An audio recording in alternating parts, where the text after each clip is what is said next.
No, that's YouTube Music, not Google Music. Because YouTube Music is one thing, but Google used to sell music on Google Play. It was like iTunes, but via Google, and they shut it down a couple of years ago. More than that, like maybe 8 or 9 years ago now. And like, if you bought a bunch of music on there, you just straight up lost access to it, aside from you could only get it through YouTube Music. So if Google had like a music service that was called Google Music, that it's either dead or I have no idea that it even exists. But YouTube Music I do use because yeah, it's part of Google, like YouTube Premium. Google Premium? YouTube Premium. Yeah, whatever. You wish that you had one of those fans the last 2 weeks. They're loud. They are loud, but there was about 8 of them that I was able to count. Plus they had swamp coolers at the front and back of the building. So, like, it was okay in there, but my God, it was hot. Like, good Lord. Lanix, hello. How are you? It's good to see you, mate. Hope you're doing well.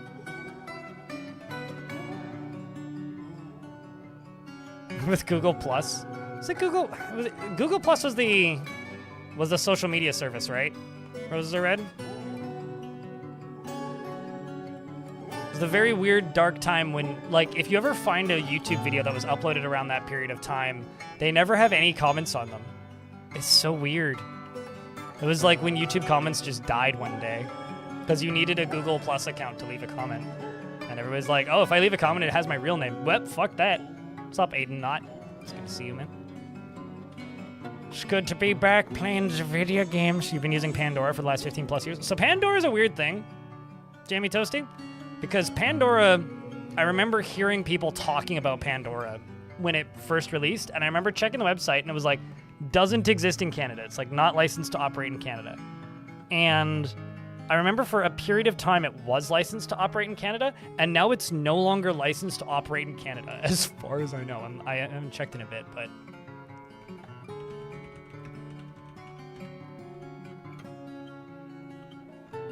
Okay, so... looking at it, yeah. Which is wild to me.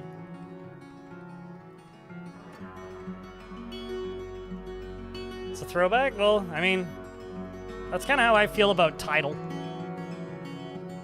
It's like, oh wow, that's a throwback. I haven't thought about Tidal in a while. You know, the YouTube Music is useful because it kind of feels like the bootleg music streaming service, Cyberdud. Like, there are some bands that I listen to that are not on any other streaming services, but they're on YouTube Music because, like, I can just listen to their music videos in audio form, which isn't ideal. But when I'm listening to, like, music streaming services, I'm not, like, doing it for the purpose of listening to high-quality recordings. I just want some music on the go, and I think I'm fine with that. It's perfectly suitable for what I'm looking for.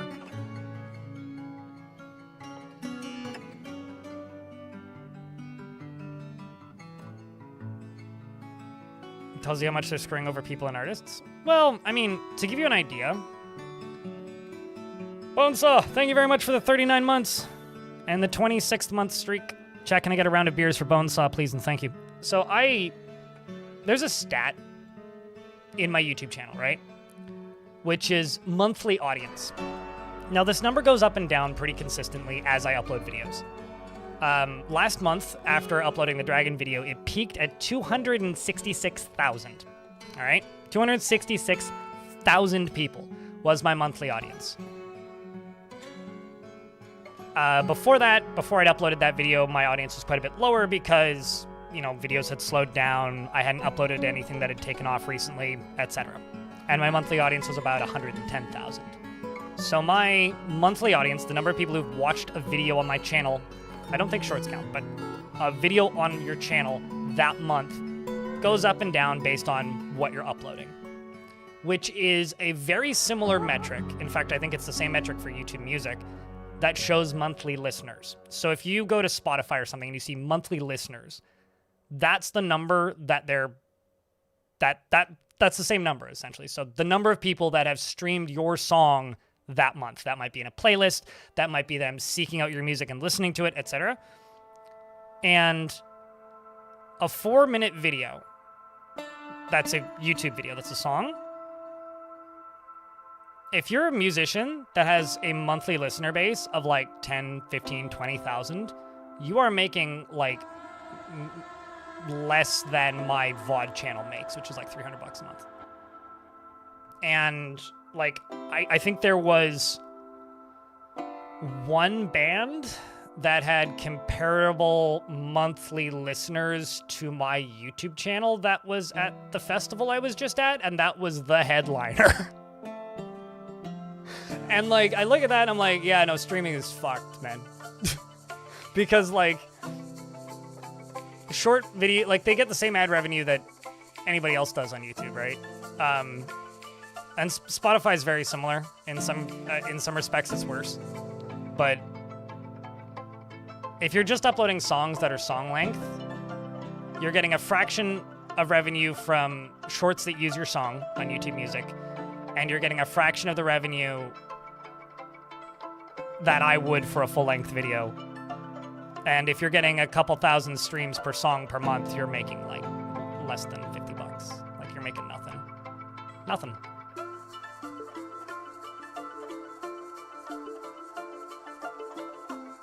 I mean, if it's shortening your lifespan, just install uBlock Origin.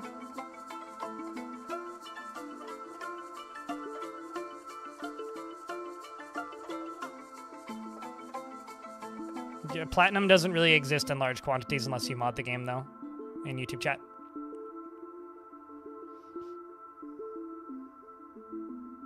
Welcome back to the madness. It's good to be back, Eric. It's good to be back. I feel like I left the normality and went to madness, but used Spotify for 9+ years because I got it free with Starbucks, and like ever since I've been going through this arduous process of moving all your shit to like somewhere not evil. Yeah, I will say if you want to use a music streaming service, why am I blanking on the name of it? That isn't evil. There's the one French one.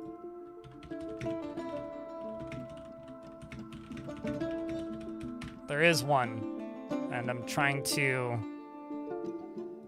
find it.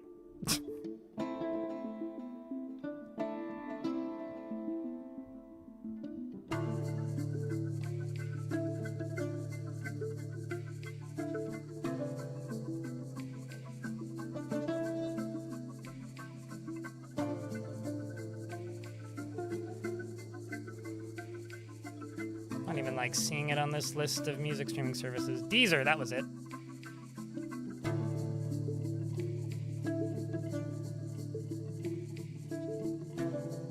Deezer's all right.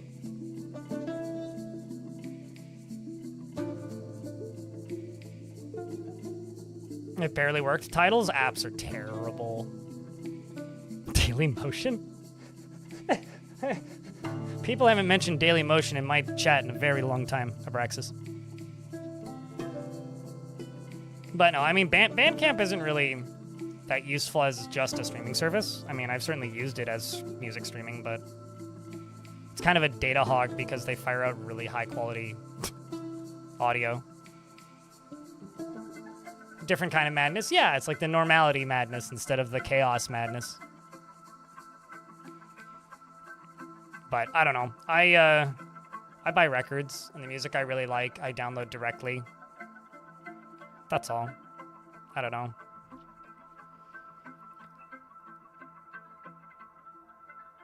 It's not even the live shows, it's selling merch. Selling merch and playing festivals. It's like the festival that I went to this past weekend was kind of expensive. But they pay their bands. You know, the bands got to get paid.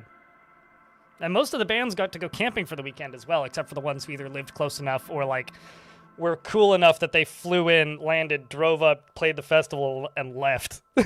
Which was most of them.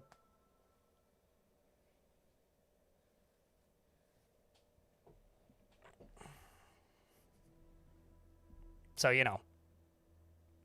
Music is a mess. And I think like when you see the Like, I have no issue with using YouTube music because it's there. And the same with Spotify. Like, if you pay for it, just use it. But, like, I think I look at it the same way as, like, AdBlock. It's, like, use AdBlock if you need to, you know? Use VPNs if you need to. Use whatever services you can to get around the bullshit that the internet makes you go through. But if you really, really like a musician, go buy their album. Digitally or physically. Like, if you don't have a way to play it physically, like, just buy the digital copy, send them $5, you know? Especially, unless they're, like, I don't know, like, massive arena artists and whatever, they're fine. Same goes for YouTubers. Same goes for Twitch streamers. If you are blocking stuff or subverting the methods that the platform uses out of ethical reasons, that's fine. But chuck them $1 once in a while. That's it. If you can. I think that's a fair trade, really. I thought that MySpace became LinkedIn for musicians. That's what I thought it was. If it's a music streaming service, that is new to me. Full disclosure, I haven't looked at the homepage of MySpace in maybe 5 to 10 years. Nate's my name. But when I last looked at it, it was essentially like a place that you go make an account if you're a musician to do that kind of thing. But maybe there's music streaming built in. I don't know. That would make some sense. Didn't some rapper buy it? Like it's owned by like some mid 2000s like pop star. Void's Umbrella, thanks for the 15 months. Welcome back, dude. Is when chat like brings it up at some point for some reason, Pilot? Is that why? Also, chat, can I get a couple beers for Eric? So Void's Umbrella and Eric. Just the two of them. All at once. Big old pile of beers.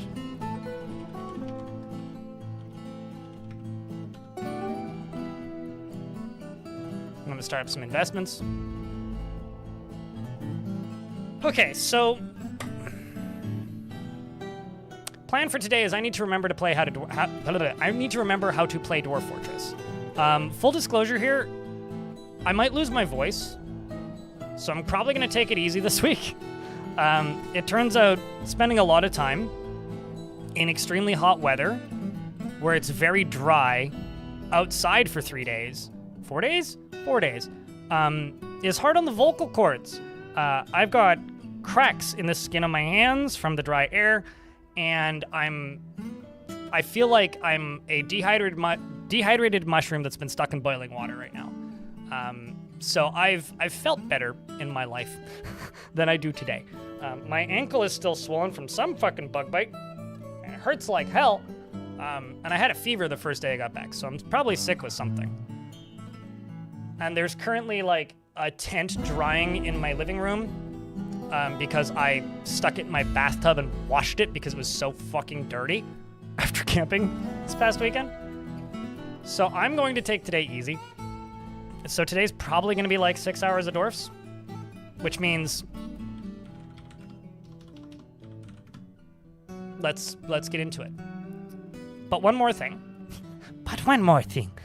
Tomorrow is Wednesday, and I think we're going to do a Blind Learns Ostronauts tomorrow afternoon. So tomorrow is going to be a split day between Dwarf Fortress and Ostronauts because I think technically as of today I work at KitFox. I think that's today. See, I'm kind of thinking of it as Friday, but I got a bunch of invites to Slack channels this morning, which I haven't clicked on yet, so I should probably do that. Camping was a success. Odalba, if you're in the Discord, you should go watch the video that was posted in the, actually, you know what, fuck it. I'll show the YouTube people, because it's kind of fun.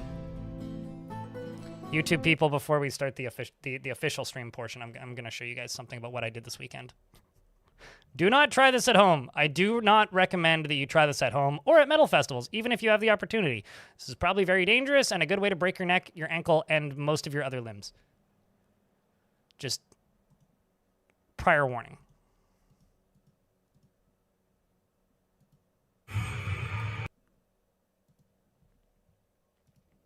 This is what I did this weekend.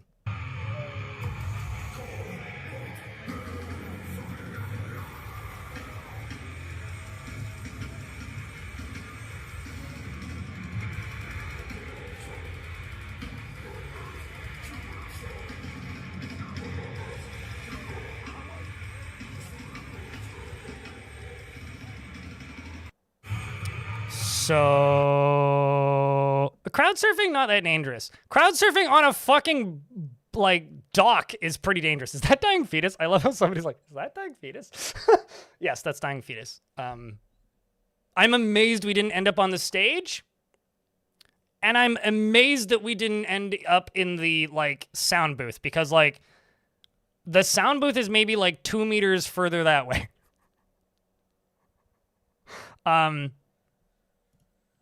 Let's see, what other photos can I show you guys of things?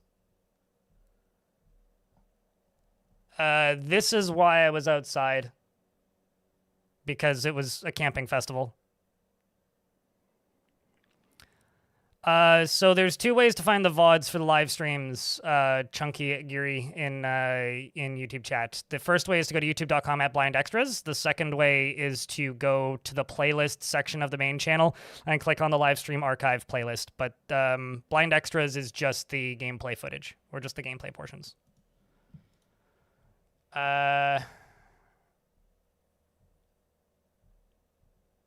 But yes, I was crowd surfing. Ironically, I only went into 1 pit, and you know what?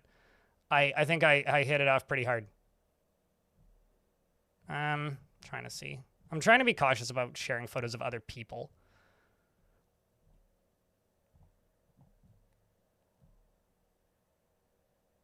Like, here's just a mosh pit that I wasn't in. There's just a guy on stilts.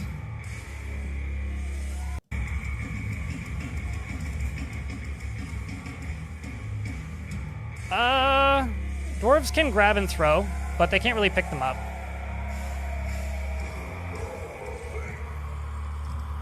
Yep. Gotta love the Cookie Monster vocals. So, yeah, that's what I did this weekend. That's why I was gone. That's why I disappeared from the internet for a bit.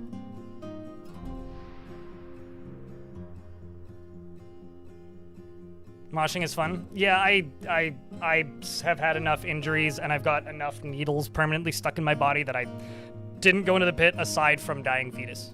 I had like a camelback on the entire weekend, so I quite literally just had a water balloon on my back, and I didn't want it to get broken. So I was being very careful to not just like let somebody slam into my back and spray water everywhere, which admittedly would be nice and refreshing, but whatever you think looks interesting, Erica, who's asking for mod recommendations for Dwarf Fortress. Personally, I just use DFHack because I find most of the mods just kind of change the flavor of things. But I do find DFHack's, like, diagnostics commands to be very useful. Chat might be more useful with mod recommendations than myself, just because I don't really use any. Just dry it out, and then it's probably fine. Hi, Zetlin. It's good to have you. Thank you for the introduction.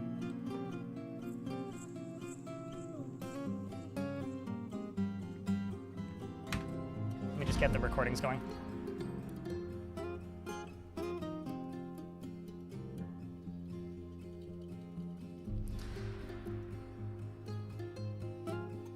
Kind of miss the infinite universes.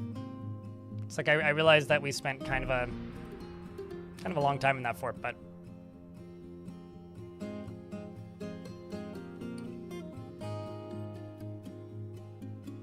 oh, trust me, there was plenty of crushing and shoving, but like there was a few things that they did at that festival pilot that were, how do I explain this?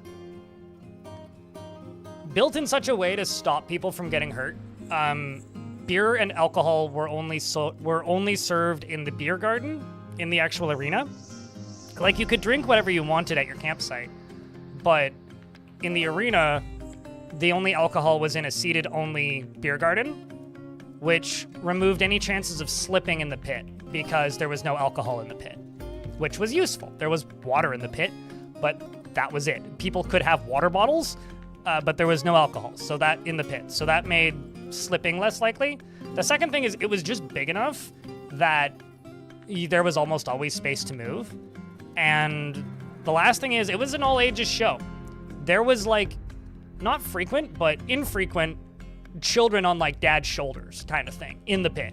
So everyone was like, yeah, hitting each other and absolutely shoving each other, but everybody was being like relatively cautious. Like there was a few bands with smaller pits where it was just, you know, fists flying, but the bigger sets were relatively safe because, you know, one, it's the whole floor moving, and two, there were kids there.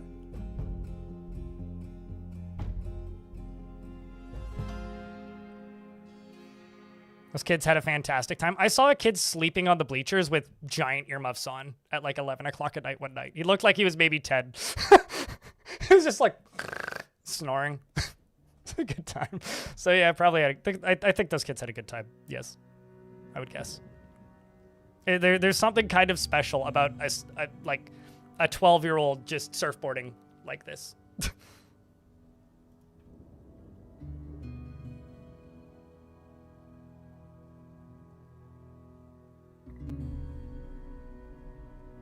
But yeah, it entirely depended on the band pilot.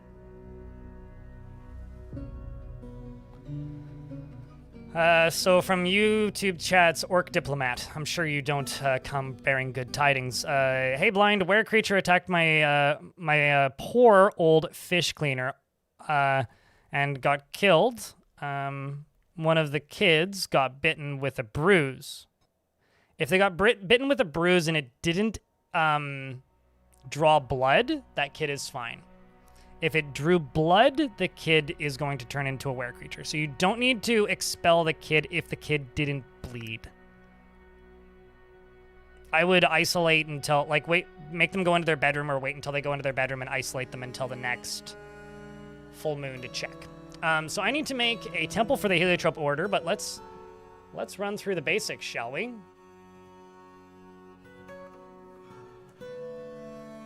Let's run through the basics. The named dwarves in the fortress are Bloodjacula, Lariska,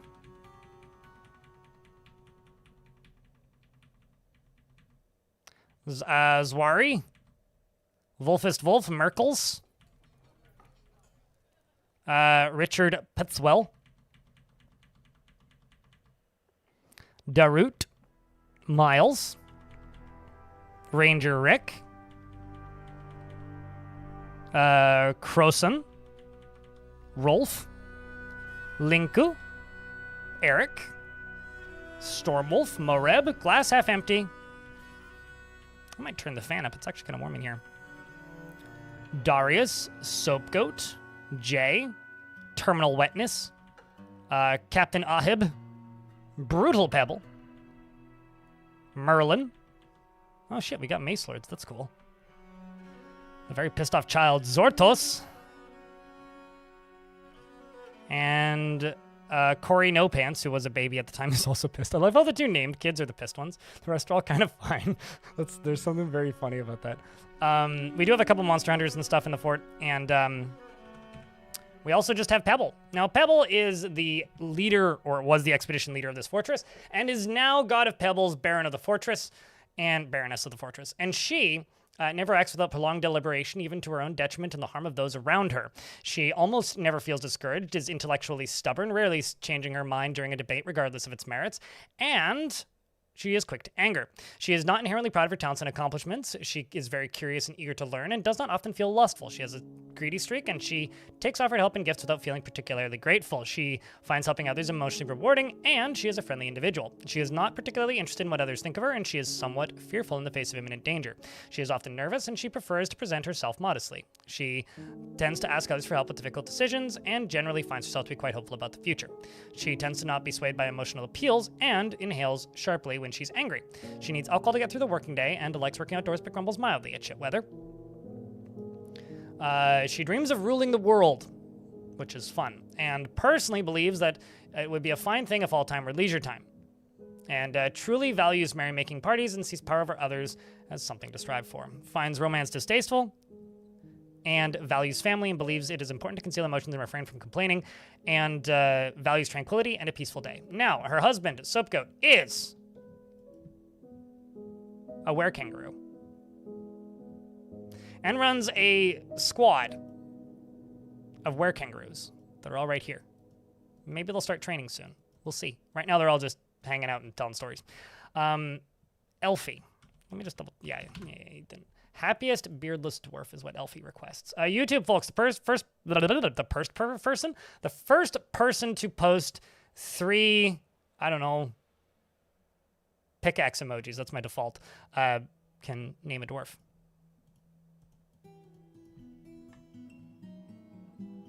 Is a were-kangaroo. Turns into a kangaroo every full moon. Elfie Bean is incredibly calm and vengeful and never forgives or forgets past grievances. She is vengeful and never forgets or forgives past grievances. Was that after? Oh no, she's calm after seeing Fath. Huh. Anyway, she relies on advice of others during decision making and is not careful with resources when working on projects. She often spends unnecessary effort and she takes no pleasure in her talents and appearance. She generally acts with a narrow focus on the current activity, and she often acts with compassion. She tends to be swayed by the emotions of others and finds obligations confining, but she is conflicted by this since she believes in the importance of the rule of law. She is quick to anger and she is brave in the face of imminent danger, and she is joining the military. She is not particularly interested in what others think of her, and she is a friendly individual. She tends to share her own experiences and thoughts with others and needs alcohol to get through the working day. In the last stream, Soapgoat. She personally believes that those who sacrifice for others should be deeply respected and doesn't particularly value loyalty, and dreams of raising a family in this room was realized. She likes conglomerate, lead, and resin opal, as well as cherry wood and spotted webgong tooth, hemp fabric, dog parchment, gems, bucklers, slabs, and sheep for their wool. And the words of the oiled diamonds, and when possible prefers to consume alfalfa, lychee wine, and absolutely hates oysters. And her nose is sharply hooked. And she has a husband who's a fish dissector and a son who's a baby named Nomol. And you have a pet sheep who's dead. Yeah. So this is the surface of the fort, sort of. This is a Stone Age challenge, which doesn't really mean anything, to be honest. Essentially what it is I'm building with no farming. I'm only using like gather zones. So this zone here is gathering from all these trees, and also all the plants in the ground, plus a whole bunch of stuff outside well, I had one outside, I must have moved it. But anyway, there was a big one outside. Over here is the original fort because we started without a pickaxe or an anvil, but we did start with some wood axes, so we built a tiny little temporary fort out here.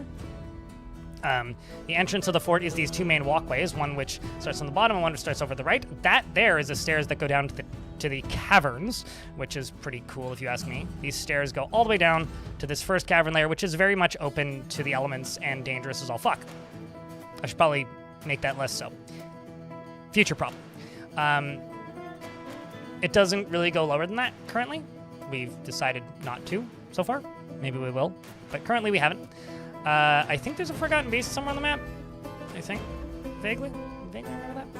And the other thing that we're not doing is we're not giving anybody bedrooms. So most of the dwarves are just sleeping in this dormitory, but we do have bedrooms and offices assigned specifically to nobles.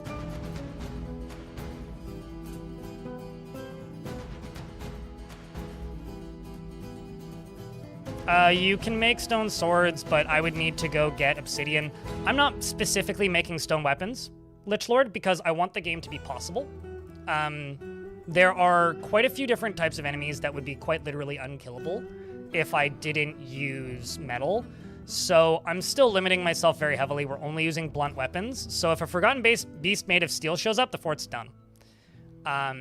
So I'm using maces, and I'm using bolts. And the only metal on this map that's useful for those 2 things is silver. Not even like metal Forgotten Beast even, like... If I'm only using stone weapons, like any zombies. So I want to have a fighting chance, but we're still limiting things. So I'm only using leather armor. So leather shields, leather boots, leather breastplates, all that. We are only using blunt weapons. Yeah, but I'm just, like I stated, I want the game to be fun and playable. The idea is to retheme the game, not to make it not fun and not playable. So if you want to make the game not fun and not playable, you're more than welcome to do the harder version of this challenge where you only use stone weapons, but I'm just not going to do that. I'm sorry. I'm sorry. I'm just not going to do that. We've got our well set up down here and all that. Sophitus, did you not have a dwarf? I guess you didn't. Must have been last fort. What kind of dwarf would you like? Why would you want to choose which drink to brew? You want as much variety as possible. What about dino settings? They're, like, tamed. Well, some of them are, but...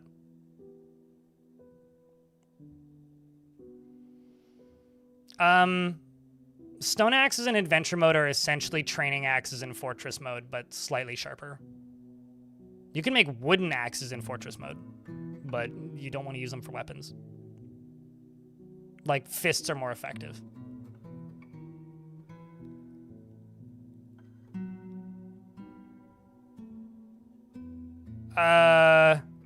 No, fur kick, because literally all you need to do is go to the, like, wiki page for mountains and just control F the thing you're trying to do. So if you want steep mountains, go to the wiki and do that. I didn't do anything special to get this.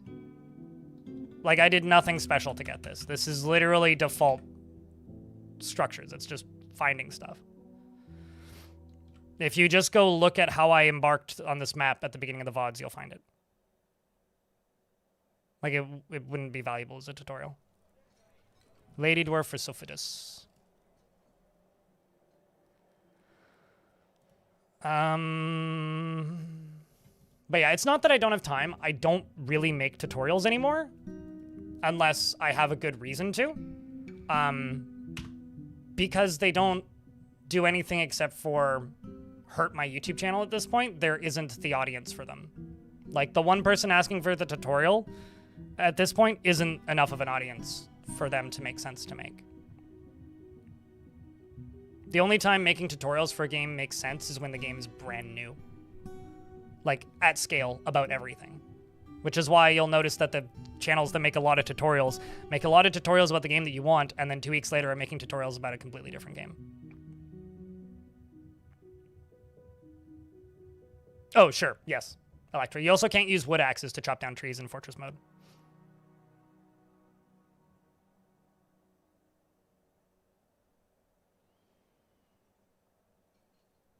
Well, it's not that they break in fort mode. They just don't do anything in fort mode. Like, the game also has mortar and pestles and, like... Oh, what are those called? They have, like, serving forks and carving knives and stuff that, like, none of that stuff does anything in fort mode. There's a few of those things.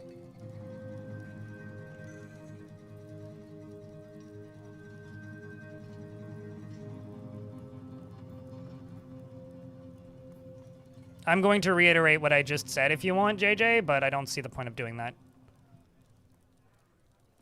Can't use wood axes in fort mode. You can use wood axes, you just can't use them to chop down trees in fort mode. That was changed sometime last year or the year before, within the last 2 years.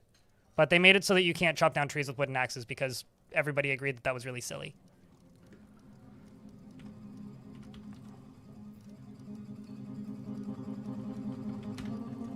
Softopus is deliberately cruel to those unfortunate enough to be subject to her sadism. She accepts favors without developing a sense of obligation, preferring to act as the current situation demands. She isn't given to flights of fancy to the point of distraction and is brave in the face of imminent danger. She generally finds herself to be quite hopeful about the future and doesn't handle stress well. She is assertive and doesn't often experience strong cravings or urges. I mean, Minecraft takes shots at itself. It calls iron ore. It should be called magnetite. Those goddamn simpletons. She generally finds herself to be quite hopeful about the future and doesn't handle stress well. She is assertive and doesn't often experience strong cravings or urges. She has a tendency to go it alone without considering the advice of others and often feels lustful. She is pleased by her own appearance and talents and is often cheerful and is often nervous. And needs alcohol to get through the working day and likes working outdoors, but only grumbles mildly. Crap weather. Doesn't really care about anything anymore.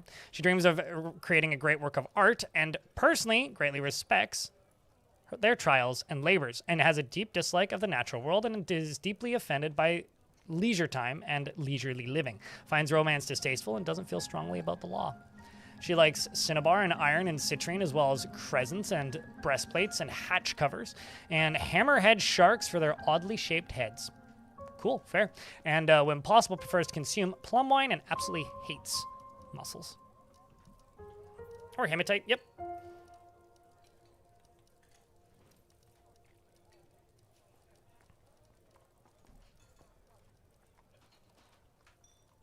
But yeah, I will make more tutorials, but I'm not going to make hyper-specific advanced tutorials, ever. They'll, outside of, like, cramming in little tidbits and bits of information into the edges of my, like, bigger movies, which is all I really do at this point. So I need a temple for the Heliotrope Order. This is kind of becoming my little temple complex right here, so I'm going to build one up here, I think. That's what we're going to do.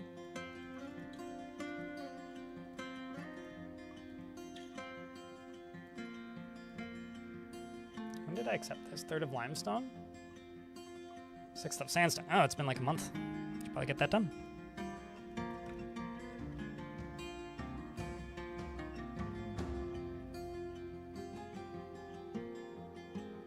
Oh, okay. When people say break, I thought you meant like degrade quicker, but yeah, they just don't function.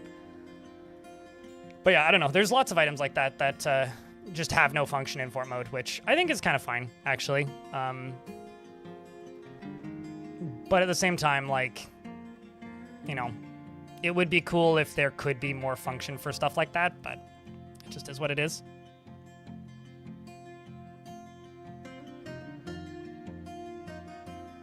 How some traits match you in real life.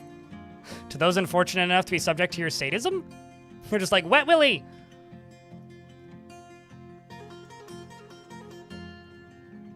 Oh yeah, I did a little bit of fiddling, because I was wondering if it was like Proton that was making this fort lag. This fort just lags. I actually don't know why. So. It is running a little slower than I would like. At like 40-something FPS, 50-something FPS. But it just kind of is what it is. There ain't much I can do about it. Chat, what's something that Dwarf Fortress does that other games don't do, and now you're bothered by other games because they don't do it?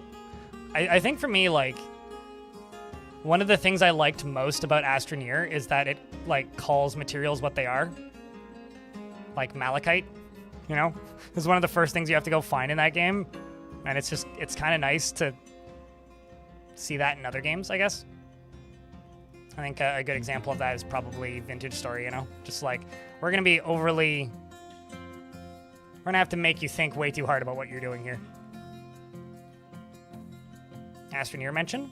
That game was fun for a bit. I got lost in a deep hole the last time I played it and kind of didn't go back.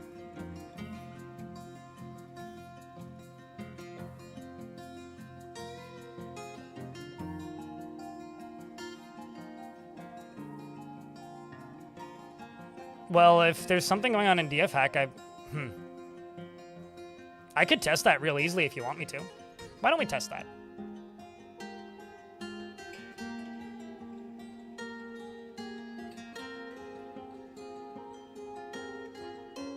I feel like the only people that are actively making RTS games are making RTS games for esports people, and esports people do not give a fuck about that.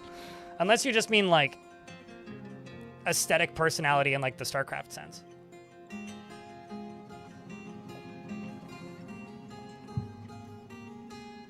It's the reason I don't play RTS games anymore is because, like, they don't really make RTS games for me. I think, like, maybe the only RTS game that's being made for me would probably be Beyond All Reason.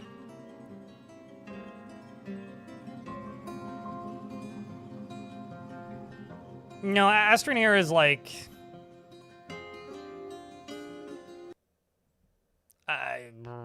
you use big tube thing to blob the soil in the direction you want. I'm just going to disable DF Hack.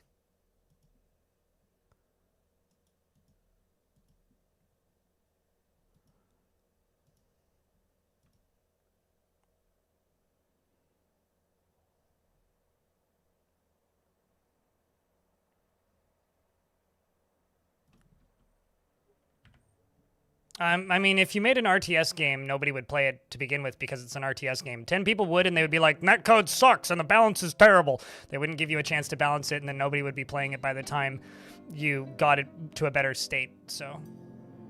And then if you made it super complicated like that, then even less people would play it. Like, you wouldn't be able to sell it as an RTS, basically. Which sucks, but it is what it is.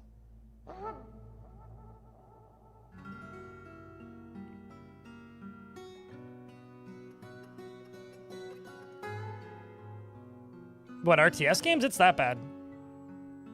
Like, the only reason to make an RTS game is if you and 10 friends want to play it. Let's see if something in DFAC is slowing it down.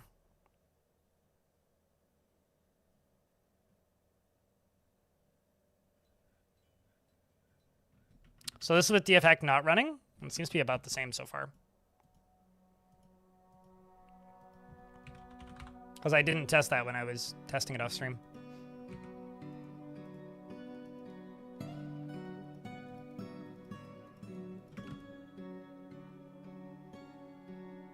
No, totally. I mean, Beyond Our Reason understands how to make a not hardcore RTS. Well, I mean, it's hardcore in different ways.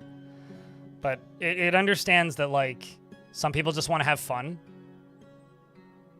Yeah, no, I mean, I have it installed. Aiden not. Well, actually, that's not true. I have it installed on my laptop. Don't have it installed on this computer, but... What about DFAC? Oh, somebody in YouTube chat was, or in Twitch chat was just suggesting that maybe DFAC added something or changed something that was causing FPS problems, but... No. Not that I'm seeing. Because now I've turned it off. Basically, like, the last two forts I've run have been kind of laggy. At times that seems abnormal for me, at least for my system. You should go play Beyond All Reason then. Usaris, if you liked Supreme Commander, you would like Beyond All Reason. Yeah, I'm just gonna turn DFAC back on.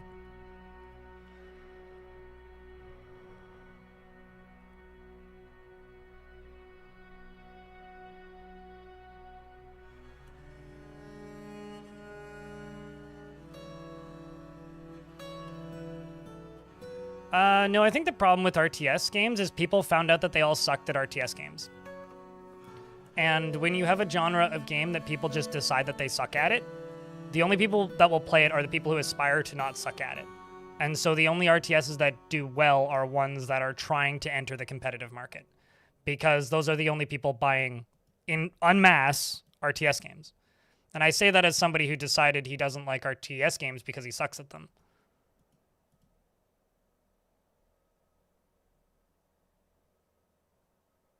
I mean, it's free, Usaris, so you should try it.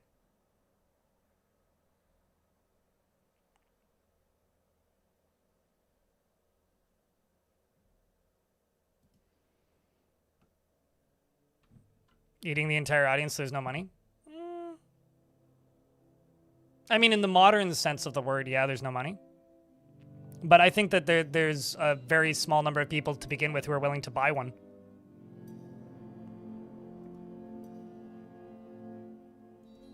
Oopsies, wrong one. There we go.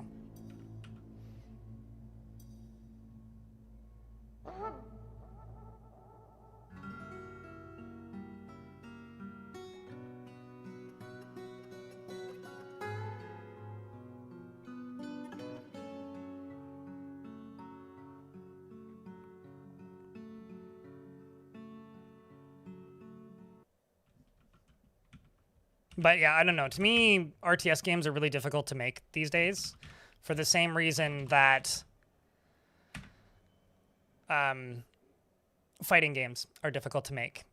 You know, if you're not one of the big 3 developers that make fighting games, then maybe you're an anime fighter developer, but otherwise, like, you're just not making fighting games because you don't have the pre-existing audience that will buy your fighting game. Like, it's very difficult to make and sell a fighting game to a new audience.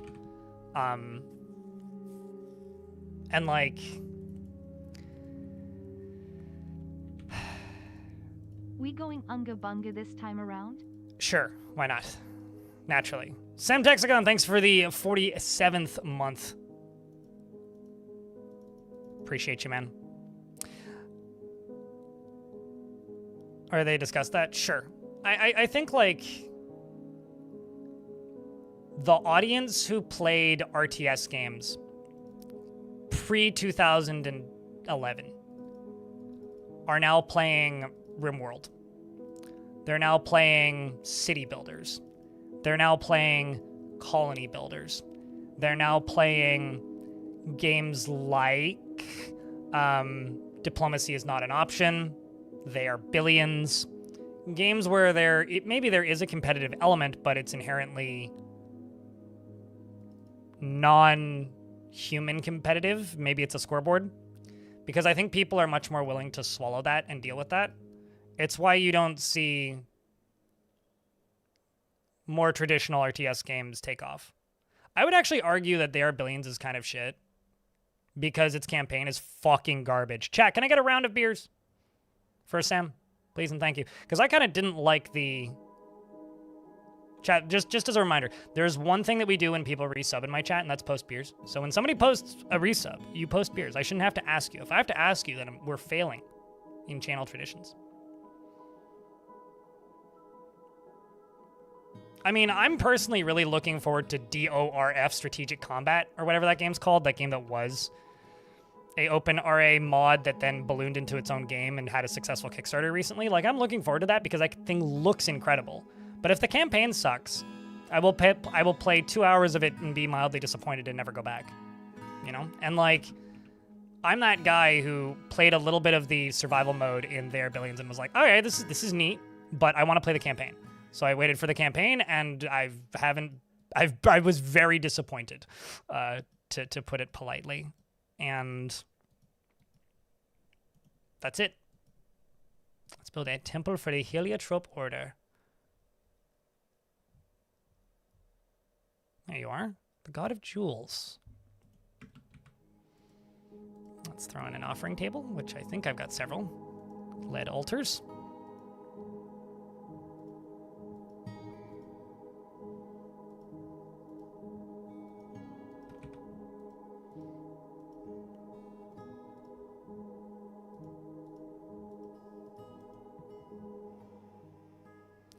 A vile darkness of forces have arrived. The army is commanded by the goblin Olngu.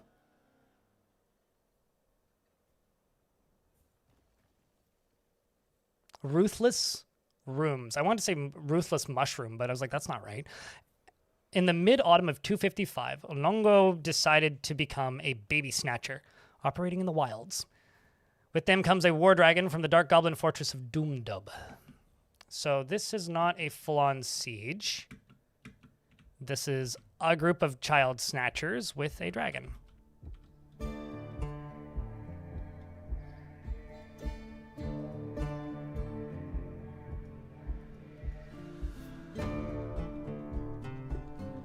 where is this?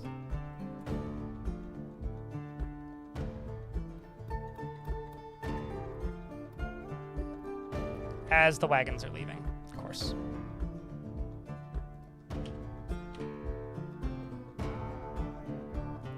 Oh yeah, also we caught a Bronze Colossus. I should mention that.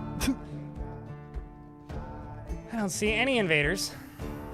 Let's give them a minute. We also have a dog and a duck out here. Looks like they're up on the top side.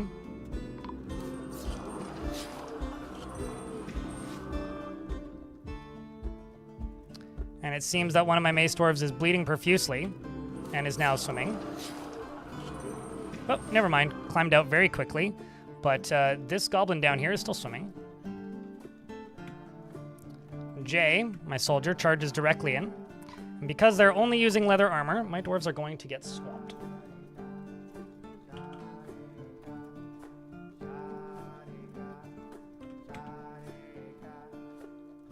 Quite literally. But I think we're taking out a good number of them, aside from those who fell. Jay, Captain Ahib, as well as several other mace dwarves and one mace lord. There's several swimming. Thankfully, most of them have some swimming skills.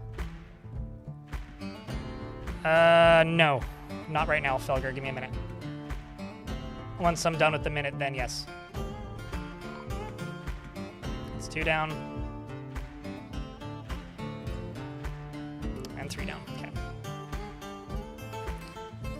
Well, it's time to put all the bodies away and get back to training. I need to make this bridge safer. That's something I need to do.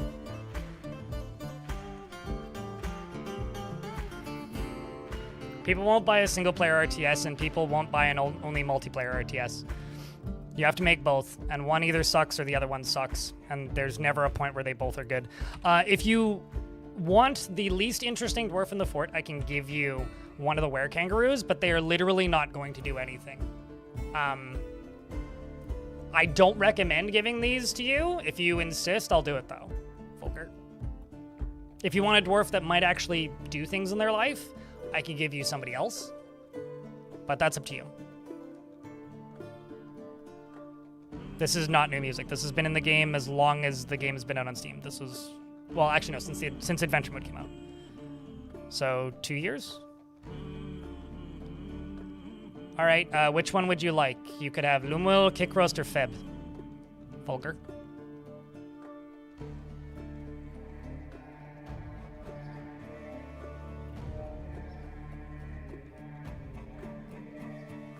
Cave Dragon. Sophitus.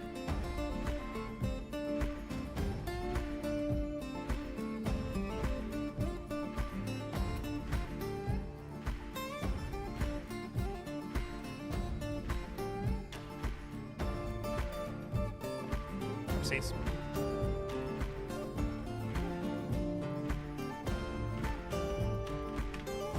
Fulliger has made the terrible decision to take the dwarf that is not going to do anything with her life. She often feels discouraged and has a sense of duty. She sometimes acts with little determination and confidence, prefers that everyone lives as harmoniously as possible. She has little interest in joking around, and she tends to ask others for help with difficult decisions, and she doesn't try to get things done perfectly, except for getting bit by a were-creature, which she did flawlessly. She tends to be a bit stubborn and changing her mind about things, and does not go out of her way to help others, and does not often feel lustful. She needs alcohol to get through the working day, and has gone without a drink for far too long. She doesn't really care about anything anymore, and dreams of raising a family, and personally sees competition as wasteful and silly, and values artwork. She likes earthenware, brass, tube agate, as well as heliotrope, or as well as trilobite chitin. No idea. Shields and breastplates and the sound of the lacy silk. When possible, she prefers to consume Megalania flour and flounder and radish wine, as well as purring maggots. She has a pet sheep who's probably dead, if I had to bet, and you're a member of the Passionate Amble. Welcome to the fort.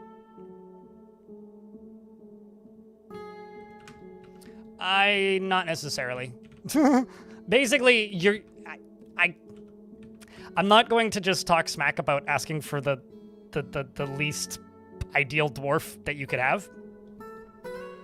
So you say what you want to say. I don't agree, but that's just me. All right, I need to make this bridge safer. That's what I need to do. So maybe what I'm going to do is just make some floors across the side here. And some floors across the side. And wall, and wall, and wall, and wall. I also am going to need to block this. I'm going to need to block this. So what I think I'm going to do is build a little one of these across there. Little wall. Oh, of course, building's present. All right, well, instead of that, I will just go this way then.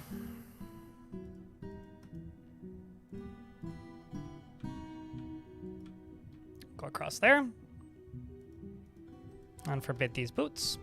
And let's see, how many tombs do I need to make? 1, 2, 3, 4, 5, 6, 7 plus 2.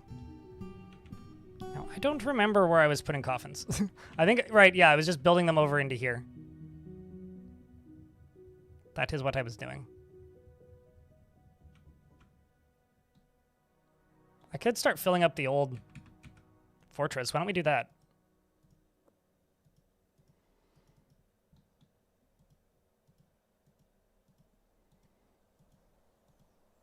One, two, three, four, five, six. 7, 8. Whoopsies.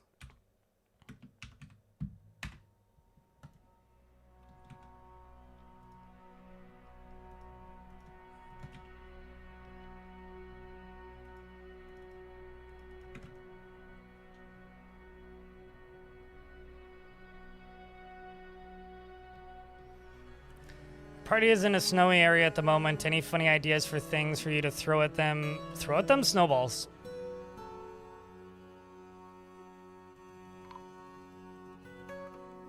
That's all I got. Snowballs.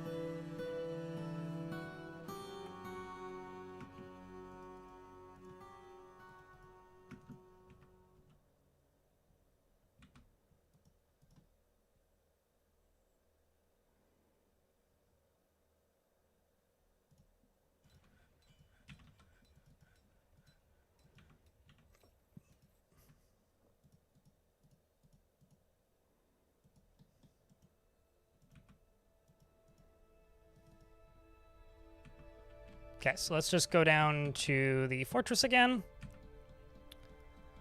and go to where I was working on this and see what your value is. 26,000, sweet. And Storm, I could give it to Stormwolf.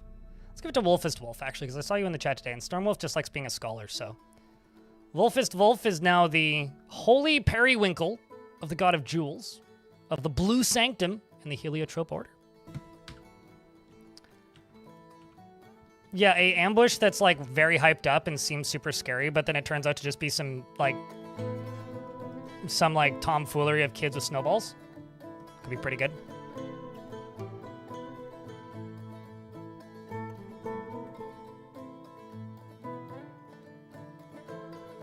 Here's an idea. Give them some sort of Oracle of the Forest thingy, similar to what Wawa said, except also it then gives them a good luck charm that they can like redeem for like some sort of valor or like future goodwill points or something from the area that you're in. But in order to use it, they have to keep a snowball from melting.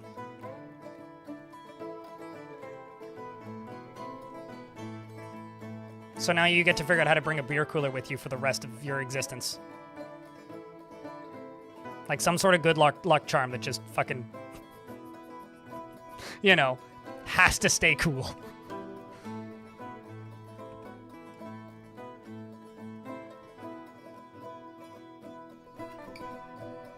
That's the best idea I got. Sorry if it's not sufficient, but it's what I got. So this is a road right here, which is a bit of a problem.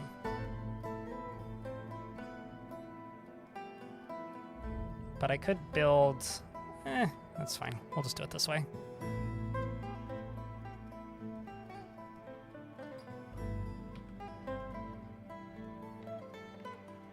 Let's see how many pumps I have. Literally just one.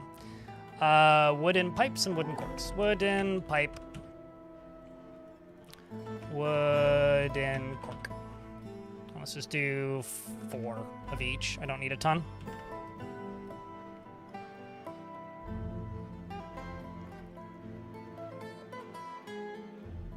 I remember reading about transporting antimatter kept at some extremely low temperatures, so I'm sure there's a way.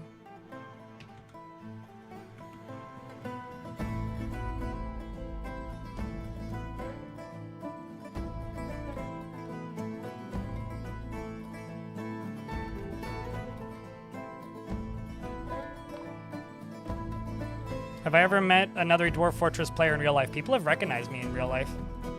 So yes. What even collapsed?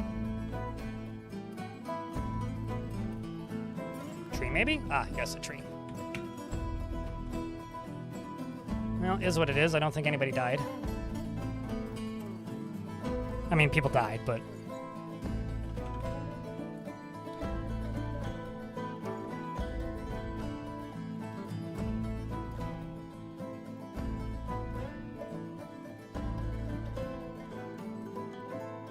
Or maybe it's like a one-use recall thing, and the way it's used is by melting. Linku? Like perhaps it could be like a frozen thingy, and if the charm melts, then they get teleported somewhere safe. So they have to stop it from melting.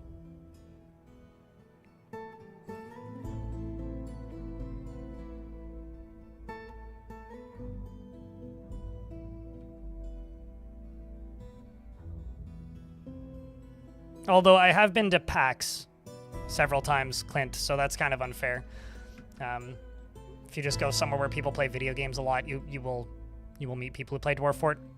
I also saw somebody wearing the Black Dwarf Fortress t-shirt in the wild once.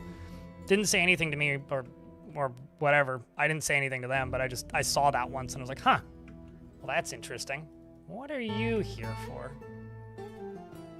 Mr. Suspect? I don't have any cold cases, or I would go after you. Madam Suspect, actually. Miss Suspicious.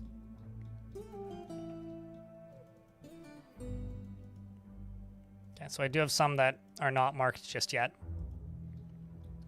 But most of these do appear to be getting dealt with.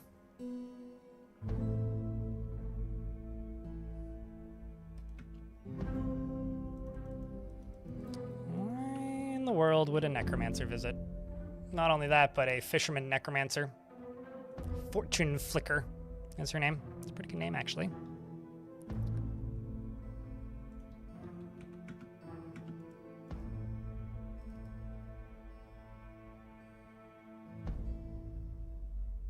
Linku, thank you very much for the 5-pack of gift subs. It's very kind of you. Cheers, man. Chat, can I get a big round of beers for Linku keeping that subscription alive? For 5 individuals. Party walks into a town. I'm just like imagining the snowball fight episode from South Park. Nate's my name.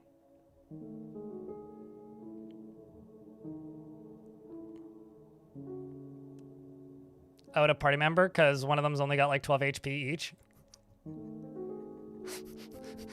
That's pretty good. Snowball fight would be pretty good.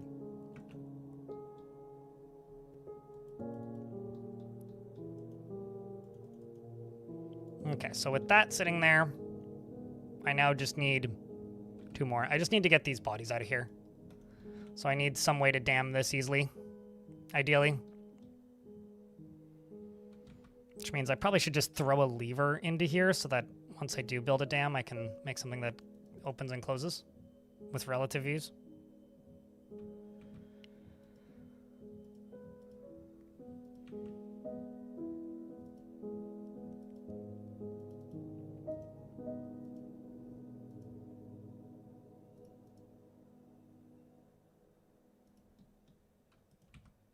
Let's also make a little bridge over top of this sucker.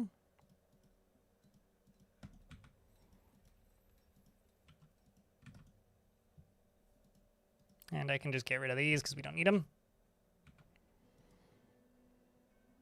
And let's get some more pumps built once those are done, which we only have 1 of each for the minute. Although I'm sure that they are getting to those relatively quickly-ish. Yeah, through my singular carpenter shop, which probably should be expanded. Let's make another carpenter shop. Because I desperately need another carpenter shop.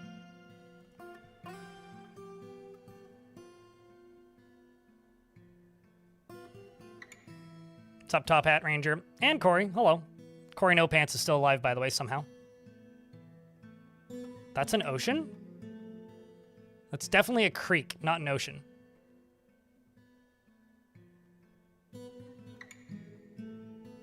If that's your definition of an ocean, then you must live in a desert. Because that is clearly a creek. A very small one, even.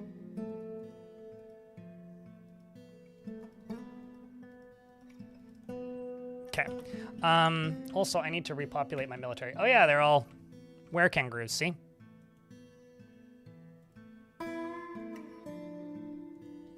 Were-kangaroos who are currently singing. Got so many random dwarves with some skill. in combat. It's kind of wild, actually.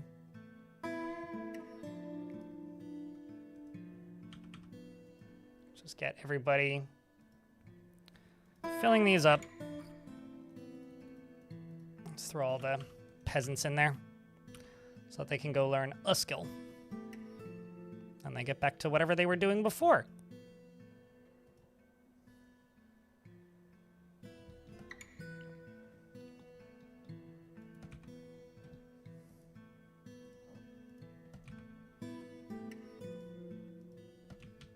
Grumble. I was like, I'm gonna queue this up because I think it'll be quick. Nope. No, it was not. It'd be quicker, but certainly not quick.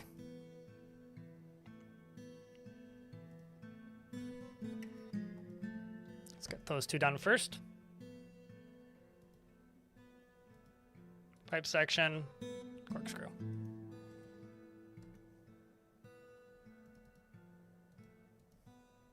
There we go. Now we're getting those done. The Titan will absolutely obliterate them. I don't really... Also, I'm assuming you're talking about the Colossus? No. No, that's a waste of both the Colossus and Kangaroos. I feel like I could do more interesting things with both of them. Maybe, like, imprisoned goblins or something, but certainly not the... What the hell?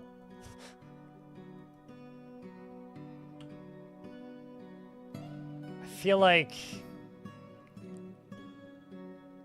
The Faith of Rights, and the Noble Fellowship. None of these names sound evil. Yet you're a criminal ringleader of the Noble Fellowship, and the Faith of Rights is your religion. Huh. I kind of want to kill that thing. What I'm going to do is I'm going to go out to here. We're about to get by an ad in a minute. I will pause the game during the ad break. I'm going to go out to here, and I'm going to make a pen pasture zone, which is just going to be right here.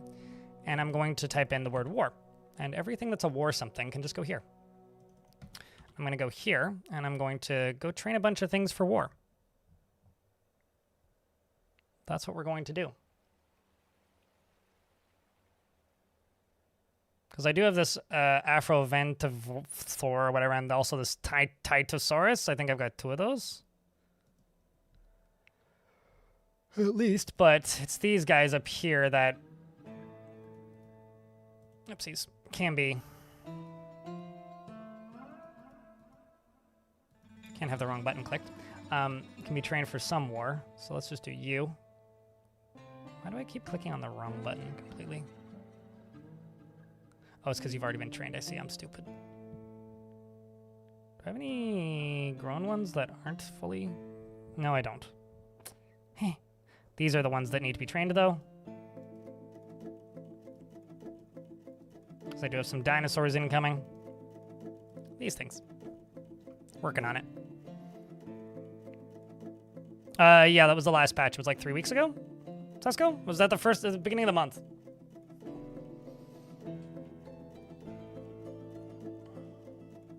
Well, you could mod hamsters to be war trainable, but you might want to make giant hamsters first. Caveman crafting.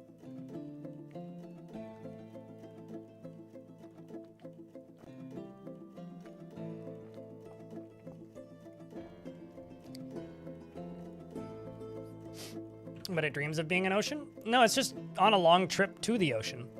I don't know if water can dream, but it naturally will end up in the ocean, if nothing else. Because it's barreling down the little creek bed as quickly as it possibly can, eventually locating itself inside of the puddle. There isn't a single T-Rex in here. This is clearly an Afrovenatator. Venator? Afrovenator! Not a T-Rex. Just like this is a Tisantosaurus, which is also not a T-Rex. I actually haven't seen a T-Rex in-game yet, just in arena mode. There's a lot of dinosaurs in Dwarf Fortress that look vaguely T-Rex-ish, but aren't T-Rexes.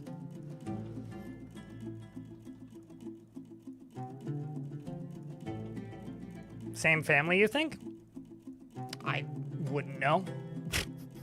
You'd have to ask somebody who knows what they're talking about, which is not me. Okay, so you can get unforbid.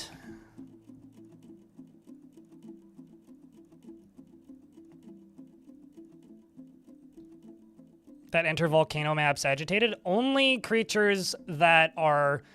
The only creatures that can be agitated are creatures from Untamed Wilds biomes. It's got nothing to do with the volcano.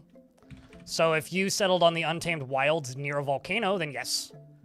But if you just settled in a wilderness map that isn't, you know, Untamed Wilds near a volcano, then no. It depends entirely on where you in particular settled.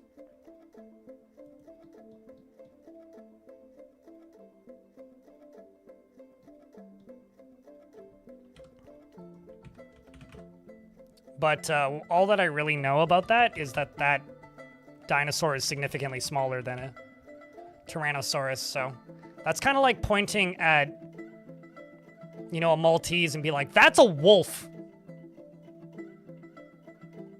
At least that's my head reasoning for what it's like.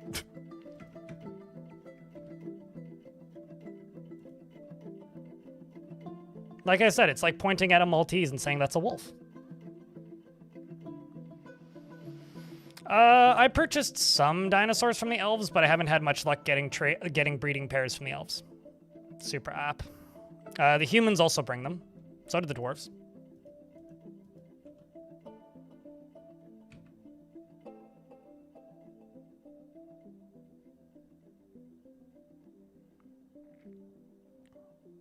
But yeah, no. So the last patch that was added to Dwarf Fortress, to those of you out of the loop, was the first non-procedurally generated update that included animals in, oh Jesus Christ, a very, very, very long time, since like 2010. So because of that, we now have 100 more creatures, and they're all prehistoric. So not all of them are dinosaurs. Actually, only about 30% of them are dinosaurs after doing a full count. The majority of them are... Oh, Zuxel, which squad are you in? The Crazy Goat?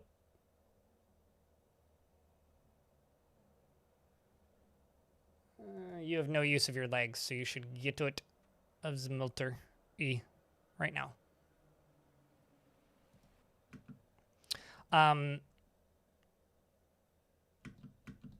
But, like, these are new creatures from that same update. Right, like, and they're like proto-elephants. We've got Titan boas now.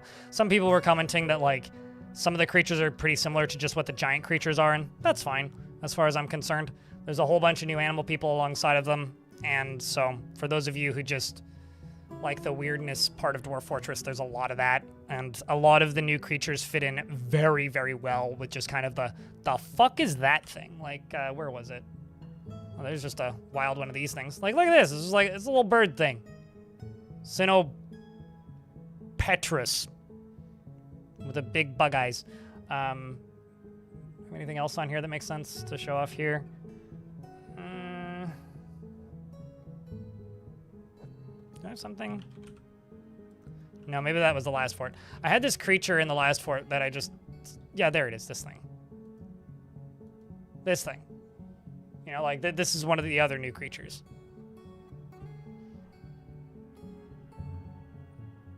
And this might be one of the most fucked up looking, angry, scary things that I've ever seen. Free it? It's a vermin, so it'll just disappear, I think. But the reason I have it in a cage, it's literally tame. The reason I have it in a cage is it'll disappear if I take it. I'm pretty sure it's a vermin-sized creature. Let me double check. Yeah, so it's a vermin.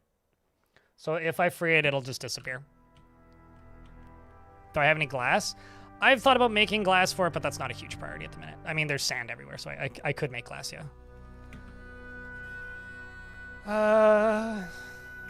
Let's just get this pumped. Currently, the priority is to get the bodies out of this creek and make a dam here.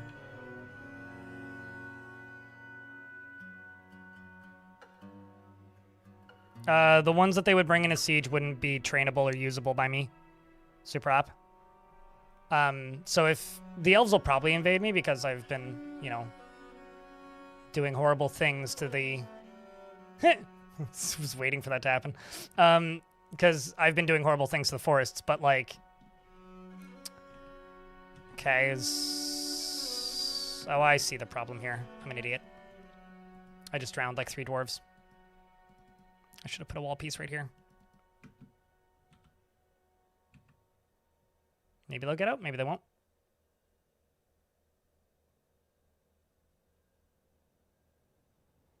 One, 2. 1 made it out. 2 more dwarves I drowned. I should have put a wall piece right there. I kind of thought I did, but apparently I didn't. Welp. Yustoth and Limul.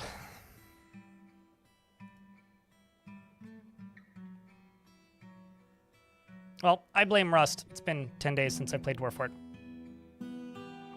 Do they need an S-box? It depends on the dinos. Some of them do, some of them don't. But do me a huge favor. I've only seen maybe 5 of the new animals in game so far.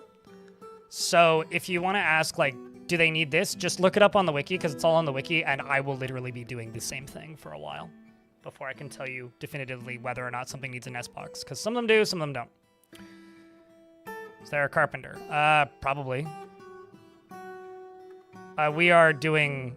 I mean, there's literally wood constructions right here. So, no, we're not doing any carpentry. I haven't seen a single carpenter. We've never done a carpenting of any carpent type. Of course we're doing frickin' carpentry. Which one do you want? It's Aerith, Edzul, or Ubel?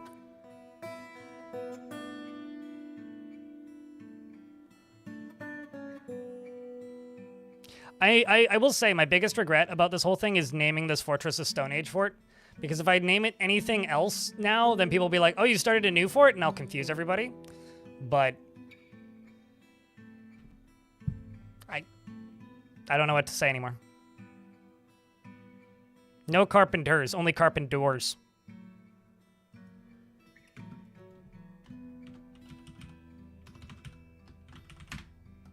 Aiden Knott is not a carpenter. But he does have a low sense of self-esteem. He takes no pleasure in his talents and appearance and seeks out exciting and adventurous situations. He is conflicted by this because he considers tranquility preferable to tumult conceptually. He finds a chaotic mess preferable to the boredom of harmonious living, and he is bashful. He finds helping others... He dislikes helping others, and he doesn't mind wearing something special now and again. He tries to do things correctly each time, and he doesn't often feel envious of others. He is slow. He doesn't cling tightly to ideas, is open to changing his mind, and he can handle stress. He likes to keep things practical without delving too deeply into the abstract, and he is assertive, and he often is nervous. He has a greedy streak, and he is somewhat fearful in the face of imminent danger. He does not have a great aesthetic sensitivity, though he is conflicted by this for more than one reason. He is somewhat uncomfortable with around those that appear unusual or live differently from himself, and scratches his nose when he is thinking. He needs alcohol to get through the working day, and he is a hardened individual.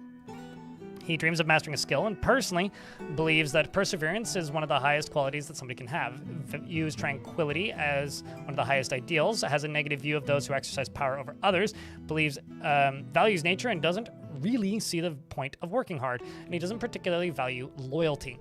He likes siltstone, black bronze, pink garnet, clear glass, and mandrill bone, clear top gray, warhammers, crutches, and cats for their aloofness, and trilobites for their shells and the sound of the golden rod of tresses, and when possible prefers to consume bobcat, cabbages, and cranberry wine, and acada seeds, and absolutely hates mosquitoes.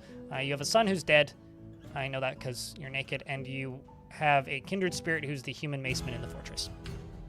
Welcome to the fortress, my friend.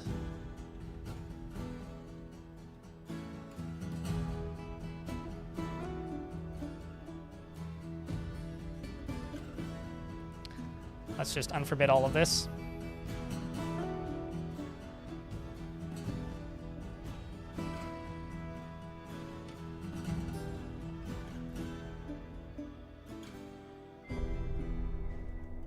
Everybody's picking up equipment, gathering crap, getting stuff out of here.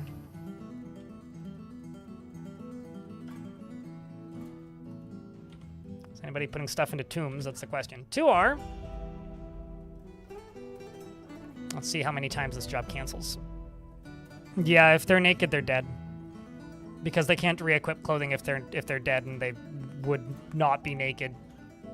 So if I look at the thing, I can be like, and your son is dead. There you go.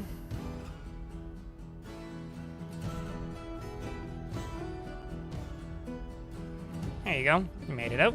Slightly sketchy, but...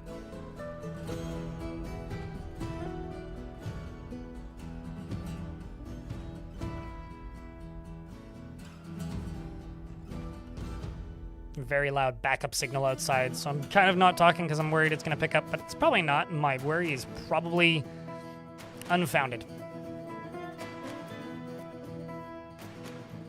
Okay, so let's see. How are we doing on this? 3 dwarves are hauling stuff to tombs. You really want to acquire objects. Maybe we should allow you to acquire objects. I mean, I still think that the one thing that's grimmer, Aiden, than a parent outliving their child in Dwarf Fortress is the baby becoming zombified, and then eventually you just see a zombie baby crawling around. It's like, well, you outlived your baby, but you get to carry them forever. Like, that might be the actual grimmest thing I've witnessed in Dwarf Fort. I have a question. How did it fall apart? Blue 11? That sucks. I will say, as somebody who rides a bike and takes relatively maniacal care of it, it blows my mind how often I see people riding bikes that are, like, not about to fall apart, but I would, like, affectionately describe as rust buckets. Like, it's not that difficult to maintain a bike, you know, like, give it some oil and a little bit of grease every now and again, keep, like, stuff from squeaking. And then just, like, person, like, passes me just, like, squealing as they're pedaling. It's like, my God, you're putting so much extra effort into just riding this bicycle that is not necessary.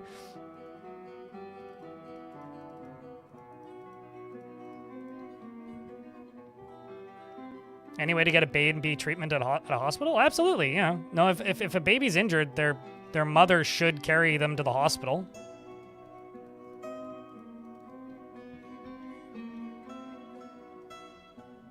Unless something's busted there, but I don't think that's the case. Why, do you have an injured baby who's not getting treatment?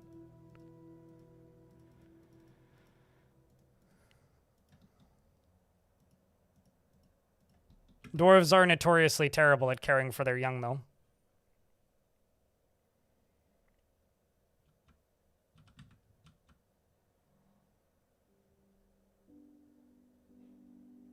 Your rust bucket was a gift. You hope someone steals it? That's how you keep your bike from getting stolen, is have the least expensive looking bike in the, like, bike rack.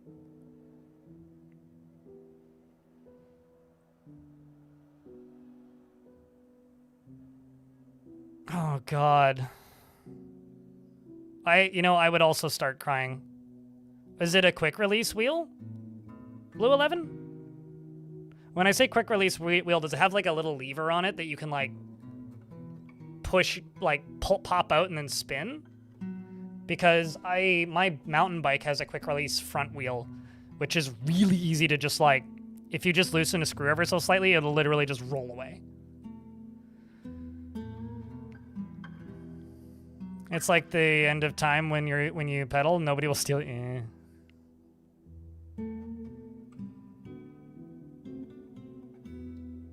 Yeah, that's fair. In regards to gear ratio.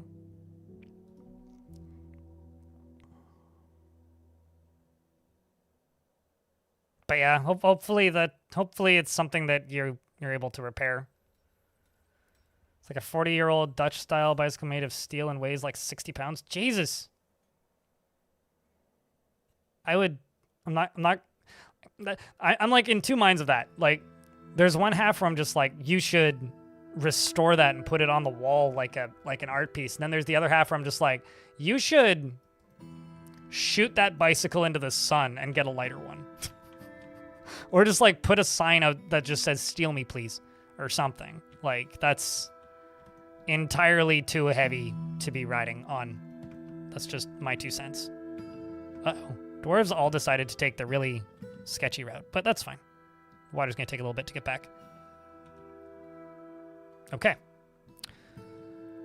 So. Now that I've got all this done, I need to figure out what the hell I'm doing. I need a way to dispose of bodies, which I don't currently really have. Which I could do quite easily down here. Right, this was where I was putting other bodies. Right. I should just make some tombs.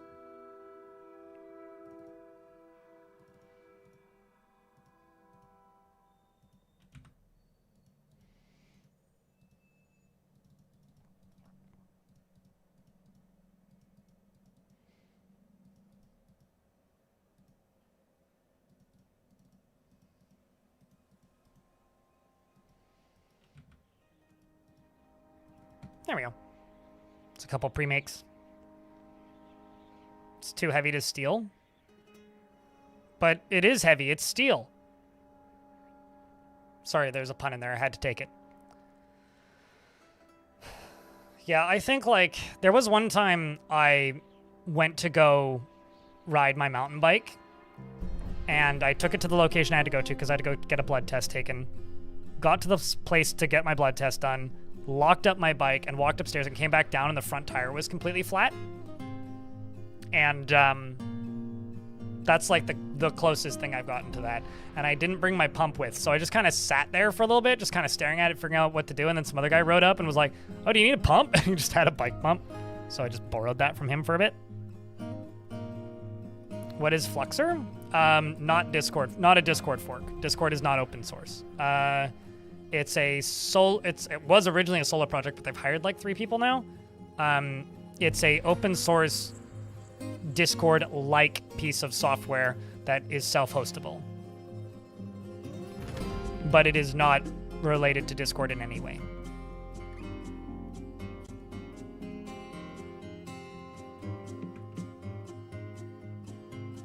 And I kind of wish more people would use it, but I get why they're all on Discord, is because that's where all their friends are, and it's hard to get people to try a new platform, especially when it looks so similar to pre-existing ones, but it's an option, is what it is. And it's a option that I have because they've been pretty clear that they have zero intention of ever blocking regions or requiring ID. So my reason for having it is, in a world where suddenly Discord requires people's Face ID, you could just VPN to that. Currently, they're individual instances, but there's planned optional federation. I don't know. Go look at their roadmap, Aiden. But I'm not self-hosting mine.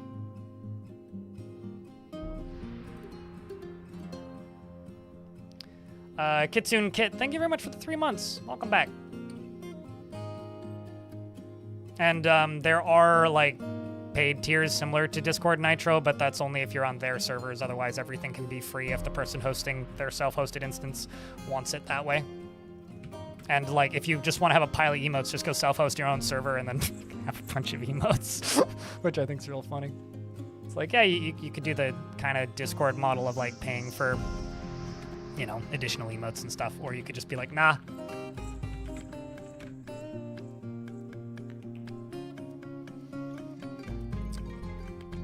Well, it's more of a if, unless you live in the countries where it already does. Kitsune, thank you very much for the 3rd month. Welcome back. Appreciate you. Chat, you know what to do.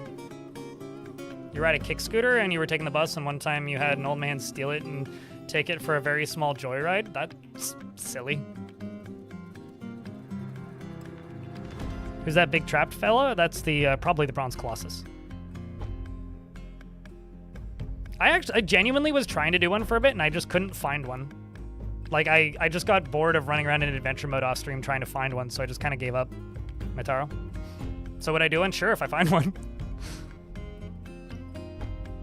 There are pygmy mammoths now? Oh, are you going through the list of new creatures? There's so many. There's megalodons and shit. There's all sorts of new sea creatures. All sorts of new other various creatures, which are all exciting as far as I'm concerned.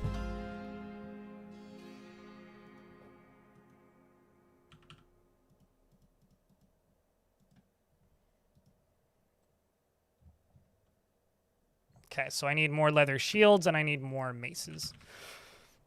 Let's just do steel, or no, not steel, silver mace. Leather shield. And also leather helm.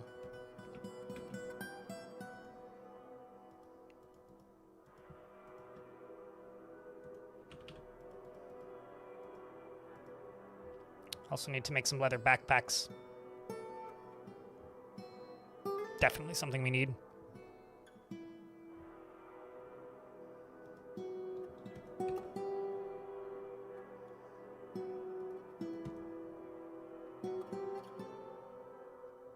There's a bunch of gear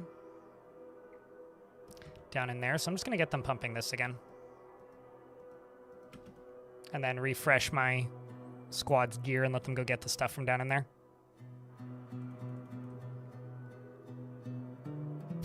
That's crazy to me. You become a tiny bit insufferable? In what way?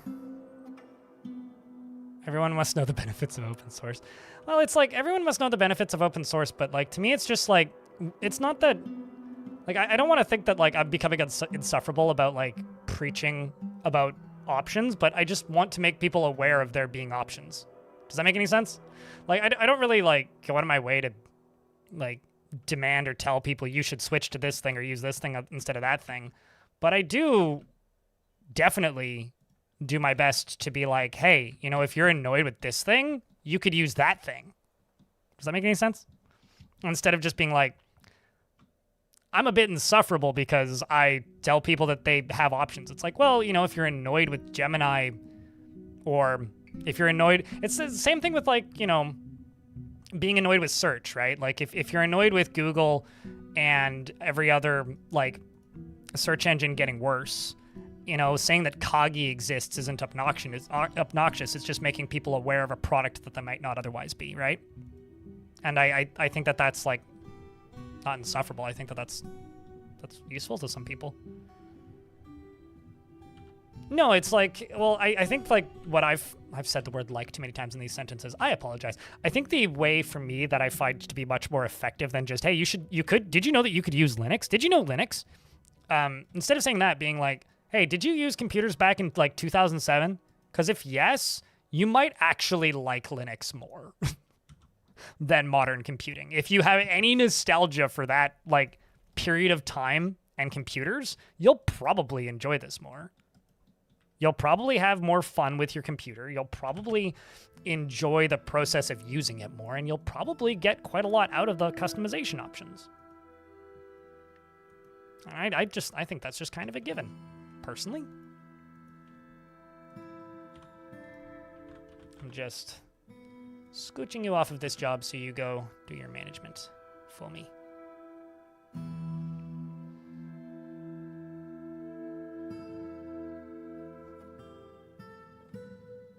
I mean, most people use open source software already and they don't even know it. You know, like, most people are already,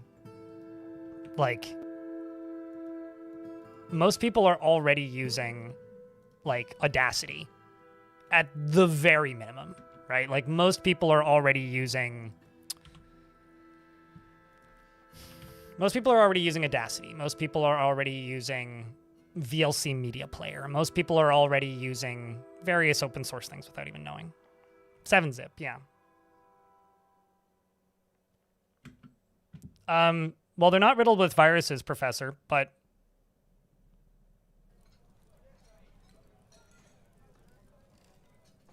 it just does this. Also, I think there's like at least 100-something cursors included with this.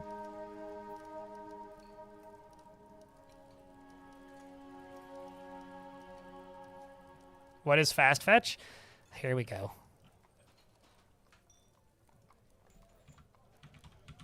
I mean, it already did it, but fast fetch just does this, basically. It shows what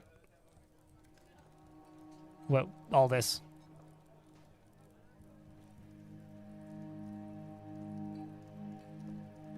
It's the I use Linux thingy. Also, it's behind my head. There. Cashy just does that by default when you open up a new tab.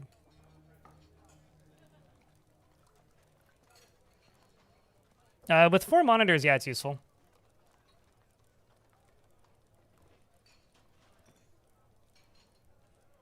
Okay, well, you had a poorly set up computer back then. My computer starts up, like, faster than it takes me to walk from hitting the on button on my computer to sitting down at my computer.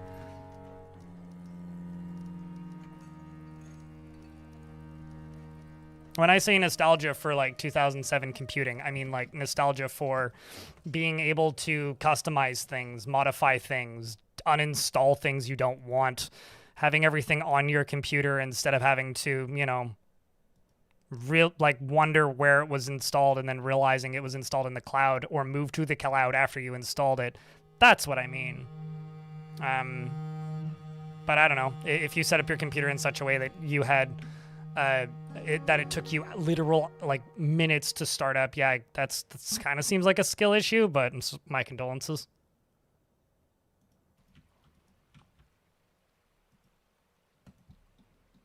Let's go gather more plants. Once we're done constructing stuff. Please do me a huge favor and never use the P word in my chat. Suburban Banana. You can talk about that, but please refer to it as like getting it from the Swedish Public Library. Because believe it or not, I do work in an industry where I could get in trouble for using stolen software or promoting the use of stolen software.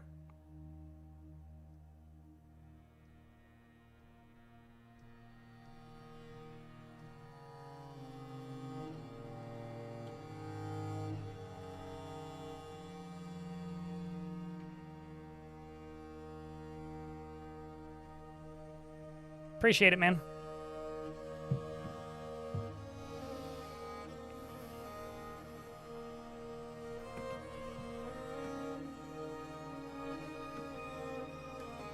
Just use Kashi. It's like Arch with training wheels. Or like if you want to use Arch. Then once you're comfortable with Kashi, you could then move to Arch pretty safely. If you want something that's easy, just use Mint. Farmers Guild. Wait, bigger Farmers Guild? Grand Guild Hall, right.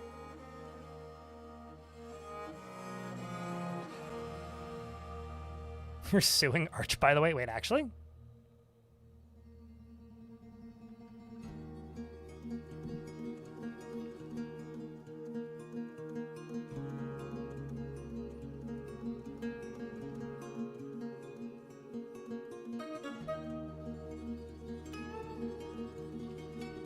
I mean, Waffles, that's not really relevant to the entire discussion here. So if it makes you feel any better or any different, I installed Linux a couple months ago on a Mac from 2011, an iMac, like one of those stand-up ones. This was a computer that was running so slowly it could barely run a web browser anymore. This was a computer that looked like it was useless and probably e-waste. I installed Linux Mint on it using GNOME Desktop, or GNOME Desktop if you're a monster, and installed all the updated drivers, and it now runs Firefox just fine and can run modern like websites and work as like a web PC without issue, essentially making it a usable computer again that will now receive security updates going forward. What I'm talking about is customizability in computing and having options. If you want to just be a contrarian and be like, it was impossible to get good hardware back then. Yeah, same. I had a fucking 1998 computer in 2005. I get you. But what I had back then was the ability to customize what I was using to my liking, which you don't have now in modern OSs. So if you're gonna pop into my chat and be like, well, you could use like kernel level edits to edit that stuff, sure. But why don't you just install an operating system that just lets you do that on a base level without having to like compromise your security? That's what I'm talking about. I could have used Xface, but the person I was installing it for wanted the Mac familiarity.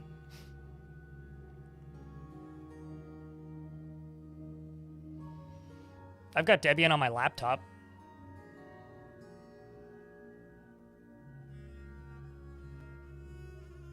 Did anyone else get an ad break? Yep. It was every 30 minutes an ad break hits, and that's why the game has been paused for the last minute and 30 seconds.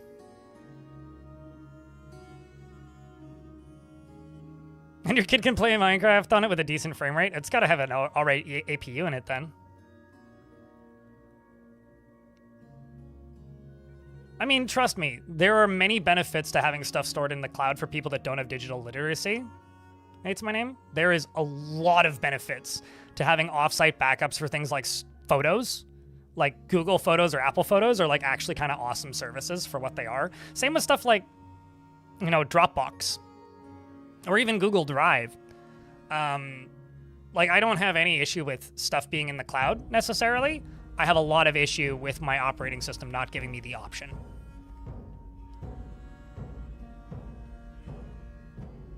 I don't think Arch hates end users. Arch just doesn't hold your hand.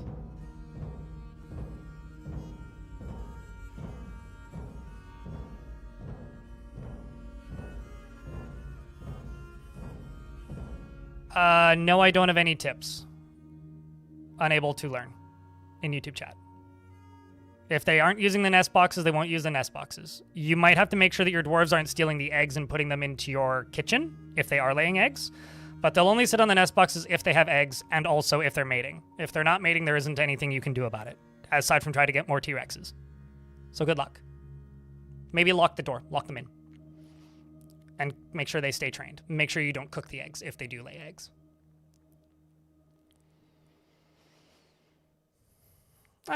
Most people just need one on-site, one off-site. That's it. Kesiko. And by that I mean one on your phone and one in the cloud. Go jump in a river that is full of piranhas, suited giraffe.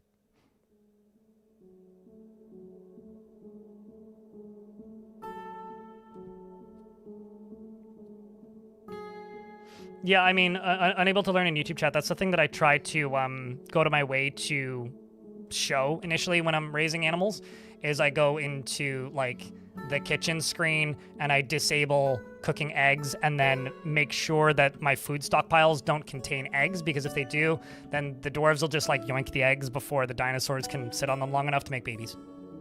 So... You're just sitting here eating scrambled egg omelets and you're like, why aren't my dinosaurs making babies? Munches on omelet. Man, this egg is delicious. So frothy. Nice and moist.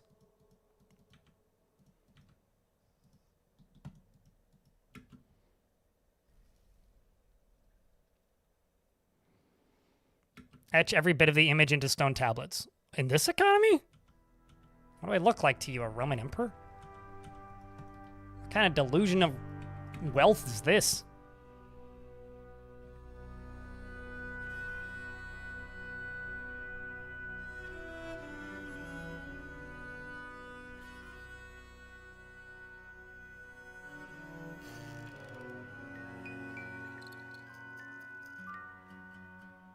Well, thankfully on Linux, no updates are mandatory. Waffles, the Wonderfish. But, you know, some of them are smart. They're not mandatory, but you might want to.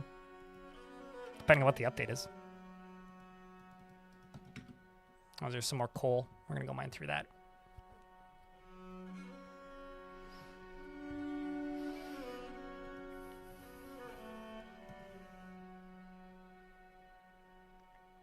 Marble is pretty. I tend to agree, yeah. This is just going to become storage.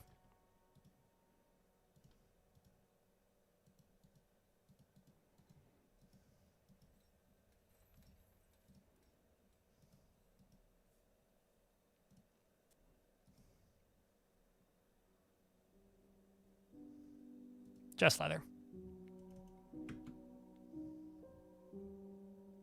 I don't like using Debian. I tried for about a month. Because Debian doesn't support my graphics card locally or by default. So I have to manually compile my drivers, and I don't have fucking time for that. Somebody probably does. I don't. So I stopped using it. I'm still using it on my laptop though, because it supports my laptop. So, yeah.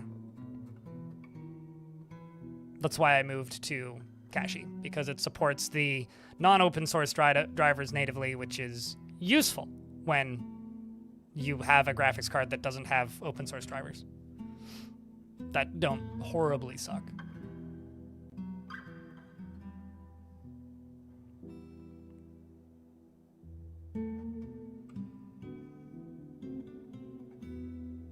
Goblin Hammerman is visiting. Created Masterpiece Silver Maces. Let's try this.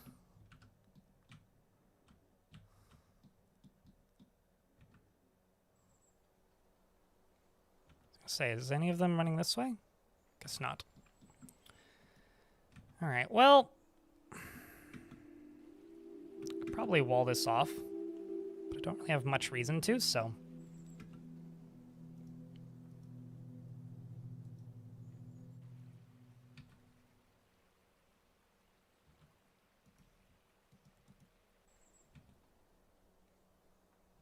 Super sketchy, the route they always go through that. Super fucking sketchy. All right, let's up this Farmer's Guild. You just use Ubuntu? Why'd you have to shout? I know you said sorry, Caps. It's all good.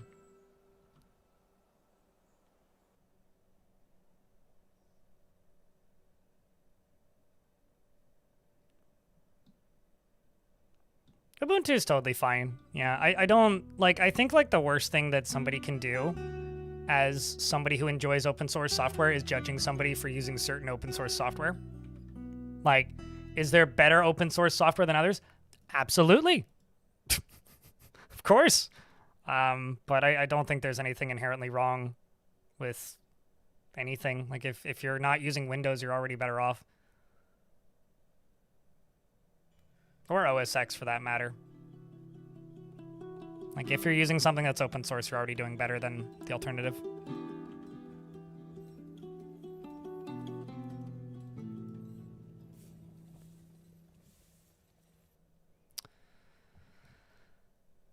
All right, so something I'm going to do, I'm going to take these top two, and I'm just going to melee leather armor, but melee, or is it maces, this one? I'm just going to reassign all these dwarves to maces, because then they'll go for stuff that should be accessible instead of the stuff that isn't accessible, which is quite a bit of it right now, because quite a lot of it is in the water. Oh yeah, I mean, my server runs on Ubuntu. It's fine. It's stable. And also, I think the other bad thing that you can do if you are somebody who likes Linux and is trying to get other people to like Linux as well is telling people that you should use this one but not this one, and you should use this one for not this one, or ooh, you're using this one. Because I think the biggest battle that anybody who likes, or the biggest hurdle for people getting into open source software is just the, oh my god, there's a trillion options. And so, like, the worst thing that you can do is make it very clear just how many options there are. Are those elephants? Nope. These are Denothrums. They're from the new update, Garfield fan, which released a month ago. Have I ever played Slay the Spire? I have a hard time looking at Slay the Spire because it's so fugly, and I don't like deck builders. So no, I have not played Slay the Spire. One, because I think it's really fugly, and two, because I don't like deck builders. So no, I have not played Slay the Spire.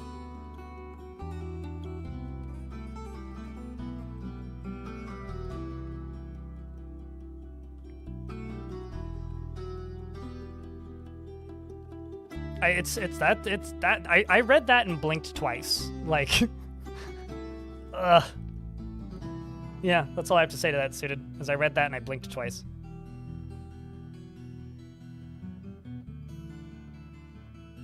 Please name an animal Animorph Spy. Do you have preference of size or shape of animal? I've got kind of a lot. Got dinosaurs.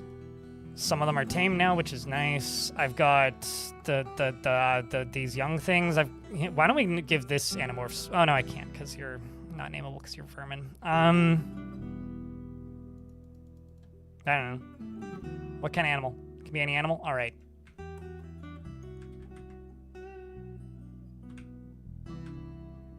That's what you're getting.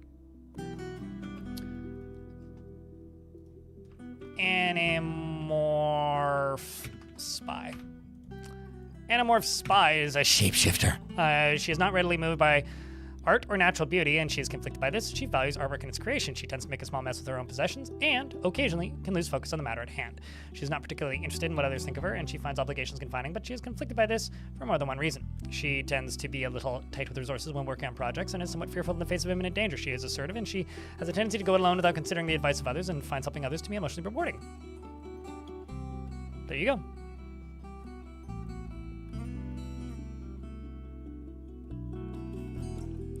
I feel like this is a real good way to just make people scream at a wall. So to draft, so what's something that didn't piss you off this week? Because I agree, but also,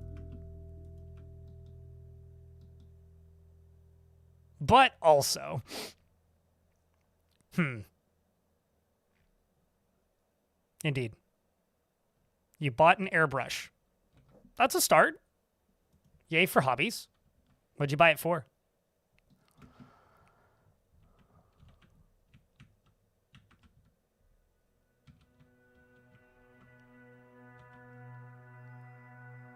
Okay, we're gonna go down to the deeper levels, I think, is what we're gonna do.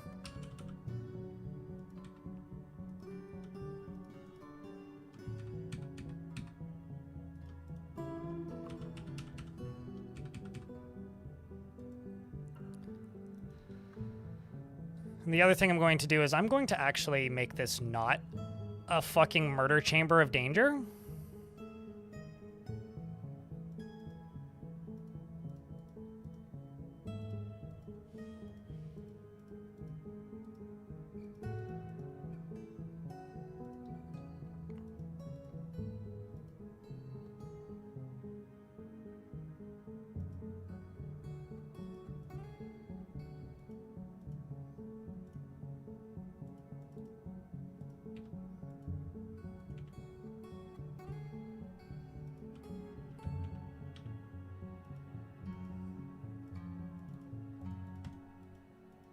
All right. I think this is what we'll do. And then I will go down here and do like this. And all this and all that. So this is going to be segmented off from the rest of this underworld area. Not underworld, but like cavern area. So I can put a drawbridge at the end. So in case something murderous shows up, we can stop it before it gets into the fort.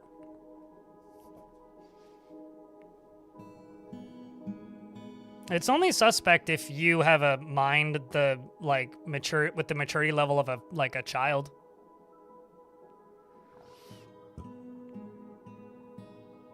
I came real close to buying acrylic paints this past weekend because I've been wanting to fuck around with paint for a while and then didn't. Because it's like, I really want to mess around with paint, but I don't want to spend the money on paint, so I didn't. I have no interest in painting miniatures, though.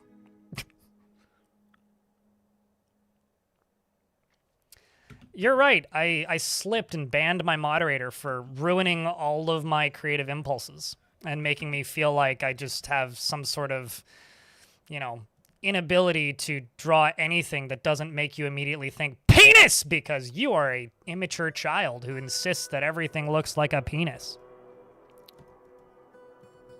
Fine, you fucking happy, you dweeb?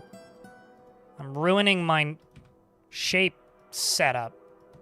Why do I even bother to make cool things when I just immediately get told, well, that's suspect? No, you're suspect, you dirty-minded. Make these nuts bigger.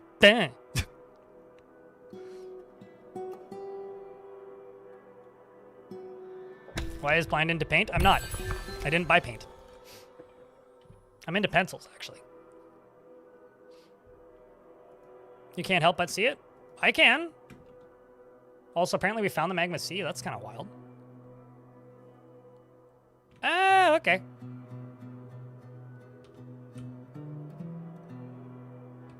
Crypt It's kind of an awkward spot, though.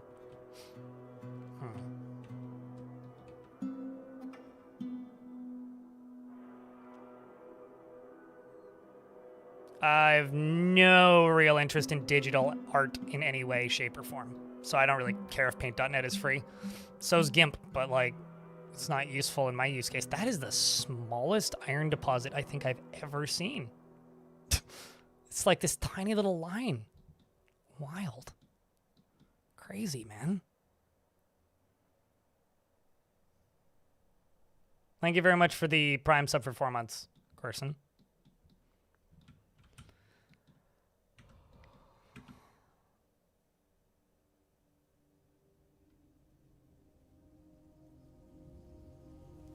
Is there a way to make a truly safe fortress after the siege update? Oh, yeah.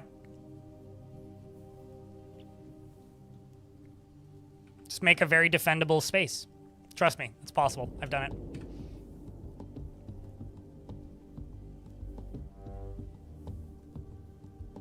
I mean, that's like all open source software, though. Like, programmers are programmers. They're not, like, good at naming things. This is a well-documented fact. You want to know the dirty reality? Paper and pencils are cheaper, Waba.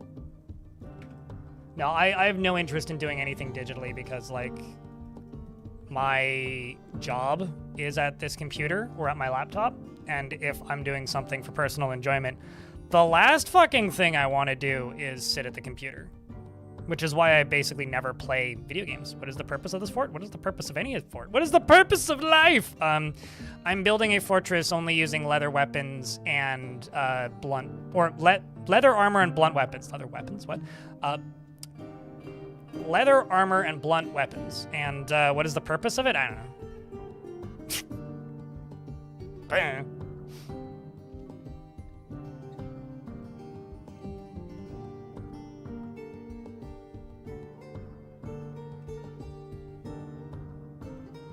You need a lot more than just one bolt thrower, YouTube chat.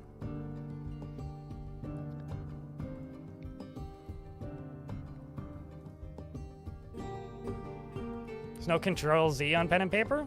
I mean, pencils have erasers.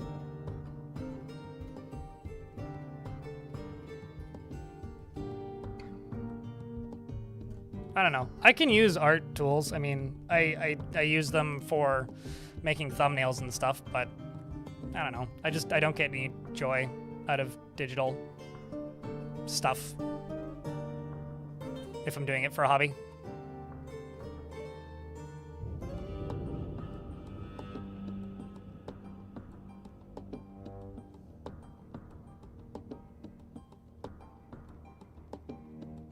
Walk away from the PC and be safe. Don't go to war with anything and be far away from everything.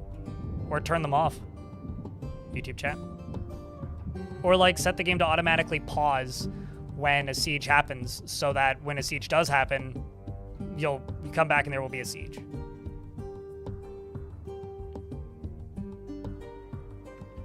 I wouldn't say it if it wasn't something that was a valid option. Basically, to anybody who's confused, in YouTube chat, there's a person who's asking about making generational forts, and they want to be able to walk away from the PC and it'd be okay when they get back. I would just set the game to pause, which is what it does by default whenever there's a siege. So, like, you know, if something bad happens when you've walked away from the PC, the game will pause. Problem solved. Which can just be done from your announcement settings.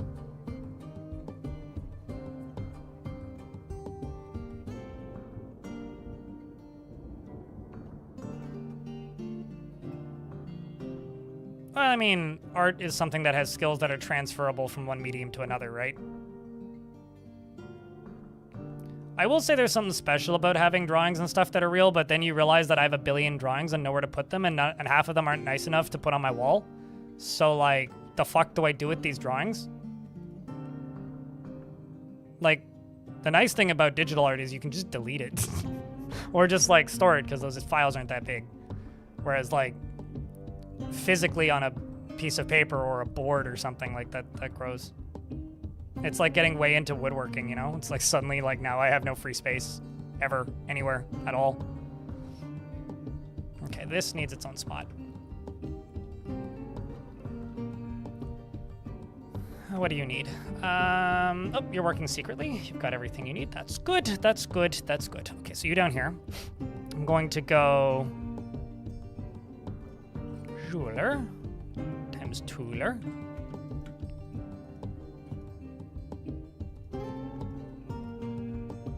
I'm just gonna make a gem stockpile.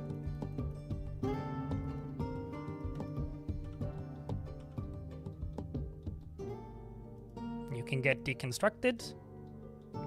You're making us an artifact.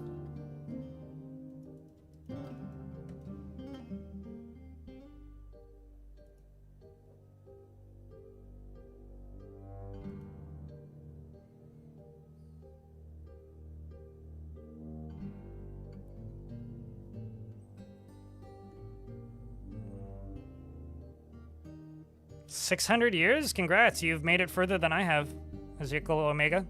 My oldest one was 470. You should post some screenshots of that on Reddit if you haven't, because that's really cool. How many hours have you been playing that one fort if you've kept it alive for 600 years? Yustot the Woodcrafter has created Tath the Habur, a mango wood bracelet, and offers it to the Pebble Land of Pebbles.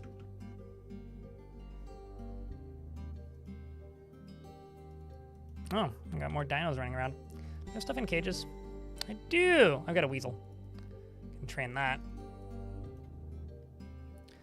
But let's check out this mango wood bracelet. This is a mango wood bracelet. All craftsmanship is of the highest quality. It is encrusted with round, brilliant cut aventurines and oval marble cabochons. This object is adorned with hanging rings of giant cave spider silk and menaces with spikes of mango wood and cobaltite and bituminous coal. On the item is an image of a four-sided long four-sided prism in mango wood. On the item is an image of a Day of Severity, the orange wood crutch in adventuring. On the item is an image of dwarves in adventuring.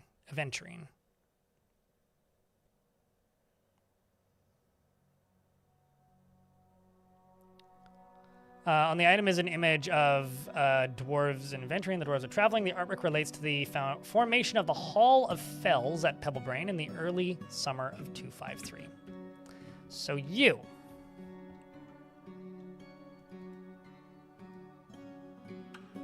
This is the Farmers Guild. Right here. So I need to bump up the value. Pump up the value of this Farmers Guild. That is not an engraved wall.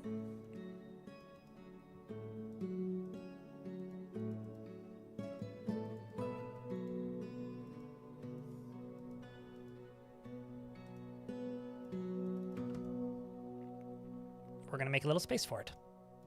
For that artifact that just finished. This one. That bracelet.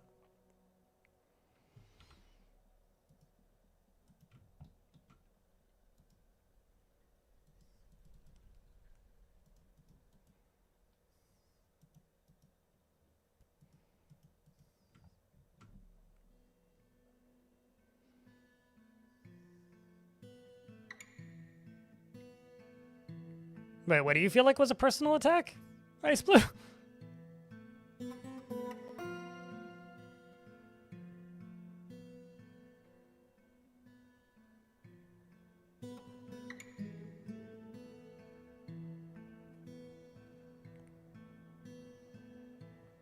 God, if bridges actually destroyed garbage, there would be a lot less garbage in a lot of places.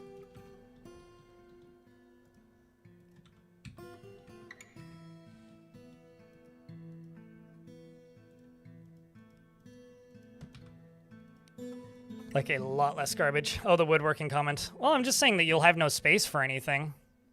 Like, you need a... That's one of those things that, like... There's been people over the years who've been like, oh, Greg, you seem like the sort of person that would really like woodworking. You'd really like this. It's like, yeah, but, like, I live in a one-room apartment. I don't have the space for that. Oh, rent a makerspace. Why don't I just not do that?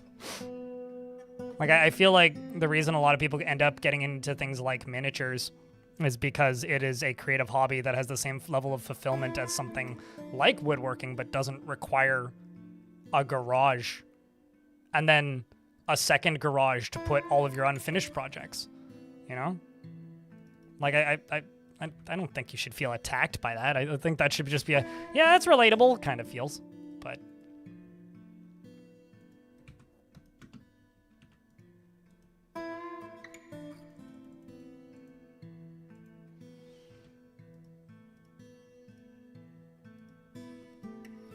We'll go figure out that lower cavern layer in a couple minutes here.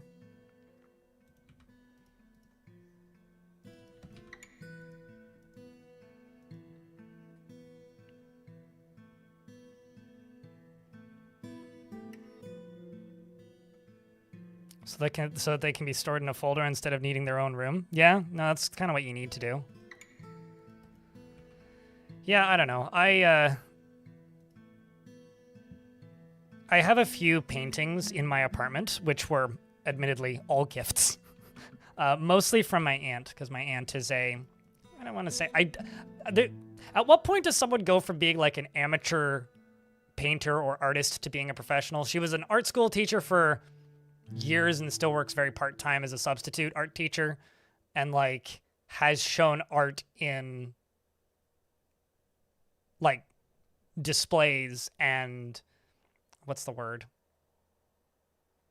Has shown art installations in art places. Art museums. That's probably the word I should look for. Galleries, that's the word I'm looking for. And so she's given me some paintings that I have. And so I've been staring at those a lot recently. I've been like, I could do that. Which is a bad mindset. I don't think she can make a living out of it, Waffles, but she's definitely been paid for it. It's like a hobby that sometimes pays in cash. This is the way I understand it for her. She probably spends more money on materials than she makes out of it, but...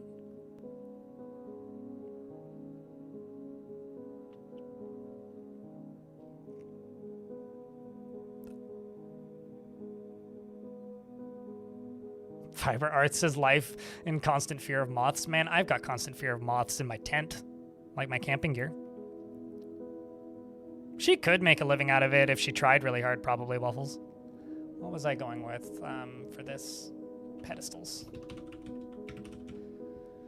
I'm still getting back into the groove of things, and my body hurts, so.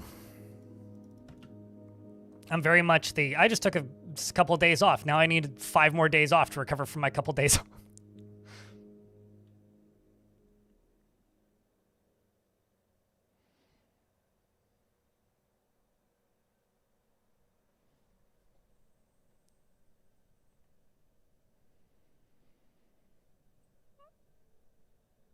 You started painting Warhammer minis last year. I know a good few people, by a good few I mean literally 2, who purchase poorly painted used Warhammer stuff on Facebook Marketplace and eBay and then repaint it better and sell them on eBay for significantly more money.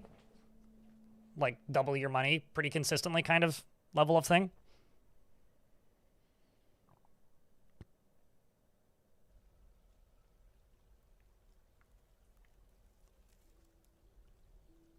She's at least a professional art teacher, Sophidus. Anyway, so yeah, that's why I've been staring at paints recently. I'm waiting for an ad break to end. Because there ain't much I can do until then. I guess I could place a quartzite block right there, but that's about it. Swap that over to flooring. Oops. Yep. Stay paused, you silly.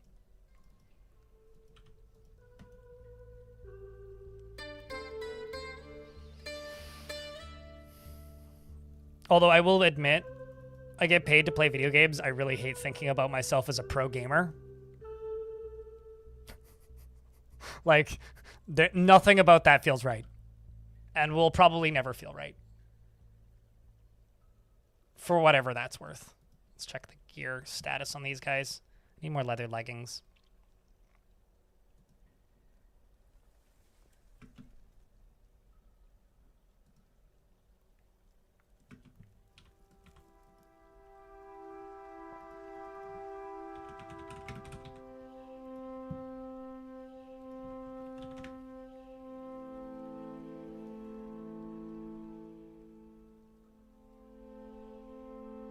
When did that happen? Over a year and a half ago now.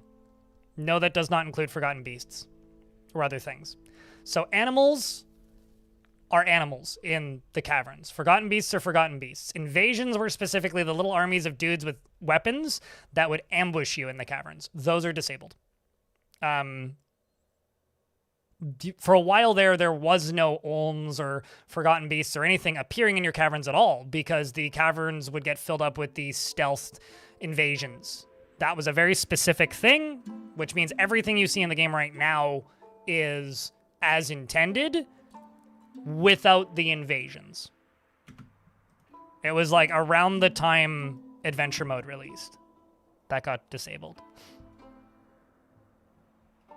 But if you have fucking Olms running around, that's got absolutely nothing. That's nothing out of the ordinary. That probably was just 2 Olms that started making babies. And then they grew up. Like, that's perfectly normal and not a cavern invasion.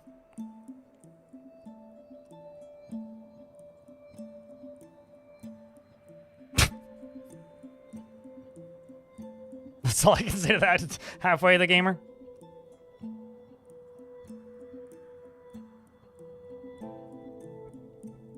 Being technically right is the best kind? Not really. It's like being discount correct.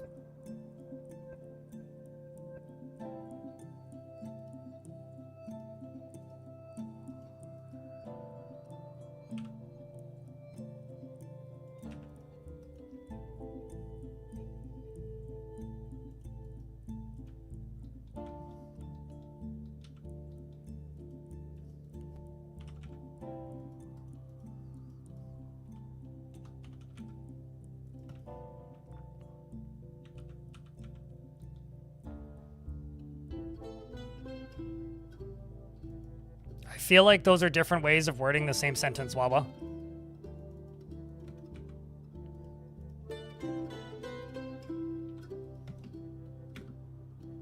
So, no. I don't think so, but they only take a year. I'm pretty sure I've seen gnome, or not gnome, Olm child before, but maybe I'm misremembering.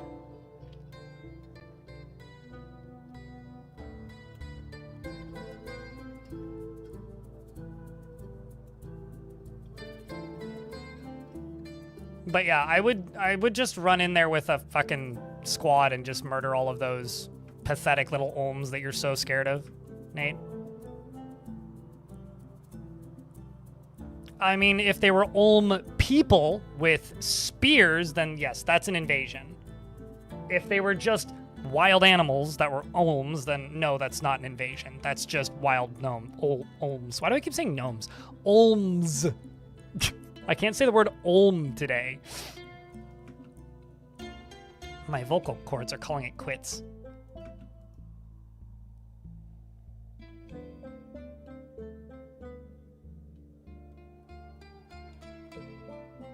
I'm gonna stop talking to you about this, Wawa, because it's making my brain hurt. and clearly my brain is like not functional today, or fully functional. It's gonna take me a week to get back up to full capacity. So I'm going to ignore everything that you're saying about this technicality nonsense because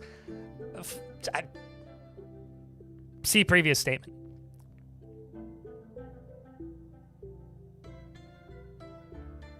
My brains have been gnomed.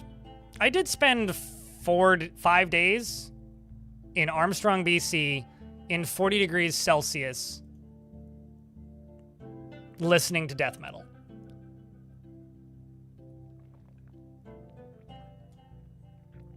Four days, not 5 days.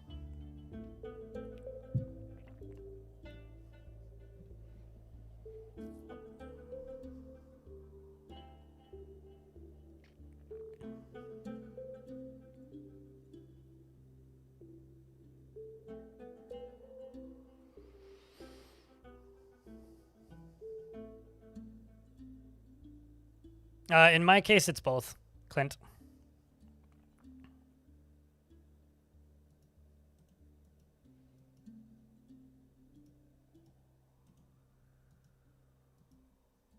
Okay, so let's get that done.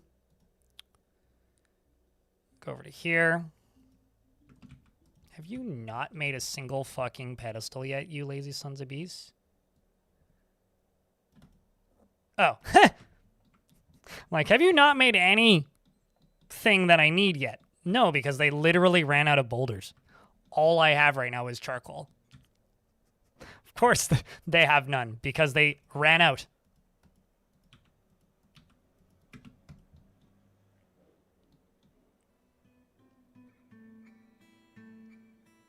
So yeah, if I'm a little loopy today, that's why.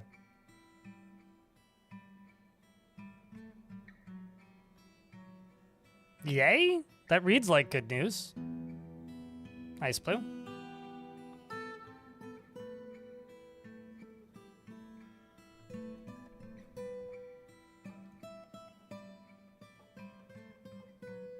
Just watch me, Brucey the G. Dwarf Fortress doesn't have collapses unless you remove all supports from a thing. It's supported from the top and supported on the bottom, so it's not going to collapse. Dwarf Fortress doesn't have, like, area cave-ins where, like, oh no, you didn't build enough supports, the game's gonna cave in. This game literally doesn't do that. It has the capacity to, but it doesn't. Because if it did that, most of the caverns would cave in immediately. Especially if you left it on the default settings.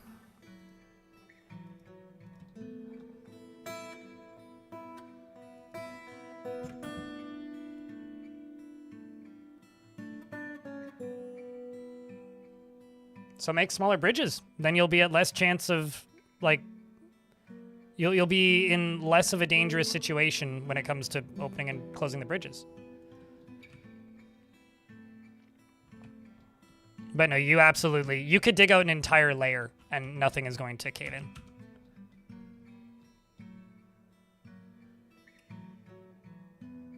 But like the fear is like understandable because there's so many other games like Dwarf Fortress that claim to be like Dwarf Fortress that teach you that that'll happen. So, I mean, it used to happen in Dwarf Fortress, but that was like the era of, this looks like a little worm with a top hat on. Just need to put that out there. That was like back in the Boat Murdered era. So, you know, it's been a while.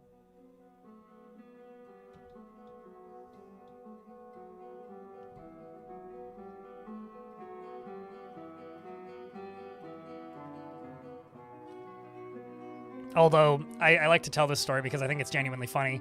The week Dwarf Fortress released, there was a channel that was streaming Dwarf Fortress, and I was sort of listening to them in the background, not really, while I was editing something, and then immediately jolted up because I had to comment on something. There was a person who was playing, and their friend was talking in the background. And this person's friend was like, hey, so, you know, I've played a lot of Dwarf Fortress. Like, I can absolutely help you because, like, you know, there was on Discord or something. And this guy was digging, and, you know, he's digging into the wall like this. He goes, oh, no, not like that because there's no walls there to dig into. He was digging into the wall like this. I'll just pause the game. He's digging into the wall like this. And he just digs kind of along one of these, and the dwarves had mostly dug it out. And then he starts making these little rooms. And this person on the call was like, oh, you should make that room smaller. And he goes, why? And he goes, well, you made it smaller than 7 by 7. He goes, or bigger than 7 by 7. He goes, well, why would I make it smaller? He goes, it'll collapse after a bit.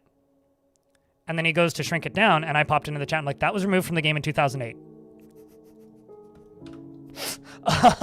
And the guy's just like, oh, well, you know, I played a lot of Dwarf Fortress, but it's been a couple years.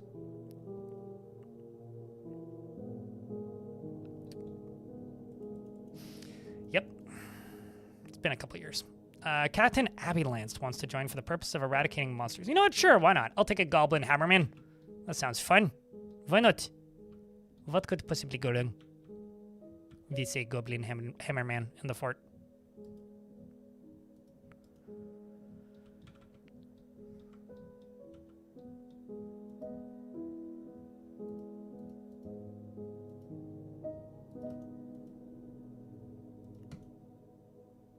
So doors are useless. I'm not sure how you got that out of everything that I've said in the last 10 minutes. What? Chat, please, somebody else that isn't the person who just asked that question. How in the world does that make doors useless? I'm so confused.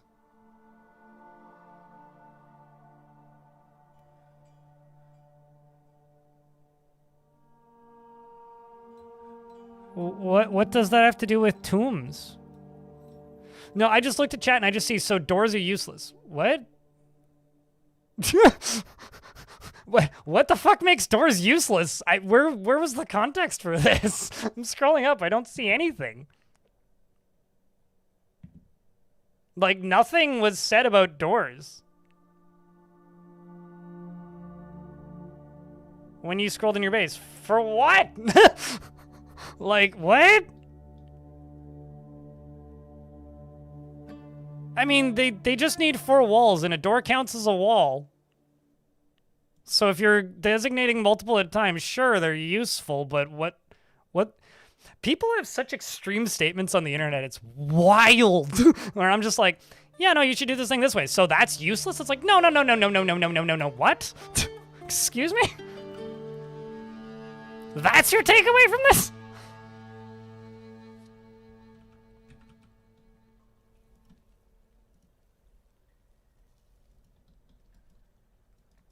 You saw that one room that I have doesn't have a door, and you're like, doors are useless. That's the question. And I'm supposed to understand what you mean by seeing a single room in my fortress that doesn't have a door. Fluffy.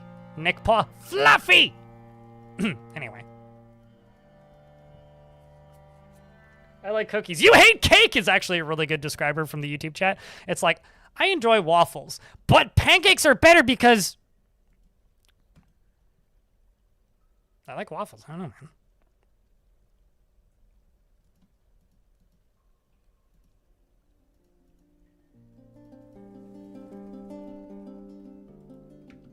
No, it's fine. I think honestly, it's just the internet.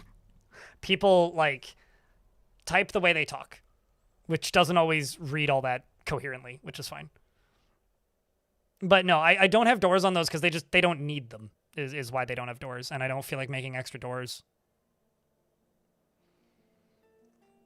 Tarn has talked about making them, and ironically, the game used to have a mass grave site, and then it was not removed from the game, but changed into the system we have now, which I think is kind of really funny, actually.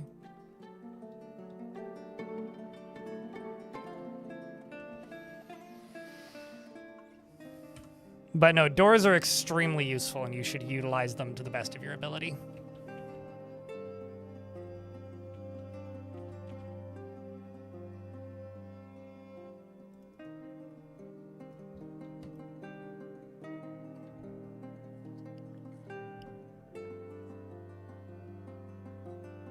Oh, speaking of hilarious things, you guys want to know the greatest thing I witnessed at the Metal Festival this weekend?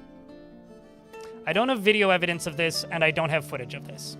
So you're just going to have to take my verbal descriptions as clear enough proof of this event actually happening, okay?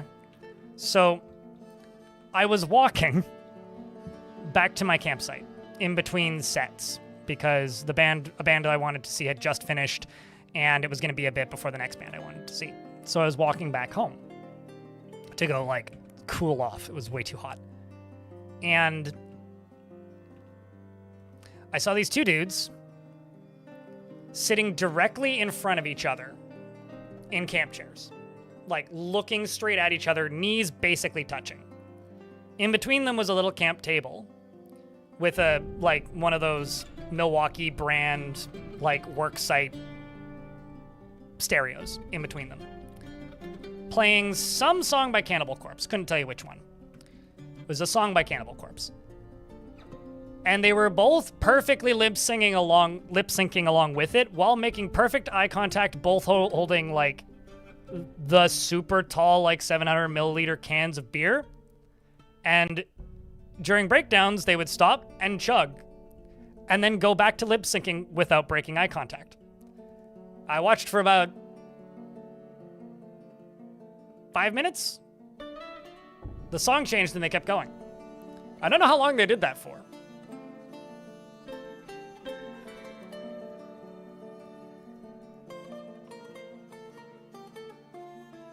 There it is. I love that little sprite for the Mango Wood bracelet. I don't think I've seen a bracelet artifact with a different sprite yet. Well, that's intriguing. What a beautiful bonding ritual. That or they were at war. I'm not totally sure, Stoat Meal. Sounds romantic. I wasn't the only person watching, to be fair, Nick Paw. There was, like, kind of a lot of people watching. Maybe a dozen or so. Did I grab a tall boy and join? I don't know Cannibal Corpse that well. I'm pretty sure at least one of them is in a band that I saw that weekend as well. Challenge for the ages?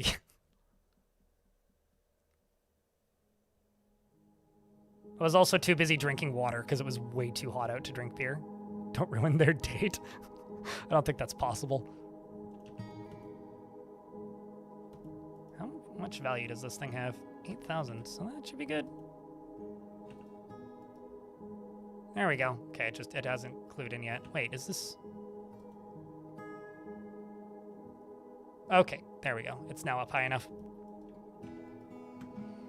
So what I'm going to do is remove this briefly until you do that. Pull this. Expand that again. Need somebody to come in here and pull that. Body stockpile is kind of like a mass grave. I think what people want is they want a easy way to memorialize all corpses. I don't think mass graves should memorialize the corpses. Because like a mass grave is kind of the antithesis. People just want an easy way to designate a lot of tombs all at once is what I think people actually want. I don't actually think people want mass graves in their like intended function. People just want it to be easier to designate multiple tombs at once. At least that's my theory.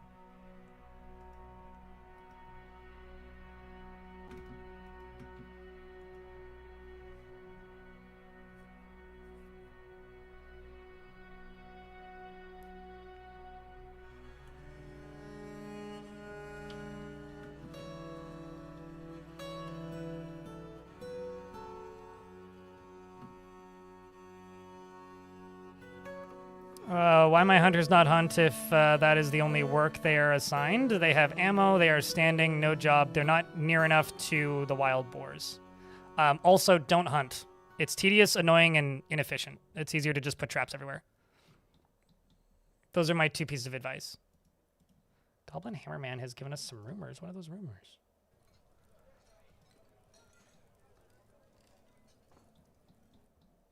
So yeah, my advice is don't use hunters. If that means anything. Also, why are you trying to annoy me? It's not really annoying me. You're just wasting your own time typing. In regards to the queue. Like, it doesn't annoy me. It's just, there's no point. But if it makes you feel good, just use it. It's fine.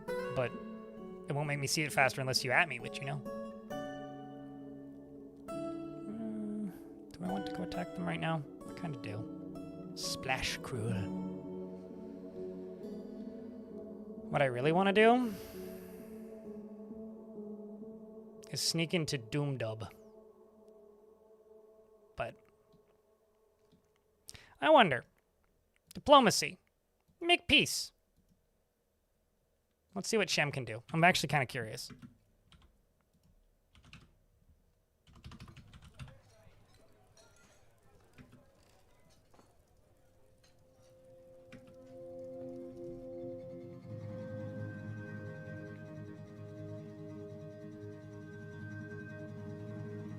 How many... What would I need to fight that? 10 legendary dwarves would be able to fight it. It would just take a very long time. But you need to be able to win every single dice roll against whatever's in there. So a bunch of, like, war animals would also help. I've taken out quite a few of that size. But if they have a demon overlord, it would be very, very difficult. Like, what's their current overlord? Let's actually check. Okay, so it's led by a goblin, so it would just take a very, very, very long time. You use hunt to satisfy their desire to wander? That's fair. Gathering is the easiest way, yeah. Which is what I use. And that's why there's so many step ladders. And nobody has been stuck in the tree yet and died because of the step ladders, which is kind of amazing. That's a fucking black mamba. Wild. Crazy. It's cool, though.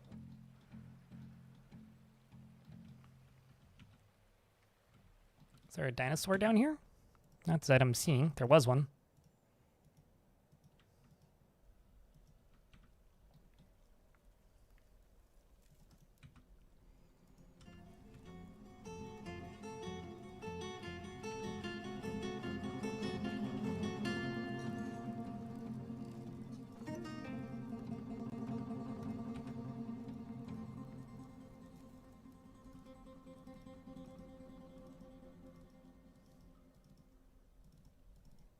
Me just trying to make all this safer, slowly. Ever so slowly.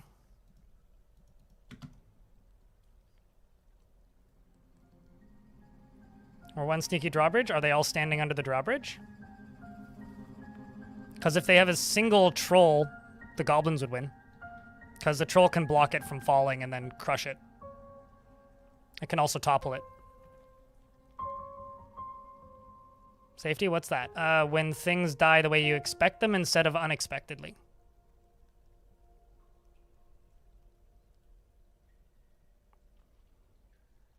Drawbridges are actually nowhere near as strong as they were a couple of years ago. Because there's actually kind of a lot of creatures now that can destroy drawbridges. Cave dragons can destroy drawbridges. They can topple them if they are raised. Sorry, if they're not raised. So if they're like in their upright position, cave dragons can destroy them. That's probably the easiest one to run into that can do that.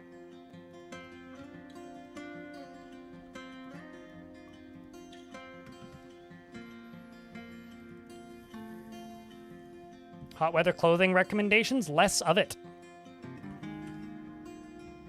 That's all I got. I don't know. Chat, what are your hot weather clothing recommendations? I recommend those desert towels or whatever they're called. It's like the cloth that you wet and then you wrap it around your neck and it stops you from sweating. So it helps you stay hydrated. Those are lovely. But light fabric that keeps the sun off your skin is also very helpful if it's dry heat.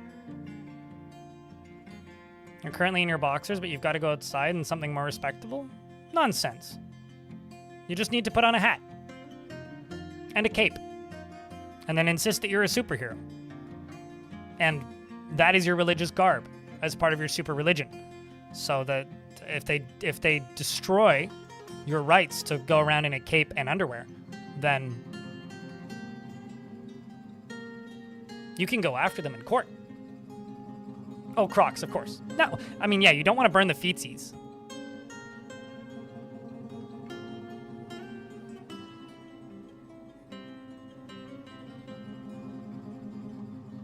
The leisure man. I am the man of comfortable garb.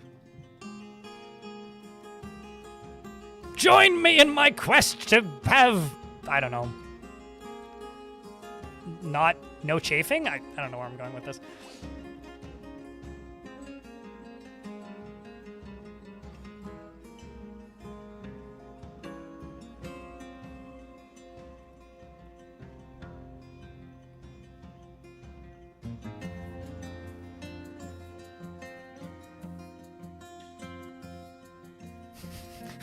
I mean, I definitely trust the statement in the YouTube chat, but Worm Delilah says that I can confirm that's legal and correct. Sure. Actually, no, honestly, low-key, kilt's probably not a bad thing. Anything with updrafts, you know?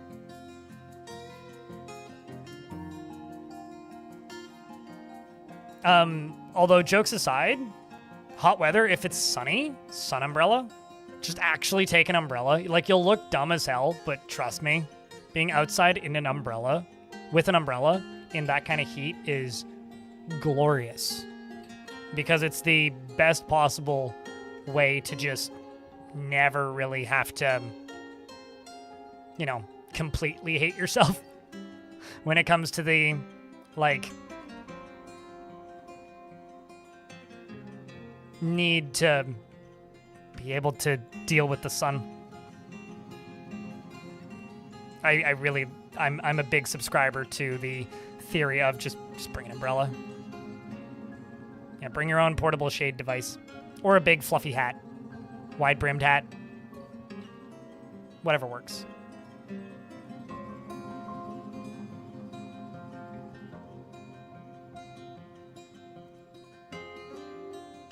What's this world going to end up being? I'm going to be honest, this world is kind of an in-between. I kind of ran out of ideas. So this particular world is mostly just me exploring the new additions to Dwarf Fortress. Look at all these dwarves. It's a beautiful thing. I mean, it is early spring, so all the fruits for this season are out and about, and dwarves are gathering many a plant. There's now willow fruits and various other types of fruits all over the ground. They're all satisfied at work and enjoying their jobs and learning to tolerate the great outdoors, which is probably good for them. Necromancer on a T-Rex in adventure mode is possible, but there will never be mounts in Fortress mode. Tarn has confirmed this many, many times. Wizards don't exist in Dwarf Fortress yet, but Tarn is actively working on that. But there will never be dwarves mounted on anything in Fortress mode. That has been confirmed, reconfirmed, restated, reconfirmed, and reconfirmed again. But people will keep asking until the world ends. So I expect to answer that question 2 more times before the week is out, minimum.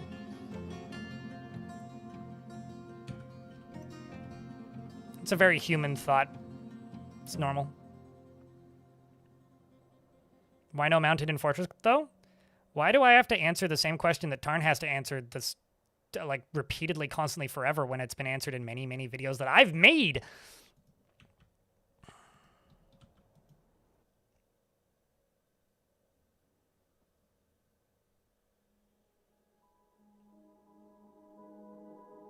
No, quite literally, it's because, like, the way the AI for mounts works would have to be completely changed, which means the code for babies mounting being carried around by their mums would have to be changed. The code for mounting creatures in adventure mode would have to be changed. The code for enemy invaders invading you with mounts would have to be changed. The way adventure mode mounts control, function, and work would have to be changed. And the amount of, like, unforeseen rewrites and consequences for that to function and be even remotely interesting would not be worth the outcome of having some dwarves on mounts. And I don't care. That's why.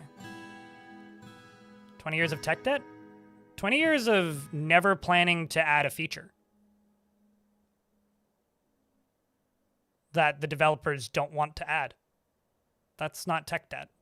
They don't have any plans to add it. It's the same reason Dwarf Fortress doesn't have multiplayer. It's because they never planned for it. You can in adventure mode. G-Money.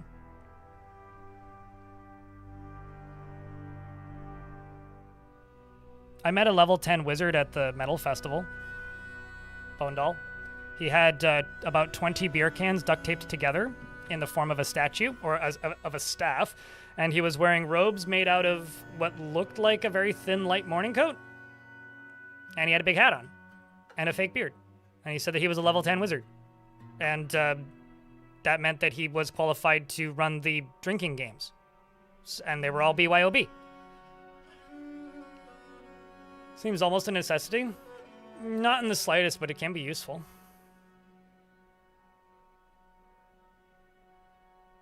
Several people have done that several times in the past decade. Off the top of my head, there was at least 6 different multiplayer mods that have existed in the last 5 years. At varying levels of playability. So that's nothing new.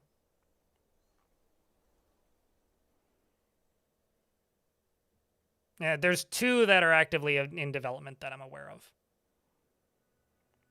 But I'm, like, very hesitant to try either of them because both of them are, like, or at least one of them that I looked into was very heavily vibe coded to the point where I'm like, I don't know, man.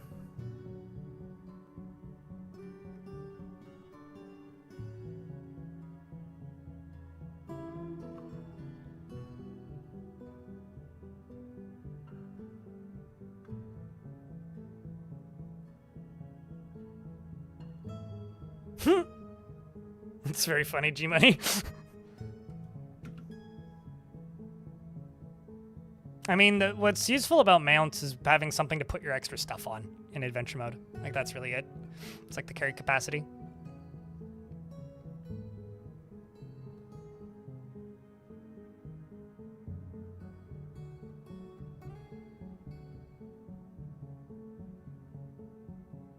I kind of don't care at all about ships because I don't want them the way that Tarn wants to make them. Tarn wants to make them as something that the player builds and customizes.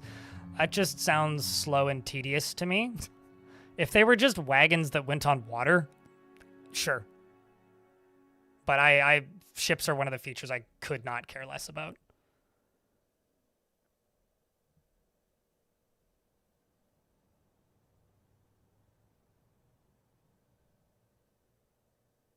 What's a planned feature I'm most excited about?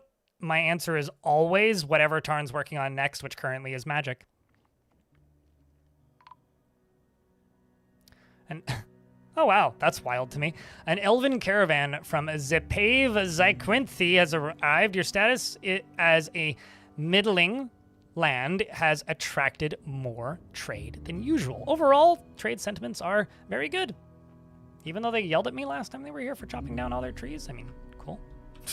Maybe they'll give me a quota this next time.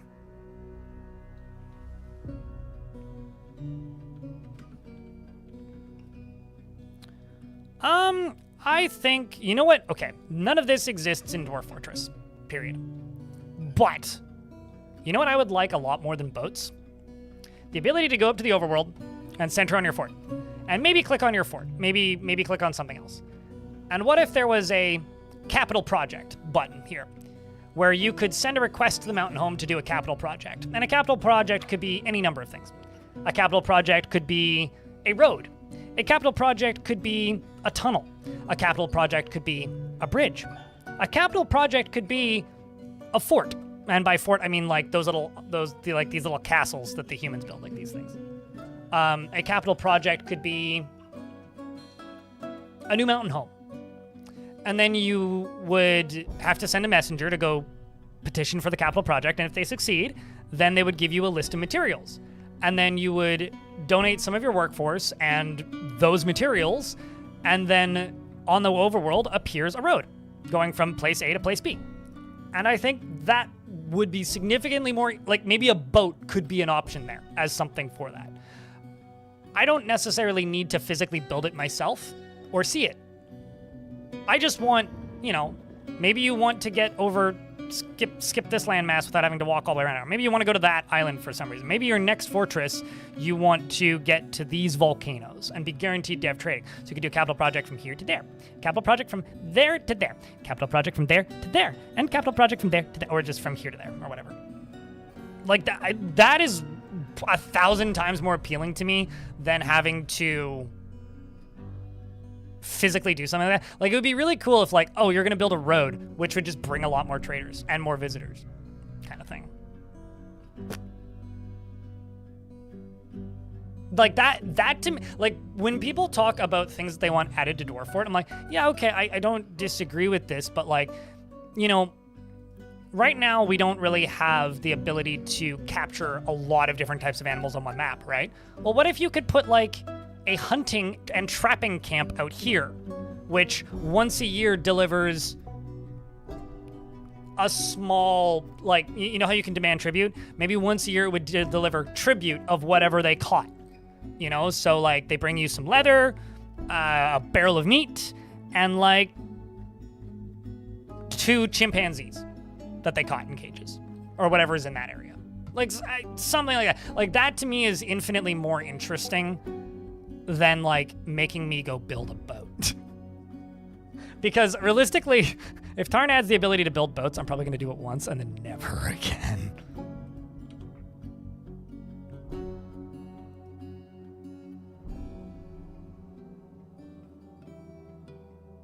Like, I want more interactions with the map.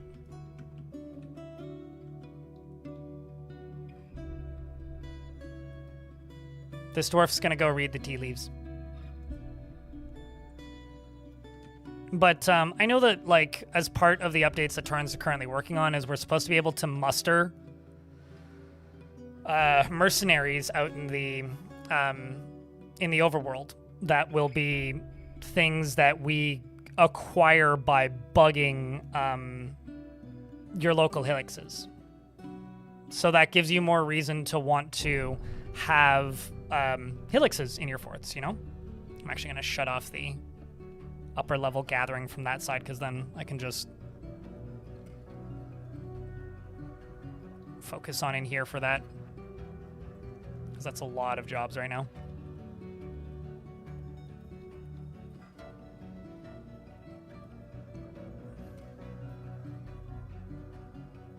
Yeah, just a mobile trade depot. 'Cause I think like a lot of people's mental image of boats for Dwarf Fortress is a lot simpler than what Tarn has talked about. So when people talk to Tarn about boats, I actually get kind of scared. Because I really don't want boats that the player can build. I actively kind of don't want that. I want boats to be like a prefab thing, a simple prefab thing that is straightforward and clear to set up and interact with, that is more of an overworld interaction than anything else. Just like I would like to be able to create my own trade caravans. Maybe you need a monarch to do it, but I would like to be able to make my own trade caravans and have some reason to be able to do that.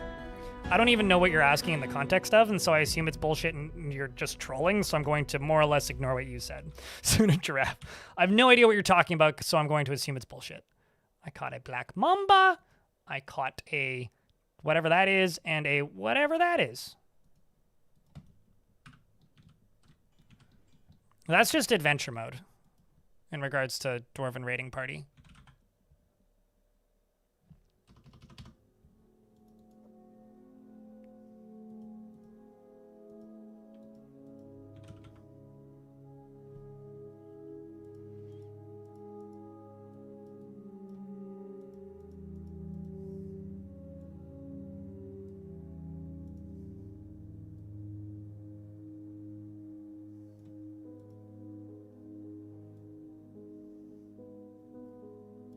Just gonna bring this. It's a tin cage. Let's deconstruct you.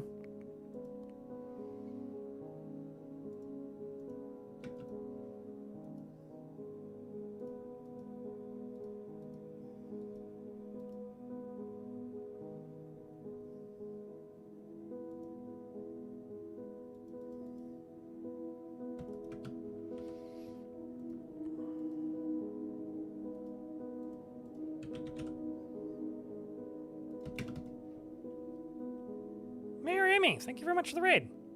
Welcome, raiders. What's up, Tanky Girl? As well as Tilted Gaming. What's up, Barrymore? Witchy. Hello, hi. So Dakota. Welcome to the Fortress of Thinking Too Hard. I'm very out of it. I was at a festival all weekend, and my brain feels like pudding. But aside from that, I think we're doing pretty well over here. How was the fort today? How was the stream? Mods, can I get a shout out for the raiding party, please, and thank you. And if you're new here, my name's Greg. I play too much Dwarf Fortress. Sometimes I play other games, but pretty rarely. That's more like an anomaly. It should probably be investigated by some sort of authority.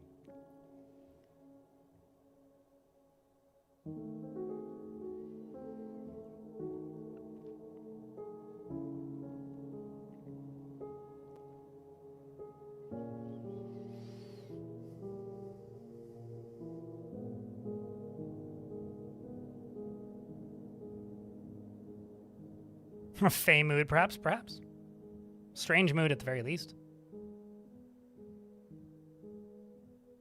That might just be the weather, Miami. I mean, I don't know where it's like where you are, but where I was last weekend, it was 50 degrees, felt like 50. It was 50 degrees Celsius in my friend's tent, about 40 degrees Celsius air temperature outside. And it was not hell, but pretty close to what I would assume hell would be like. It was pretty tough. I assume they're still unloading. Maybe not everything has arrived. Hath not everything arrived?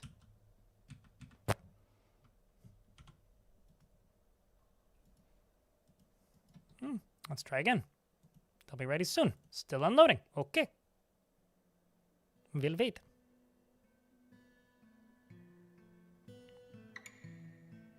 Pudding brain is probably a delicacy in some cultures. Not mine, though.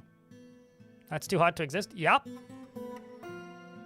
That's why, contrary to popular belief, I went to a metal festival all weekend and drank very little. Like, there was people drinking at, like, noon, and I'm just like, I don't know how you're doing that. I'm gonna sit over here and chug water. Okay. Greetings from the woodlands. We have much to discuss. We are partial to the particular trees in the forest surrounding your lands. You always are. Although we loathe to spare a single branch to your senseless slaughter, we are willing to ask that you cap your tree fells at 25. Oh, that's easy peasy. I will try to return next year as I am able. Alrighty. 61 trees. Perfect. Because they like me.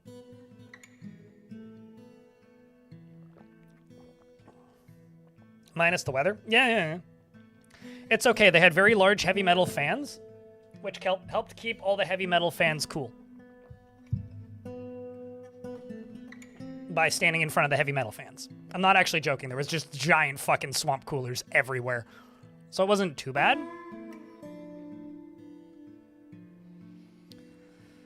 After a bottle of whiskey, but just keep going. Yes, but that's a movie. That's not reality. So no. Absolutely not. I did drink some tequila one night, and that's how I ended up on a inflatable dock on top of a crowd of people.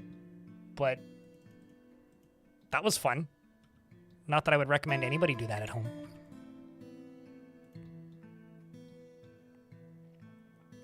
Huh? Is this a Jean-Claude Van Damme thing that I don't know?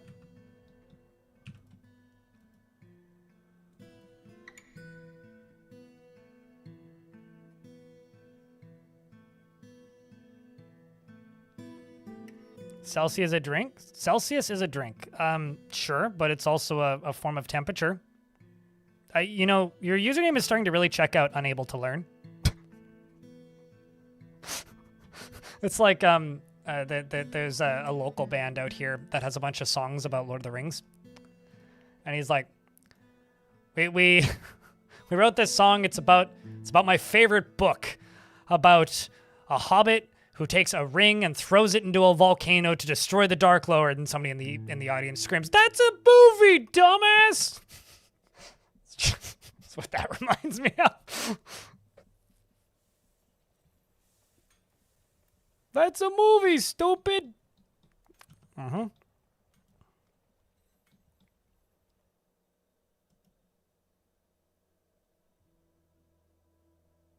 Nope. Don't even know what that is. Bad Lotus. Pro tip, invest more than one, Wawa. And type in exclamation point tickets to see how many you have. Because the best you'll get back if you only invest one is one.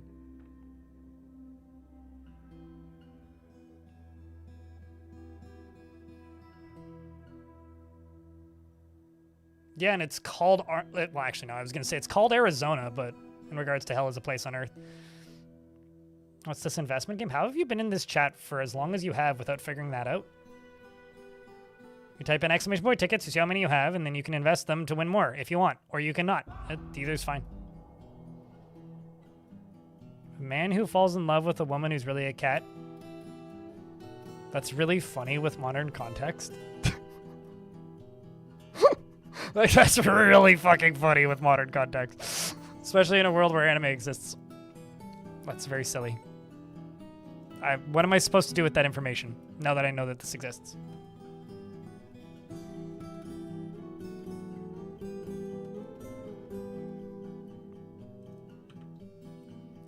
Do I? Huh. Interesting.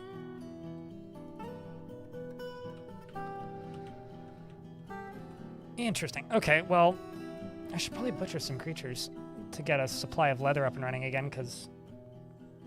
Yeah, okay, so these guys are going up real quick.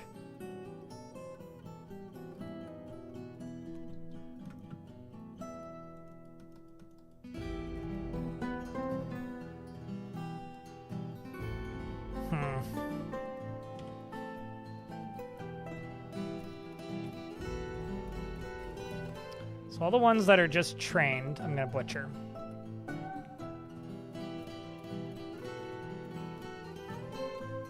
Oh, you two I'm also going to butcher because you're caged. So to the ones that are trained, I'm just going to butcher, and I will keep the ones that are tame, is what we're going to do.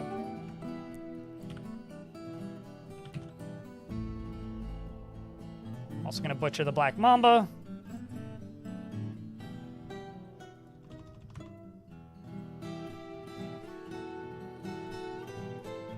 Gonna butcher you. Gonna butcher the cat.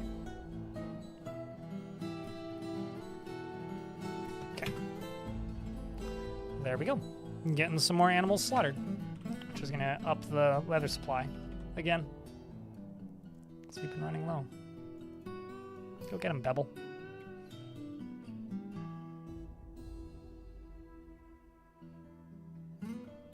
Nope.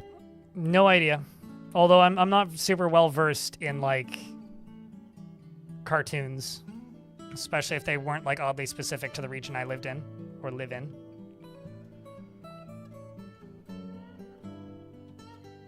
Oh right, yeah, they have scales, not leather. There's very little you can do with scales.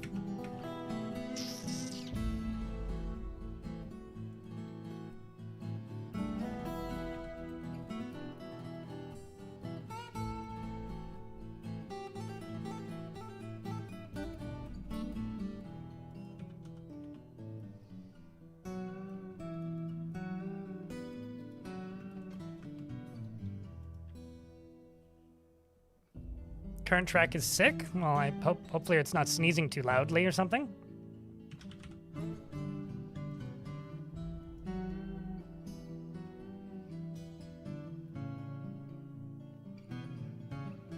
I don't know. I never had TV growing up. But I've never seen a single second of Ed, Edd, and Eddy. So what is the most... Like, my parents were very... We don't care about TV. There's better things to do with your day, people. So I think I could maybe count on one hand the number of cartoons I watched. I don't really have any emotional or social attachment to cartoons. So I don't know. You tell me. I vaguely recall watching some episodes of Total Drama Island when I was younger, but a little bit of Ben 10. But fuck if I know, man. Canadian television is also very, very, very different from the stuff that was available in the US. So stuff that you associate with like being popular cartoons a decade ago is very likely not something that was even available where I live. And cried for hours when they canceled Ed, Edd, and Eddy. Sounds like I missed some childhood trauma then by not having emotional attachment to cartoons.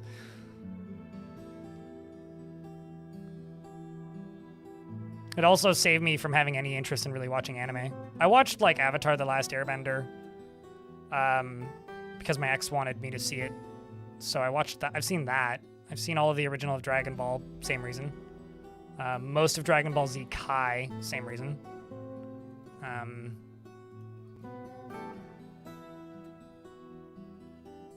Yeah, I don't know.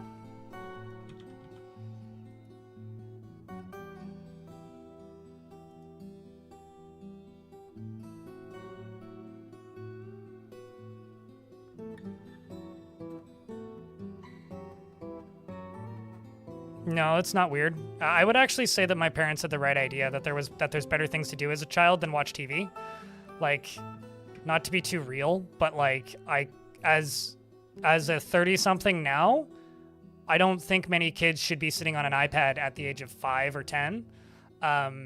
Yet every child I see is on an iPad, and I think that's kind of how my parents felt about TV.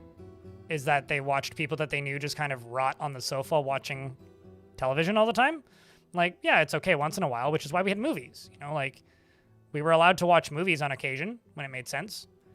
But it wasn't like, you know, the only thing we did with our time by any stretch of the imagination.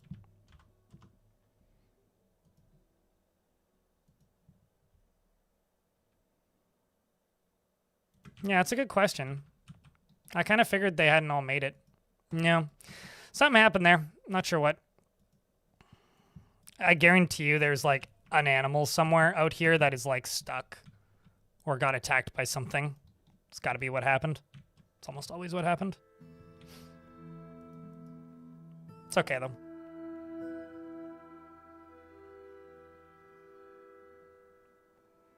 The one time in my life that I watched a large amount of TV was when I was homeless. And that was because I couch surfed a lot, and there was 2 places that I slept at quite regularly that both had televisions on all the time, and so during that period of time I watched a lot of Lost reruns, although I already knew the ending, so it was like kind of weird watching that show without knowing what the ending was. And I watched a lot of like History Channel shitty reality TV, like Ice Road Truckers and stuff. But I never watched cartoons. At least not on TV. Like all of the cartoons that I've watched are like, you know, on streaming services or other services or something else. Oak Island. Was Oak Island ever... Oak Island, like, is one of the most successful pieces of nonsense ever created by humanity's silly brain. Like, it is wild how, like, effective that show is at keeping you watching stuff that makes no sense, doesn't matter, and is complete bullshit. It is wild how effective that show is. Like, I watched like 3 episodes of that show once because it was on in the break room at my old job, and I was like, this is an awful show. Why does anybody watch this? At least, like, Ancient Aliens has some, like, some value to it for entertainment. This is just dumb. The original story of Oak Island is much more compelling than that TV show, that's for sure.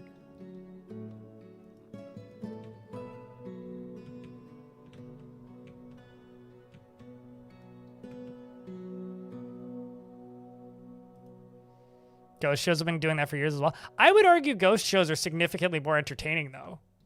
You know? Like, I like, when it comes to reality TV that's bullshit, to me, that stuff's totally fine. As long as it's, like, entertaining while being also bullshit, if that makes any sense. I think a lot of ghost shows are can be quite entertaining. I don't think Oak Island is particularly entertaining. I think it's just kind of dumb. Sorry to just be mean to the fine producers over at Oak Island, but like, it's like, unlike Seinfeld, which is actually just a show about nothing, it's actually nothing.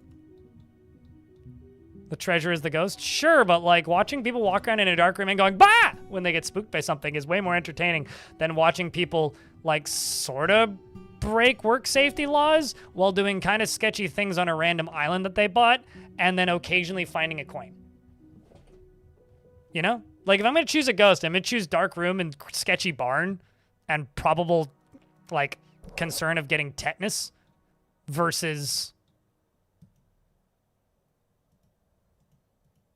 you know, that.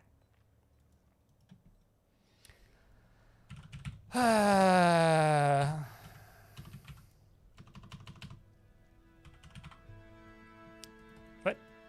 Oh, never mind. They finished making that. That's cool. Let's get this checked, double checked, triple checked that they didn't cancel it. Yep, good, sweet. So I can put this wall piece back in. And then I can go over to here.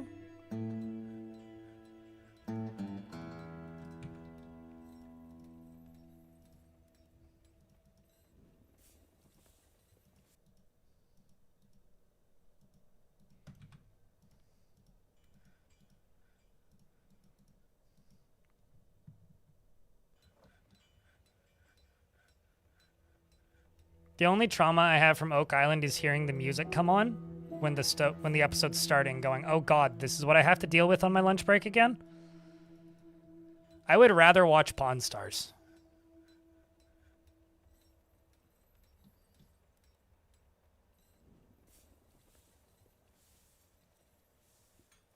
When was what added?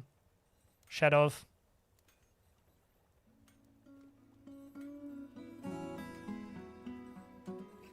Well, choosing ingredients for brewing? I mean, not really. Not from this screen, anyway. But using give and take stockpiles, you can be picky. Yeah, the elves are leaving.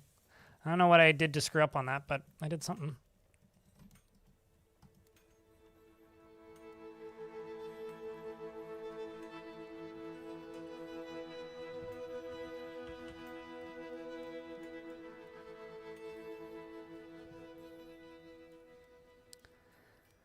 I mean, I would make, if he thinks it's true, I would make fun of him. I think there's nothing wrong with, like, watching Ancient Aliens and laughing at it. I enjoy it because I think it's really dumb, but I don't take any of it even remotely seriously.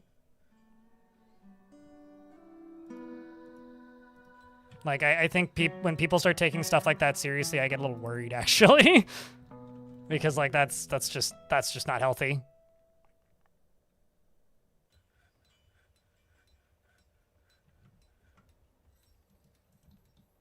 You mean the country of Ireland?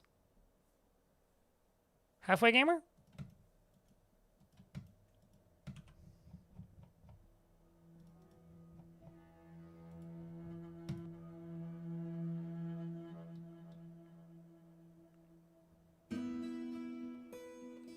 I mean, when it comes to just like... Okay, the only actual benefit of shows like Ancient Aliens to society is it gets people interested in cool actual historic sites. I will just say that word because apparently I can't speak today. I think that the unfortunate outcome is people take it very literally and don't realize that it's bullshit and the people on it are bullshitting for entertainment. I think of it as satire, but apparently people don't know what satire is. So the reality is, like, idiots just think it's fact and go, "See, I told my teacher she was wrong," etc. And then the result is you just get, like, more anti-intellectualism, which really blows and doesn't benefit anybody. But, you know.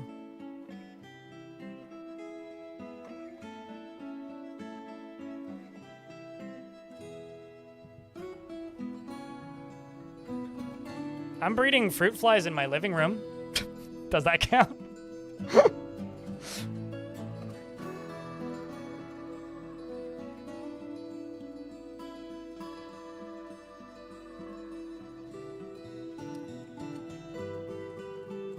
Also, that's such a whack conspiracy theory that I've never even heard of that one. Why would you breed mosquitoes in your basement? If you want some good conspiracy theories back when conspiracy theories were fun, chat, I do highly recommend going onto your favorite podcast app and looking up archives of Coast to Coast AM and listening to the 1999 to the year 2000 special of Coast to Coast AM with Art Bell. Because it's just people ranting about a bunch of shit that we all know wasn't the case. It's so good. It's so good. I don't even know what that is. My favorite conspiracy theory is Finland isn't real. Because it's just so... It's one, kind of absurd. Two, absurd but also kind of believable. And three, really silly because then you tell anybody from Finland that. They're like, man, I'm starting to think that Finland isn't real. Am I not real? It's very fun. The moon is a hologram. No, it's made of cheese. Come on, Wallace and Gromit explained this a long time ago. It's a well-documented fact. Oh, everybody in Finland is like, wait, what?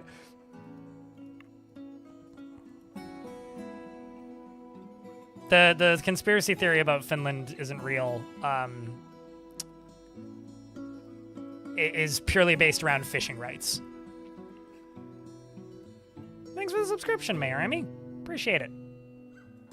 Brand new tier 1 sub. Check. Can I get a round of beers for the first subscription in an hour?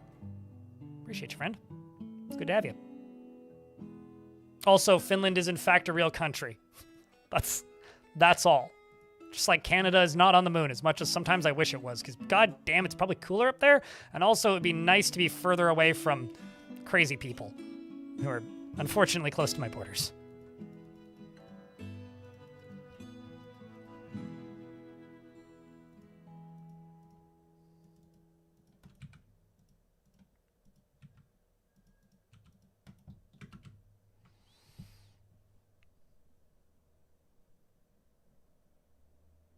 The 1999 to 2012 hour special that they did.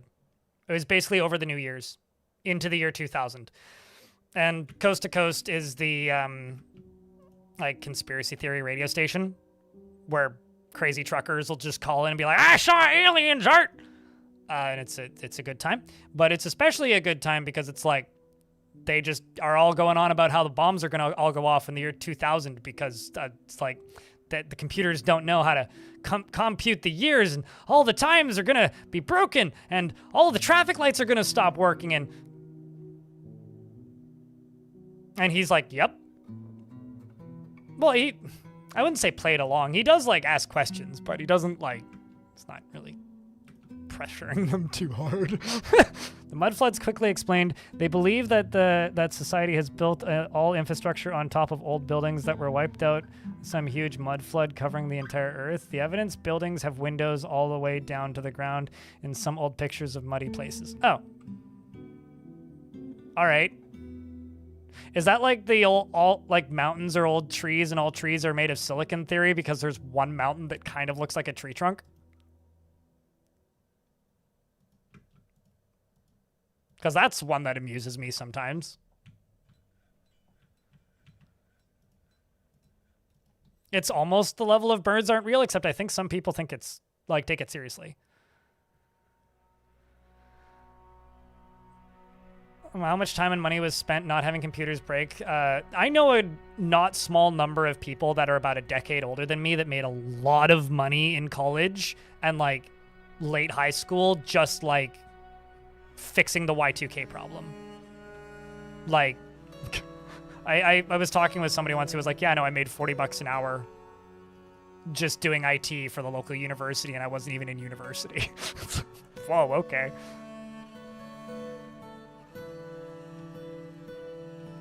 Yeah, that's gonna give us a good supply of extra rocks for a while.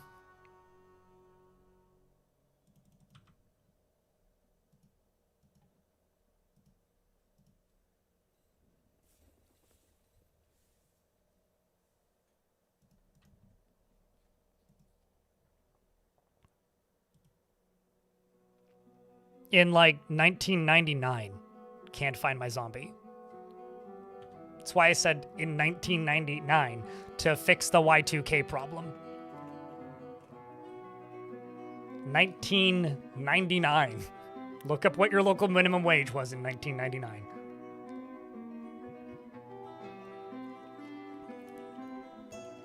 Correct. You clearly did not, because your eardrums have rotted out because you are a zombie and you can't even find... Wait, no, sorry, you aren't a zombie. You just can't find your zombie. Well, okay. We can either confirm or deny that you're a zombie. My suspicions of your eardrums being rotted out may, in fact, be false. However, still suspicions. Sus.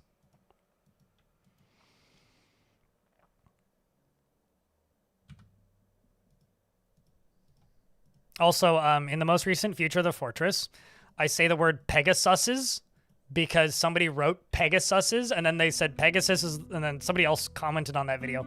Pegasus is plural of Pegasus. To which I respond, Pega is sus. Please discuss.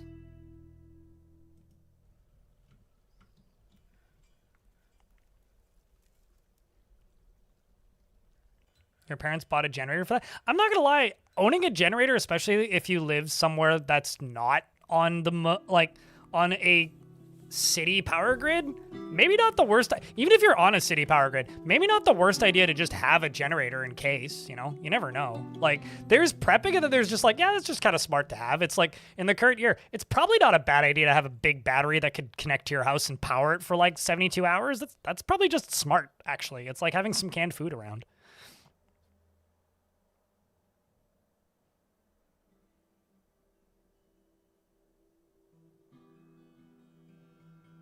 Isn't it Pegasi? All words are made up. Fuck if I know, man.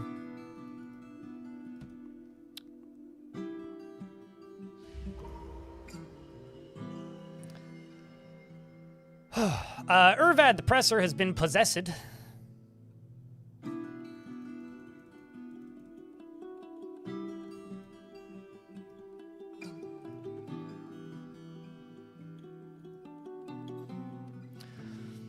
I'm gonna send out Brutal Pebble. And we're gonna go steal some stuff, I think. The Human Castle. The Mysterious Monster.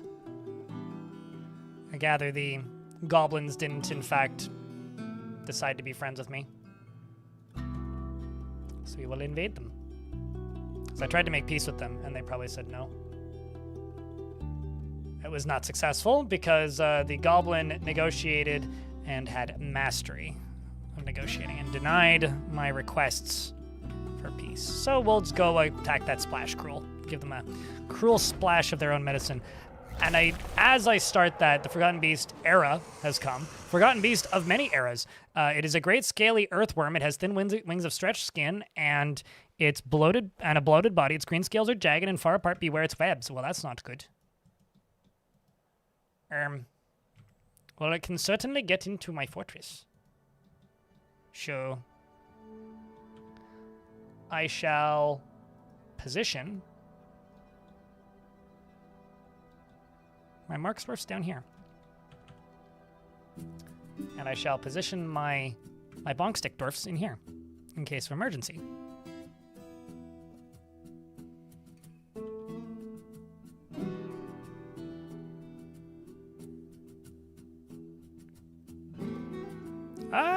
I think you and me live very different lives, Bone Doll. Because I could not disagree with that statement more. I don't think it's possible for me to actually disagree with that statement more.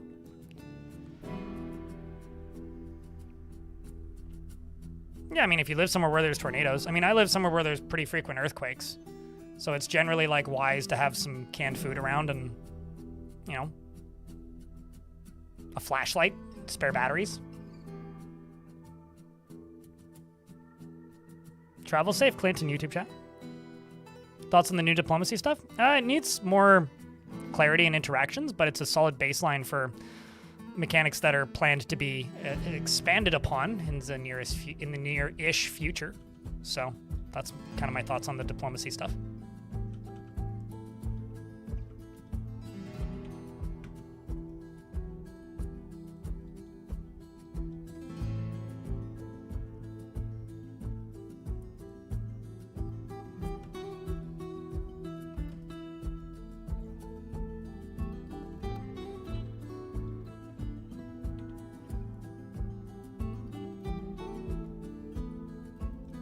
There's one elephant up there.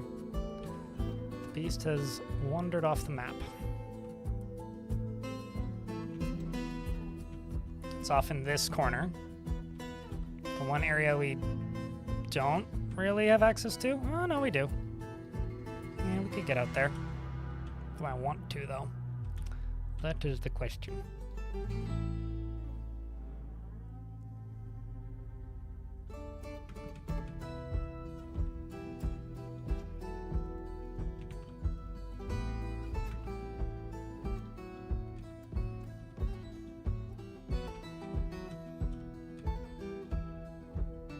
Go.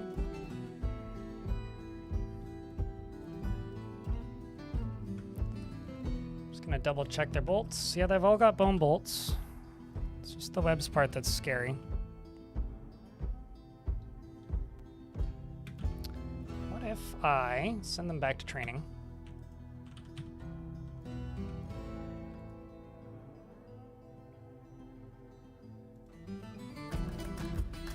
Maybe not Ballista.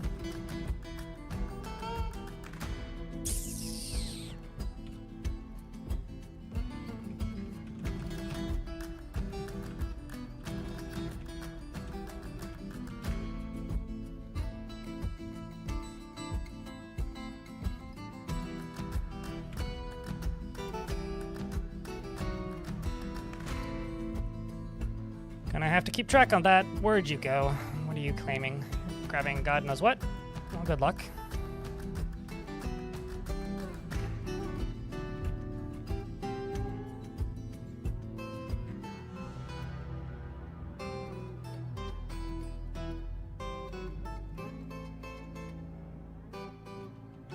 It's gonna be like, you don't have a rope or something. We'll see.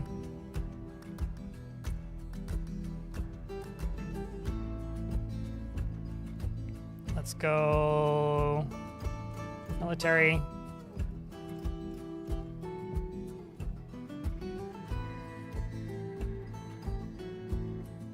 Where do I want to put you? I'll just put you right here.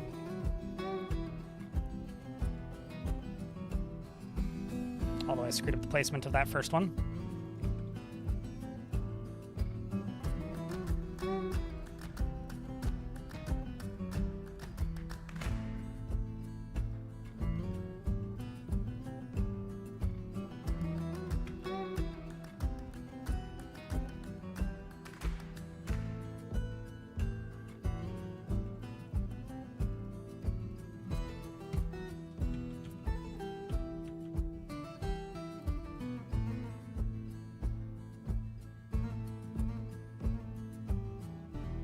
For dinos lay a lot of eggs, yes. Yeah, definitely make sure that you get them butchered at a reasonable pace, or you will have more dinosaurs than you'll ever know what to do with.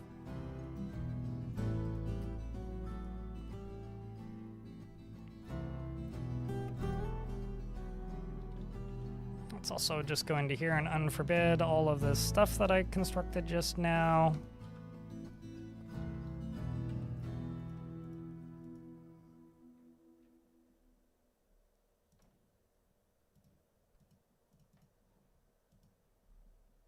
Look outside and it's windy. I was like, oh, that explains why I'm hearing stuff getting blown around on the roof.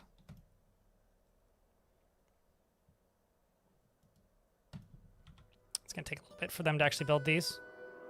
So I've had a few Forgotten Beasts just like fly off into this darkness over here and disappear. Should I be worried? I'm actually just going to grab the Brave Volunteer Saigon.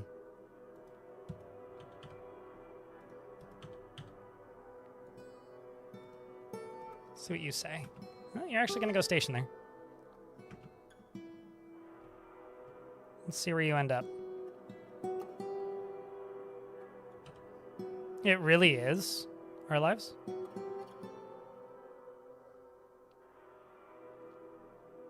Only 30? Wait until you have 620.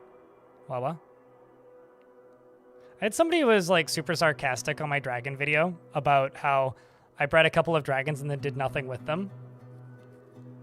To which I have to say, I had 56 dragons by the end of it. Okay, Urvad has begun a mysterious construction, which is good. I might actually need to start harvesting cavern foods as well.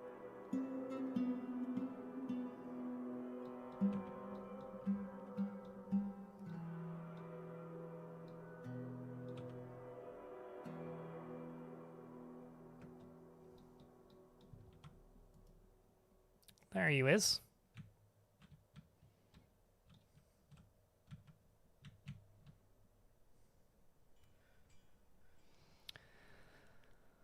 I'm going to get you reassigned to right here. And I'm going to go down to here, and I'm going to set all these to standard select. Nope, nope. I'm going to set all these to this. Set all this to this. Because that beast is now visible again.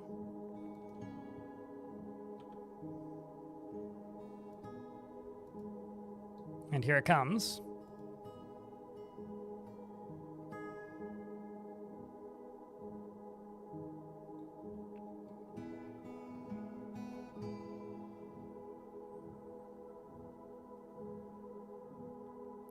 Enemies can attack you with mounted animals, but no dwarves in fort mode can ride animals. No player-controlled characters can mount anything. If you're playing adventure mode, dwarves can absolutely ride around on dinosaurs.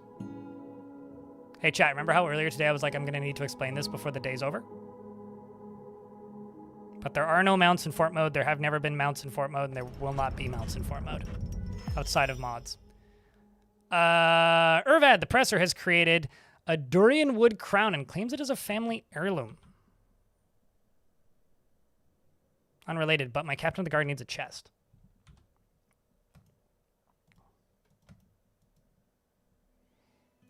It's a cool looking crown. This is a durian wood crown. All Craftsdwarf ship is of the highest quality. It is encrusted with octagon. Cut violet cespertines and encircled with bands of durian wood and Santosaurus bone. This object menaces with spikes of durian wood and marble and sterling silver and fine pewter and Santosaurus bone. On the item is an image of Meng Ringdirge, the dwarf in durian wood. On the item is an image of a icahedral icrahedra in Adventurine.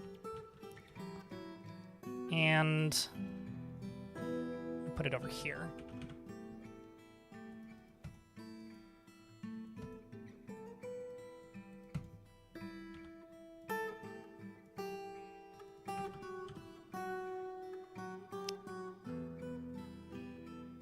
What good is a family heirloom? I mean, I'm going to protect it on their behalf, you know, like a safety deposit box.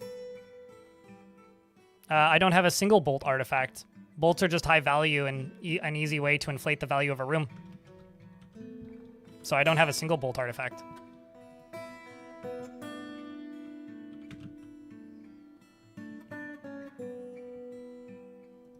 Also, that top squad has now returned. Let's see how they did.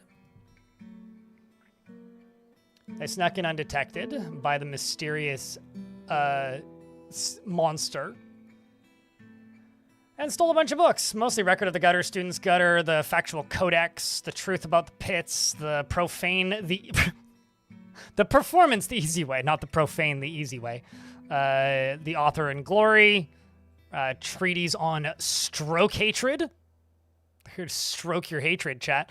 The Truth About Stroke Hatred as well was also stolen. So we stole a good couple books. We can research about them. And Beast should pop in here anytime now. Or not. If it doesn't, then we'll have more chances to finish these. That'll be nice. Fire, if you can.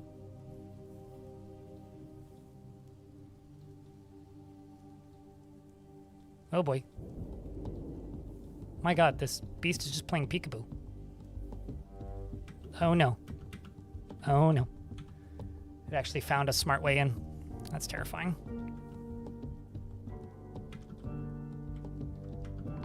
Oh, this ain't good. This was like the last way that I hoped it would make it in. It looks like it was able to kill one of my elite Mark Dwarves and a Boyer, but then fell rather quickly. The actual hit that killed the Forgotten Beast was a wrestler kicked the Forgotten Beast in the body, bruising the muscle and bruising the brain. Well, good job, dwarves. For killing the beastie. Kicked it to death, yep. Death by kickins. And I need to get this thing butchered, if I can.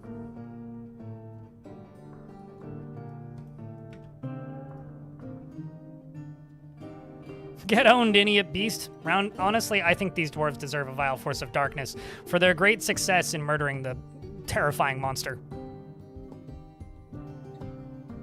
A mild award, if nothing else.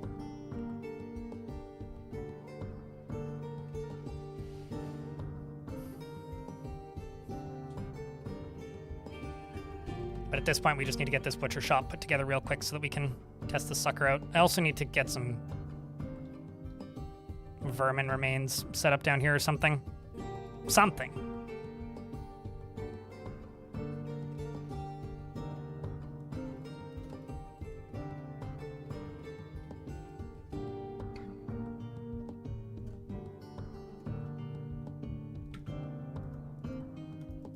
Okay, so you butcher an animal. Do it now. There we go. I'm actually really curious about how much leather we're gonna get out of this thing. Run nice and quick. I think we can get a couple more Vile Forces of Darkness than that. Chat, I think if you are subscribed to this channel, you can post Vile Force of Darkness. Doesn't it have scales? I don't know. Does it? I honestly don't know what this was.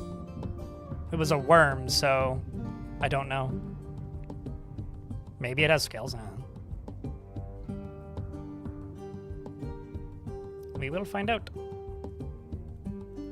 We will, in fact, find out.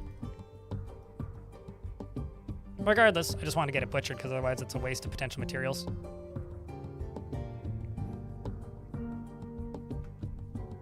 Yeah, skin. There you go. See? Right here.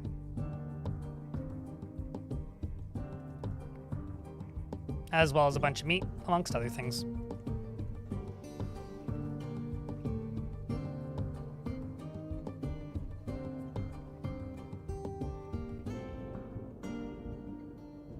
Like, by weight? Probably. By, like, effectiveness? Not really. Like, obsidian has some sharpness to it, right? Nothing... I don't know of any other stones in Dwarf Fortress that actually have sharpness to them. Well, that's the weight of the skin, which means we'll probably just get 10 leather. Because I'm pretty sure there's a cap on the amount of leather you can actually get from super heavy creatures, which kind of irritates me a little bit. It's better than it used to be. It used to just be you'd get one leather from one thing, so like a Forgotten Beast would give the same leather as like a dog, which used to bother the hell out of me, but... What I really like is just the mental image of a donkey hauling an elephant in a cage. Pepin. That's my personal favorite.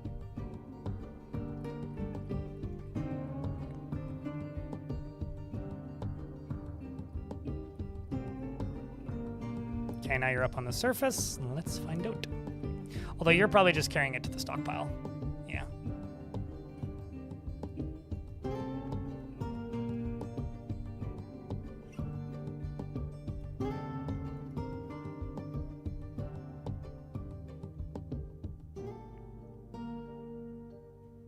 Age of Empires transport physics. Yeah, I guess, but didn't the later Age of Empires games have little wagons? I would actually say that this is more believable than Age of Empires transport physics, because at least in Age of Empires, they walk the same speed regardless of if they're carrying something or not. In Dwarf Fortress, they move significantly slower if it's heavier.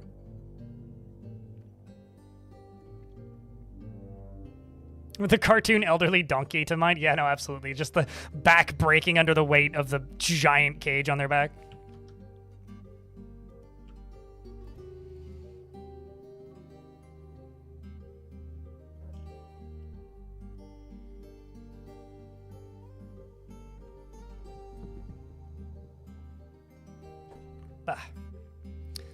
You know what I'm excited for, chat?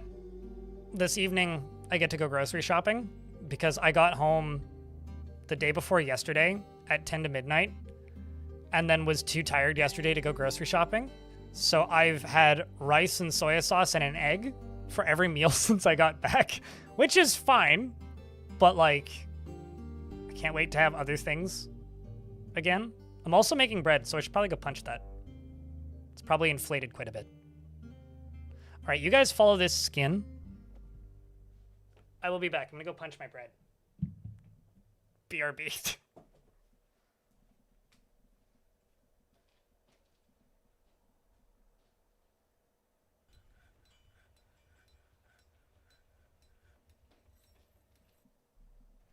I can confirm this dough is in need of punching.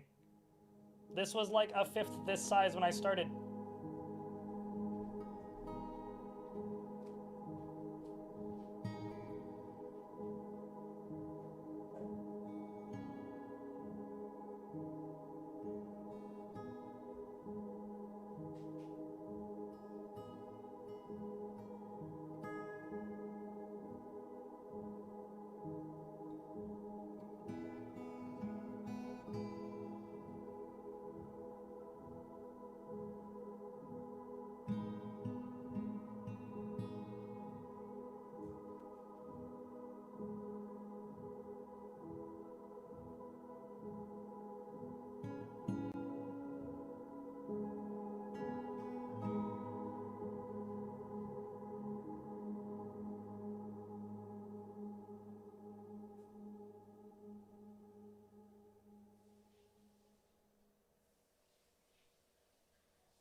All right, success.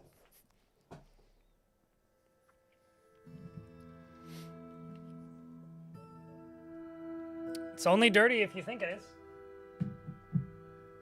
There's nothing dirty about making dough. Smitchell, thanks for the raid.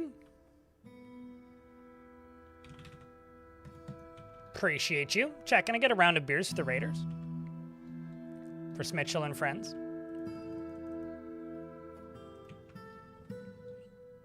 There we go. We got that durian crown over there. And pull that lever.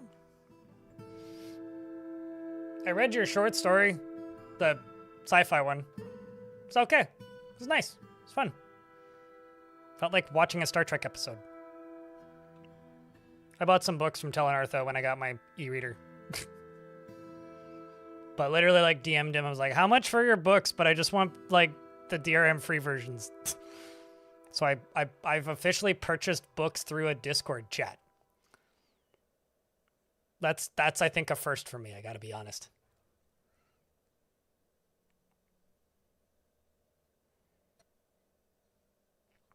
But how was the streams, Mitchell? I'm, like, very much mostly out of it still. I just got back from a metal festival in which I did this, which I'm not going to play the music for because it's very... I don't know. I don't want to risk getting a content ding for the dumbest shit imaginable, so I'm just going to go here and mute the tab. Go to albums, click on this, scroll down. And then go to...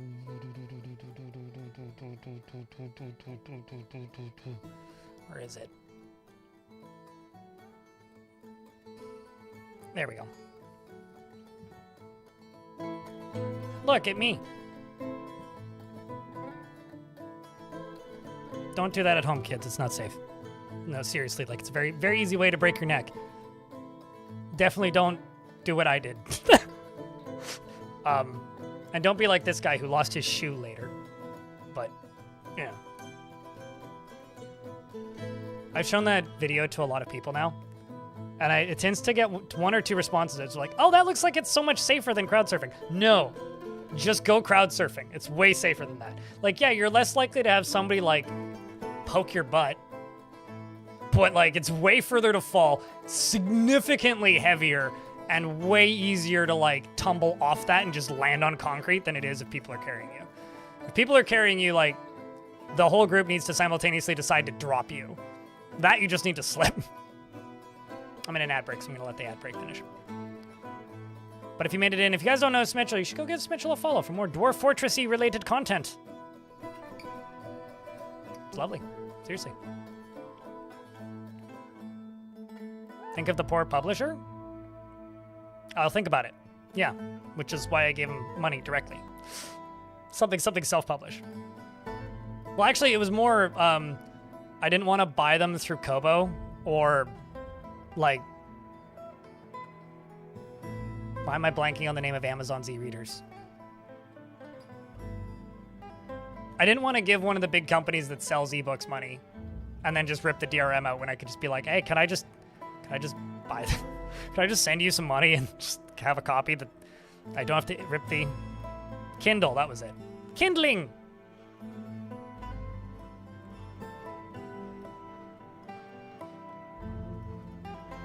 But no, I mean, I've now figured out how to rip DRM out of ebooks. So that's kind of cool, I guess. I didn't realize that was a skill I needed to learn. Went Fire product? I mean, sure. I mean, it is a product of Amazon Fire. That's a lot of claystone blocks.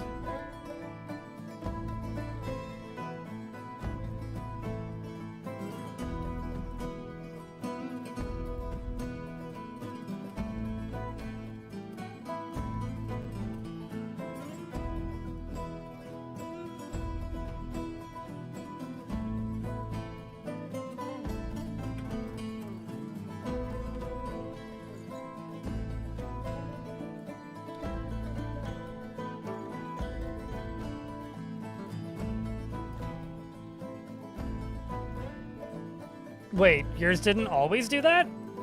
Am I? Why don't you just, like... I was gonna say just plug a computer into it, but I guess jailbreaking is probably actually easier.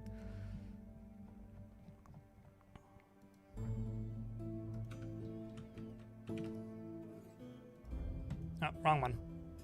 You, right here.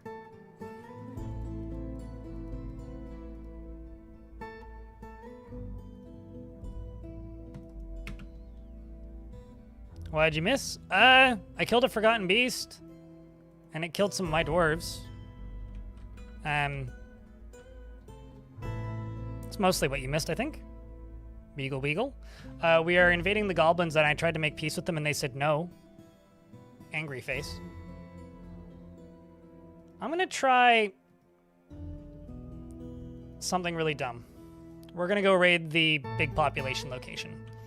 I want to know if my mace dwarves can sneak in and sneak out. How's the weather treating me? The weather where I live is fine.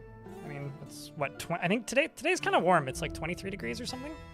But where I was at that metal festival, it was 43 degrees Celsius on the hottest day.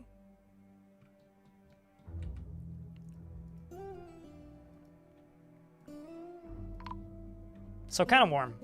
The humans have arrived, and their status as a middling land has attracted more trade than usual. Overall, trade sentiments are lukewarm.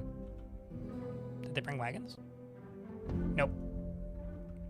I think it's because they literally decided to appear right here, where obviously wagons would be, like, inaccessible. So I'll take out a little bit of a space there, but don't know how much that'll do.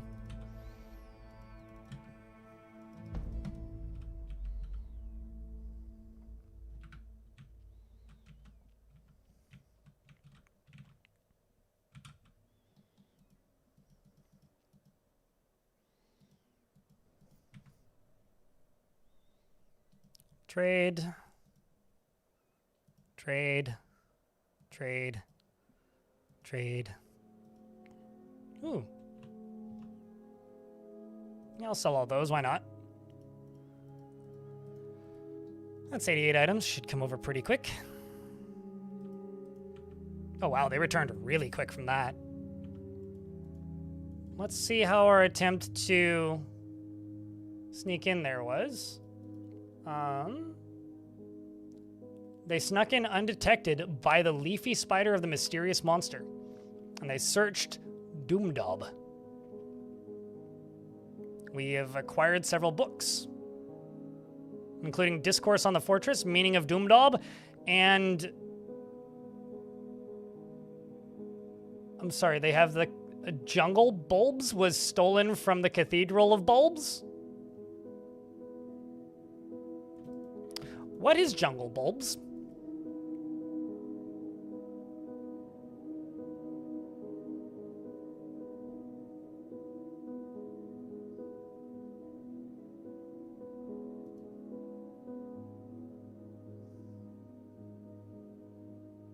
It appears to be an ornament earring containing an image of an octahedra in clay loam.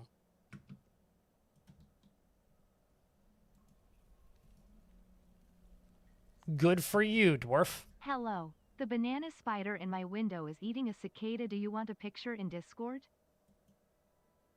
Chat, do you want a picture in Discord? I personally don't care. Maybe censor it, though, because spider. We got a tame helmet snake. Well, that's fun. Let's go attack them again, except this time just go for livestock.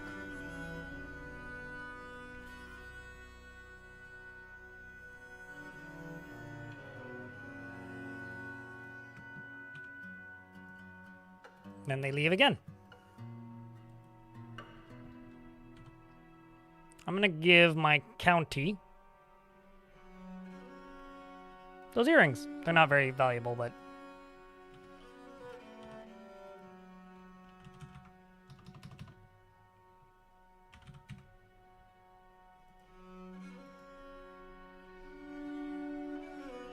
absolutely nothing in fortress mode, completely useless. Don't bother. There's some things you can use some serious gimmicks to make useful, but not useful to you. Don't bother. They're a trade object, that's it.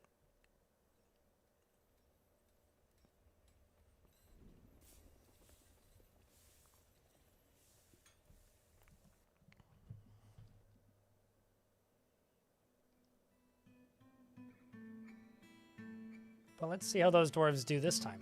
Although if they're able to return that quickly, that might actually be a very efficient way to train up some better skills and such things.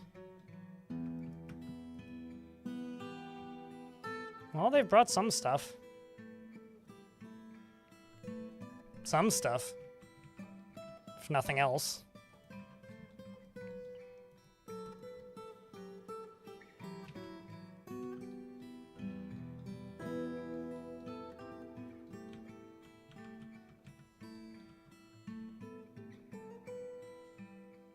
Wax is used for wax crafts, which is fine.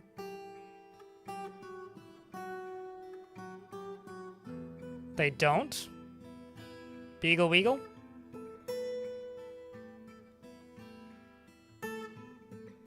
Unless you've got some mods that makes that happen. Also, why'd you ask the same thing twice? In like less than a minute, Beagle Weagle.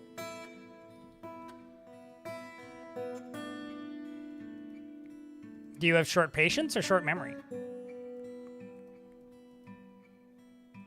But yeah, to answer your question, they don't.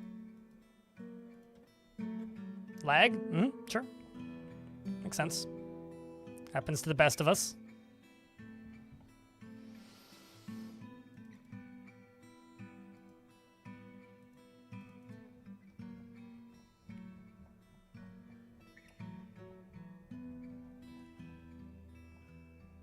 I did see it the first time, though.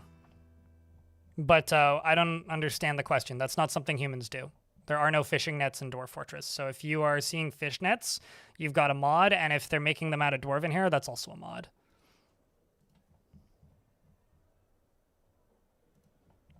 So to answer your very elaborate question with a very elaborate answer, they don't? I don't understand the question.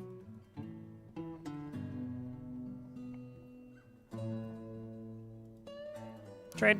Done. Greetings, says the human counselor Tikwa Longingdor from the noble, and they say greetings, noble dwarf. There's much to discuss. It's a pleasant place. They've updated my maps. What do we have? Oopsies. News and rumors. The town of Glad Squid, the very smiley squid. It seems that Thoran Playape has become the sacred lilac of the sect of jail, replacing Osmo roasted poison.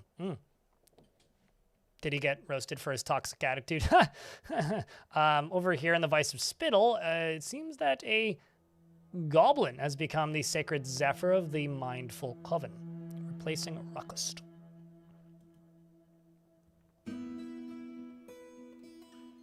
Certainly, but there's no nets in Dwarf Fortress, Lich Lord.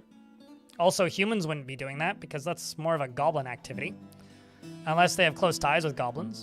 But I will reiterate, there are no fishing nets in Dwarf Fortress. So sure, they might be using dwarven hair to do something, but if they are, then they are of goblin allegiance most likely. So one, they're probably not humans, and two, there are no fishing nets in Dwarf Fortress. And the question was, why do they make fishing nets out of dwarven beard hair? They don't. Because that isn't a thing that exists in the game. If you've modded it in, then why are you asking me? I understand what you're saying, Lich Lord. So the way human ethics work in Dwarf Fortress is they have like a lot of personal choice laws, which means it isn't mandatory. With goblin ethics, it is mandatory. So there are certain humans where you might get that, certainly. But once again, that defies the point. Because the question was, why are they making fishing nets? There are no fishing nets in Dwarf Fortress. Do I need to just say my statement louder? I quit this discussion. Like, if you want to yap at me about dwarven ethics, here, I'll consult the grid. They're not semi-random. They're actually quite hard-coded. When it comes to humans, justified with good reason for killing a member of same entity. Justified if no repercussions for killing neutral. Killing an enemy, acceptable. Where is it? Making a trophy from a corpse or of a sapient creature or race. It's acceptable in human society. However, you'll only get that if that person is cruel, which isn't that common.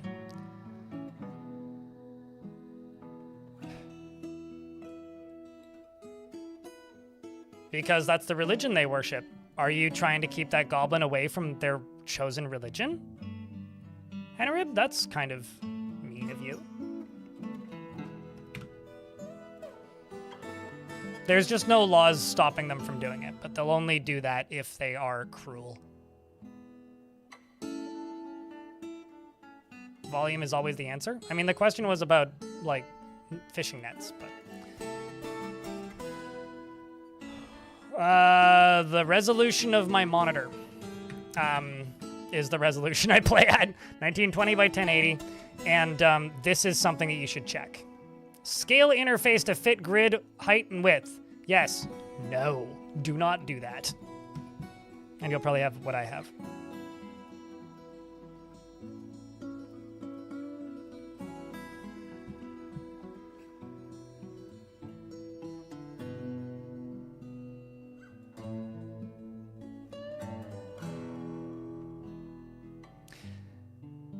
All right, where are we at here? A Herbalist's Guild.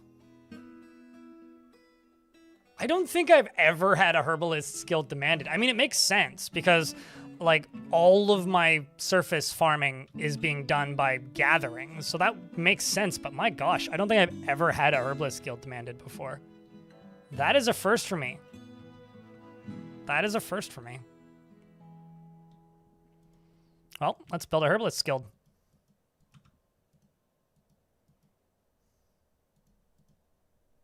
We demand a shrubbery, says the Herbalist's Guild. Probably. We are the knights who say eep. Or it is inevitable, one of the two. How's Squatty McDoing? They went and raided once more. They stole livestock. What do we get? Oh my werble. Okay, so we got a cave dragon, 2 jabbers, a bug bat, a giant cave spider, a cave dragon, and a voracious cave crawlers. And a beak dog. Okay, hold up. We're gonna go up to...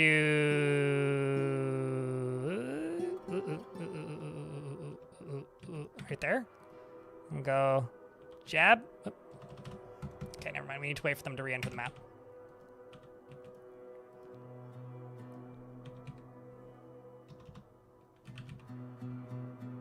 And a giant cave spider. Wait, what?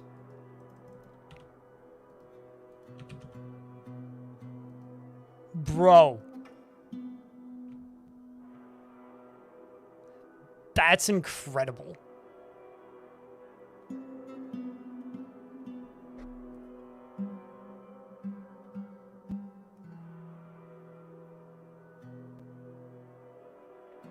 It's quite difficult to get free silk out of it, because I need it to fight with something that isn't my dwarves.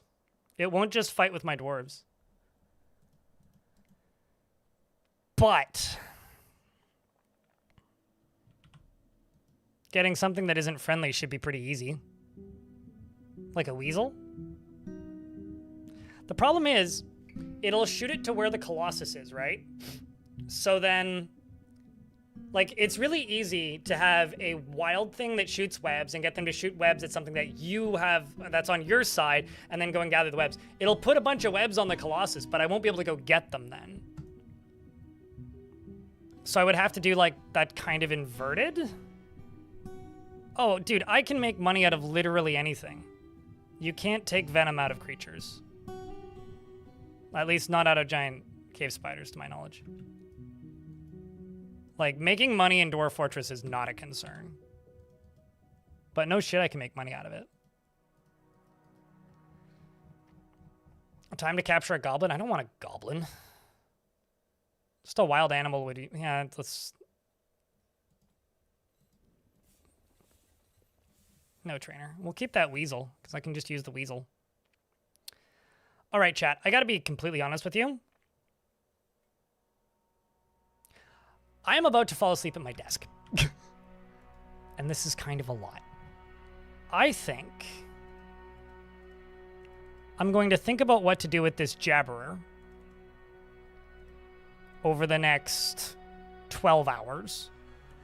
Or not jabbers, cave spider, and come back to you guys with a plan. But we're going to have to steal some more of these. Because, Unfortunately, it's not war trainable. Dragons are, though.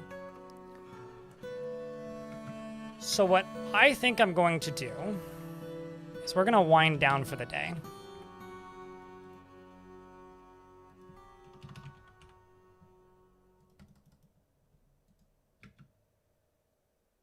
I'm so sorry for your loss, Orange. I hope you survived this calamity.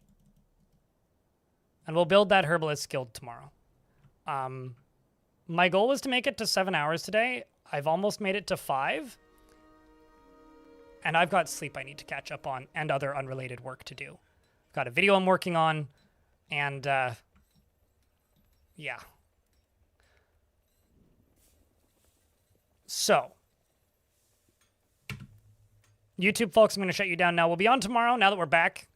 There will be a hopefully full-length stream tomorrow, and a hopefully full-length stream the following day. But I do want to say a real quick thanks to the YouTube folks who tuned in today and spent some time around here. And for the Twitch folks, we're going to go raid somebody, so please stick around so that we can go raid someone. And YouTube folks, if you want to come raid somebody, pop over here onto Twitch so we can go say hello to somebody. Otherwise, I will see you guys tomorrow. Same Dwarf time, same Dwarf channel. Hopefully less Dwarf headache. Sound good, YouTube folks? Take care of yourselves.